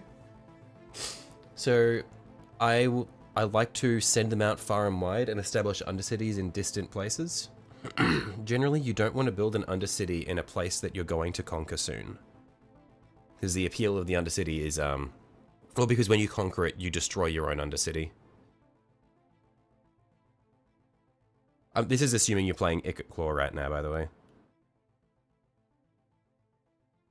But yeah, like each faction's heroes do have different functions. I'm pretty sure the Warp Lock Engineer can establish undercities like once every 10 or 15 turns. But otherwise, you can just stick him in an army because he's got good spells and stuff. It would have been good to know for 25 seconds ago. Well, you can always detach him from. Did you put an undercity in an adjacent place? Yeah, I had made that mistake early on as well, and then I conquered the place, and I was like, hang on, where'd my undercity go?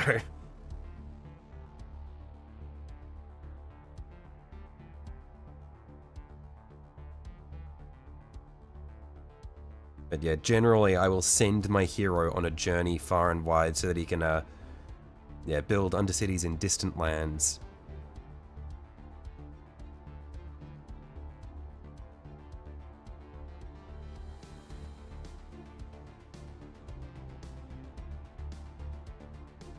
Put one exactly where you're going to attack. Yep, I did that as well. Is this the very first city, the one down to the bottom left of your of Skavenblight?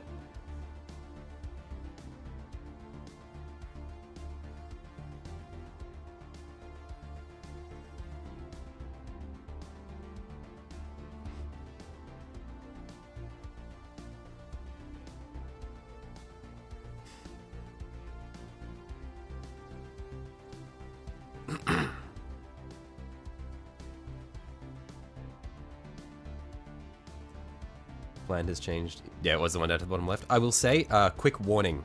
The most annoying enemy that you're going to have to deal with is there's a beast man who lives pretty much on the left of the continent you're currently on. So there's like a bunch of plains and stuff there. There's a beast man that lives there and just fucks up everything. He ruins everything for you, because what he does is he's going to push down south at the same time that you're expanding to the west. And so he does this shit where he will like have these he'll raise cities and build a totem on like one of them, and you can't colonize any cities in that province until you destroy his totem. It's really annoying.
Gonna need to mix up more paint here.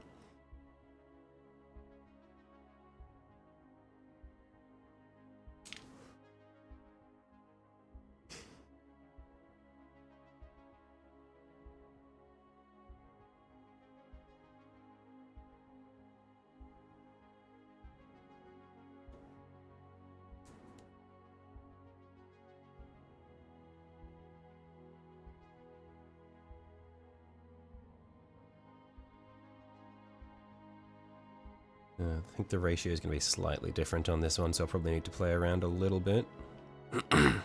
No, actually. No, it seems pretty good. I think I got it right again. Yeah, it looks good.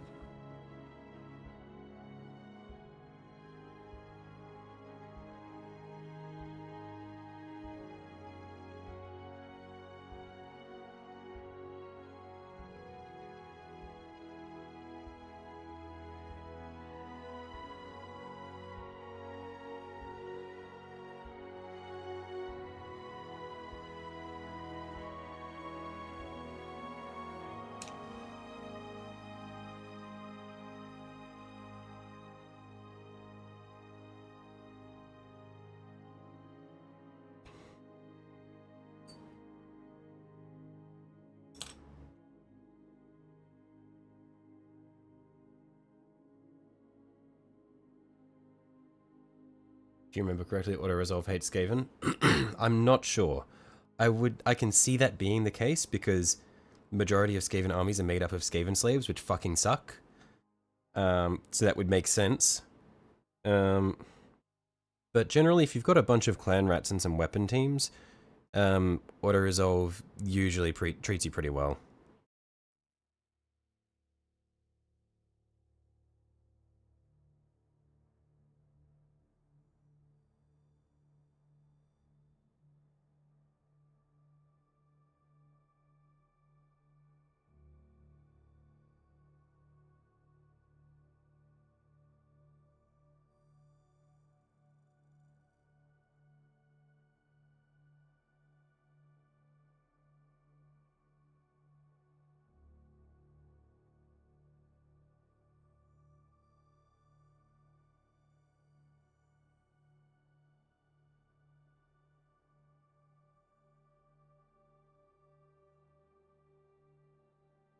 Yeah, I think the worst auto-resolve faction that I've encountered was I tried playing the Kislev leader, who's like the old lady, and her first fight, I'm pretty sure, the auto-resolve result is either like a Pyrrhic victory or a close defeat. And it's like, what the fuck? This is the first battle. Made a grave mistake? Uh-oh. What happened?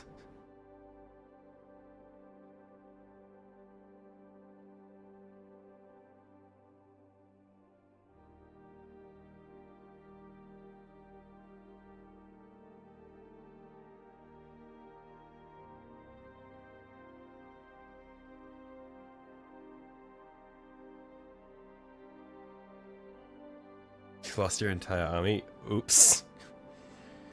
Did you get Undercity intercepted? Oh, sorry, Underway intercepted?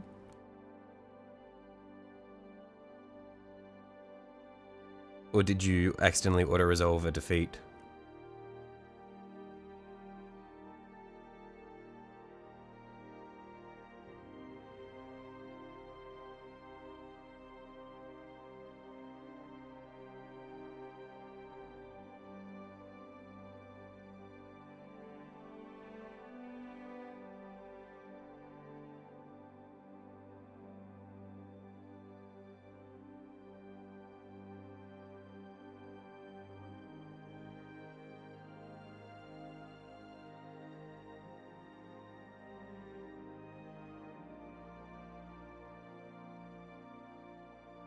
It was a weak settlement, and the next turn it wasn't so weak. Ah. Rip.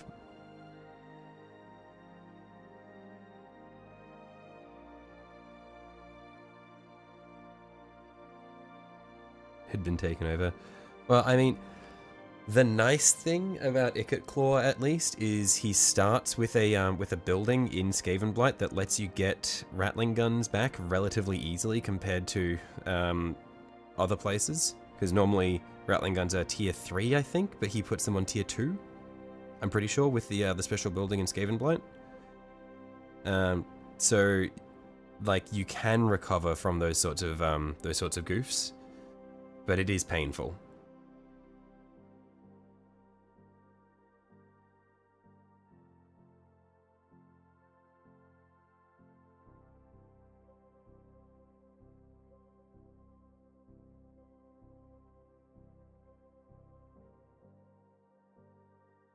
But the Warp Block Jezzails are a bit more of a painful loss. Because I don't think that they're available particularly early in any of his buildings.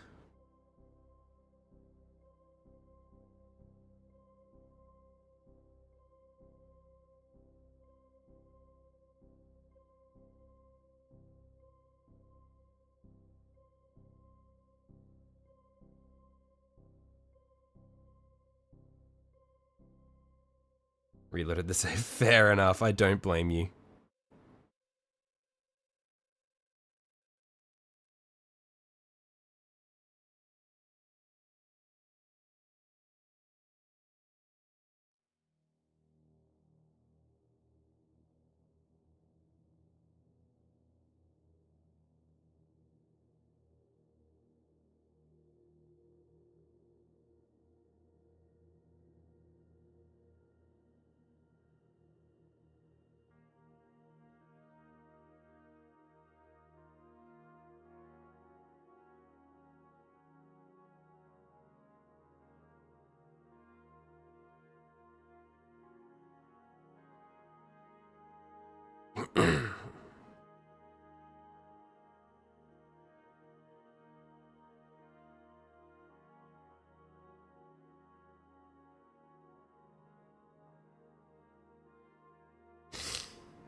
One sec. I will be right back.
Okay, I'm back.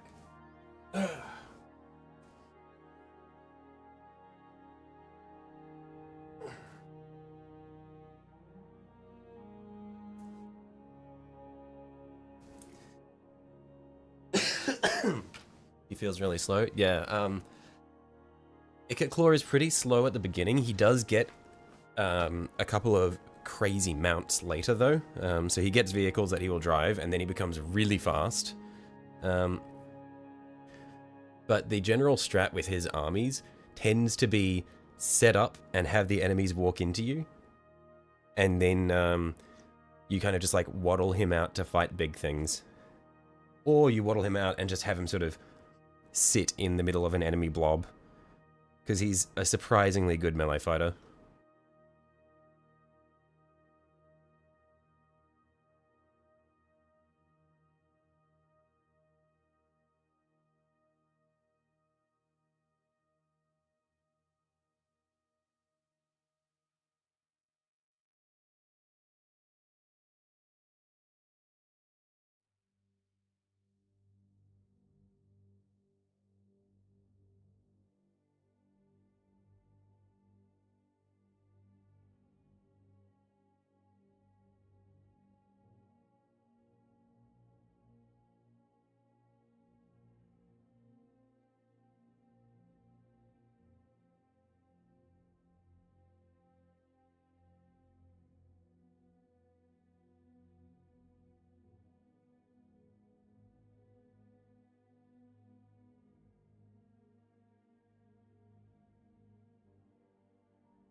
Starts with a crazy economy. Yeah, no, the the rough thing with Skaven is just trying to balance food. Because you'll feel like, sometimes you feel like you have a lot of food, and then it just goes away as you're like expanding. And an annoying thing is, because the way the Skaven's food, like, the way the food is counted, it's counted in percentages. So early game, having 100 food has you in like the top bracket of food supply, but then as you get into the later game, your max food supply goes up, which means that 100 food will have you down in like the second bottom rung. So you need to have like a lot of food.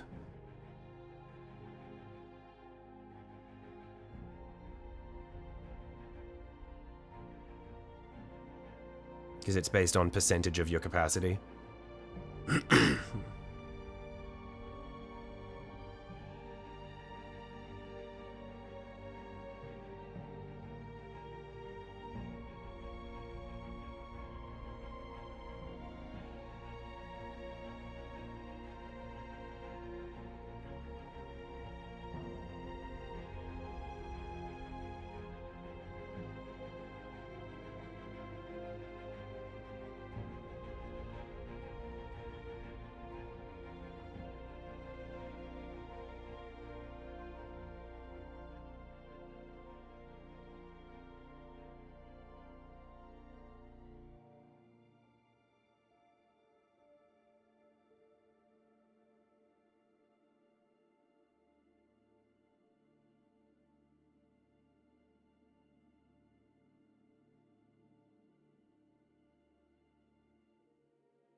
Don't think you could see yourself going for like the end times.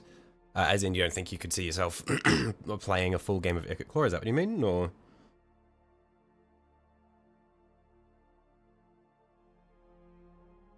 Because that's understandable. I would say that Icket Claw is a good entry-level Skaven, but again, like if you just may not like how Skaven work in general. But I would say that, like all the Skaven play slightly differently. Like they've got their own cool mechanics. I think my favorite is probably Throt the Unclean, but Icket Claw is solid. Like Endgame Crisis. Oh, Endgame Crisis in Warhammer is cringe. It's always... it's rarely worth it. A lot of the time it just devolves into having like 5 full stack armies just walking around as a blob and one-shotting everything in auto-resolve.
Man, I really, really hope this shit goes away soon.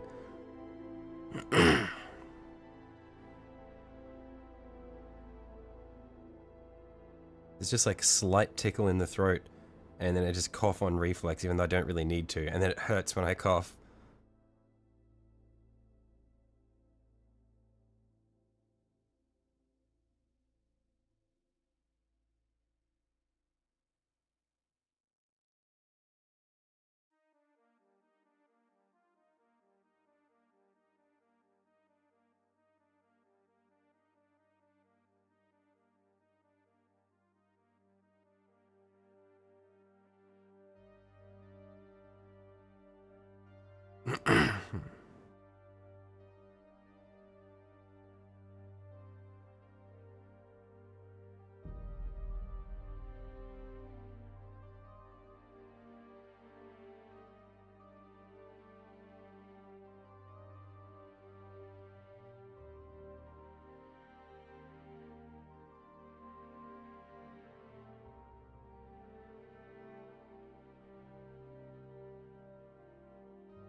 Hmm.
Okay. That's pretty much all the trim done for that arm.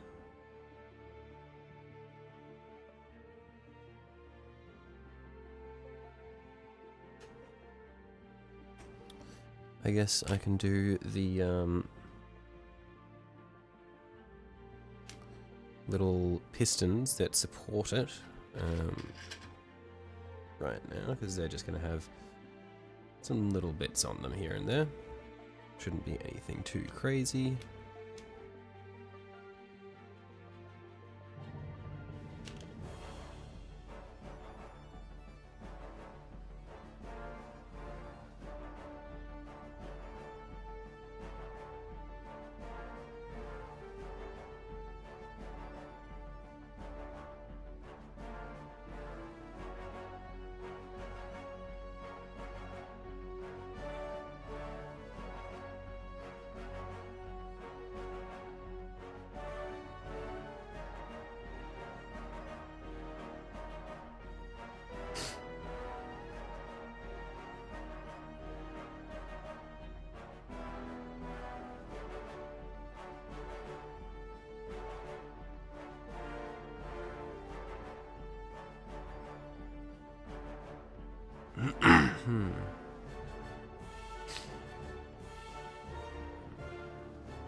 Hmm.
Hmm.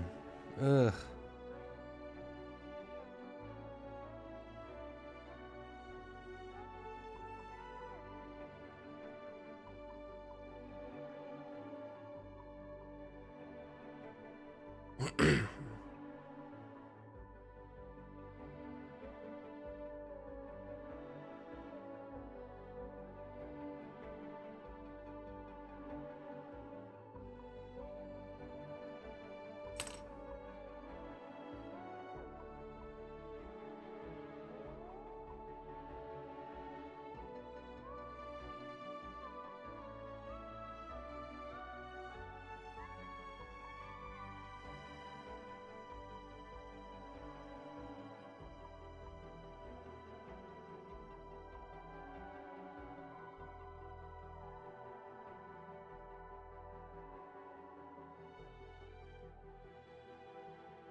What else is there to do? I don't really want to commit to doing all of the edging on the gun today, because there's a lot of trim there.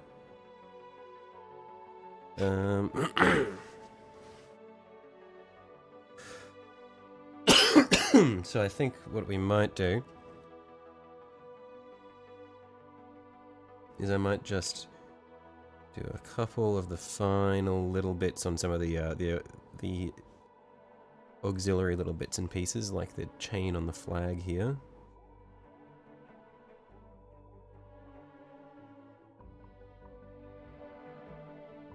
And then we'll probably pack it in after this.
I haven't really thought about what I want to do with this flag yet. So I'm not going to be too worried about being super clean with the application of this edge color here, because it'll probably need to be touched up near the end anyway, because I'll need to completely coat the foundation, or completely coat all of the fabric parts of this flag anyway.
Alrighty.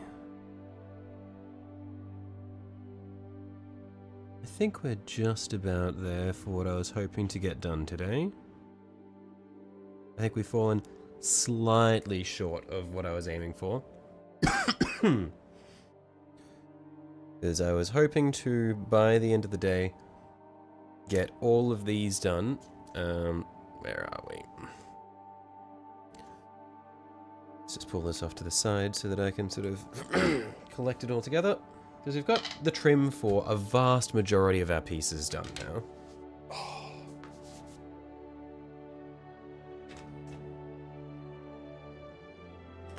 Oop. Let's just zoom this in so that we can get it all in focus.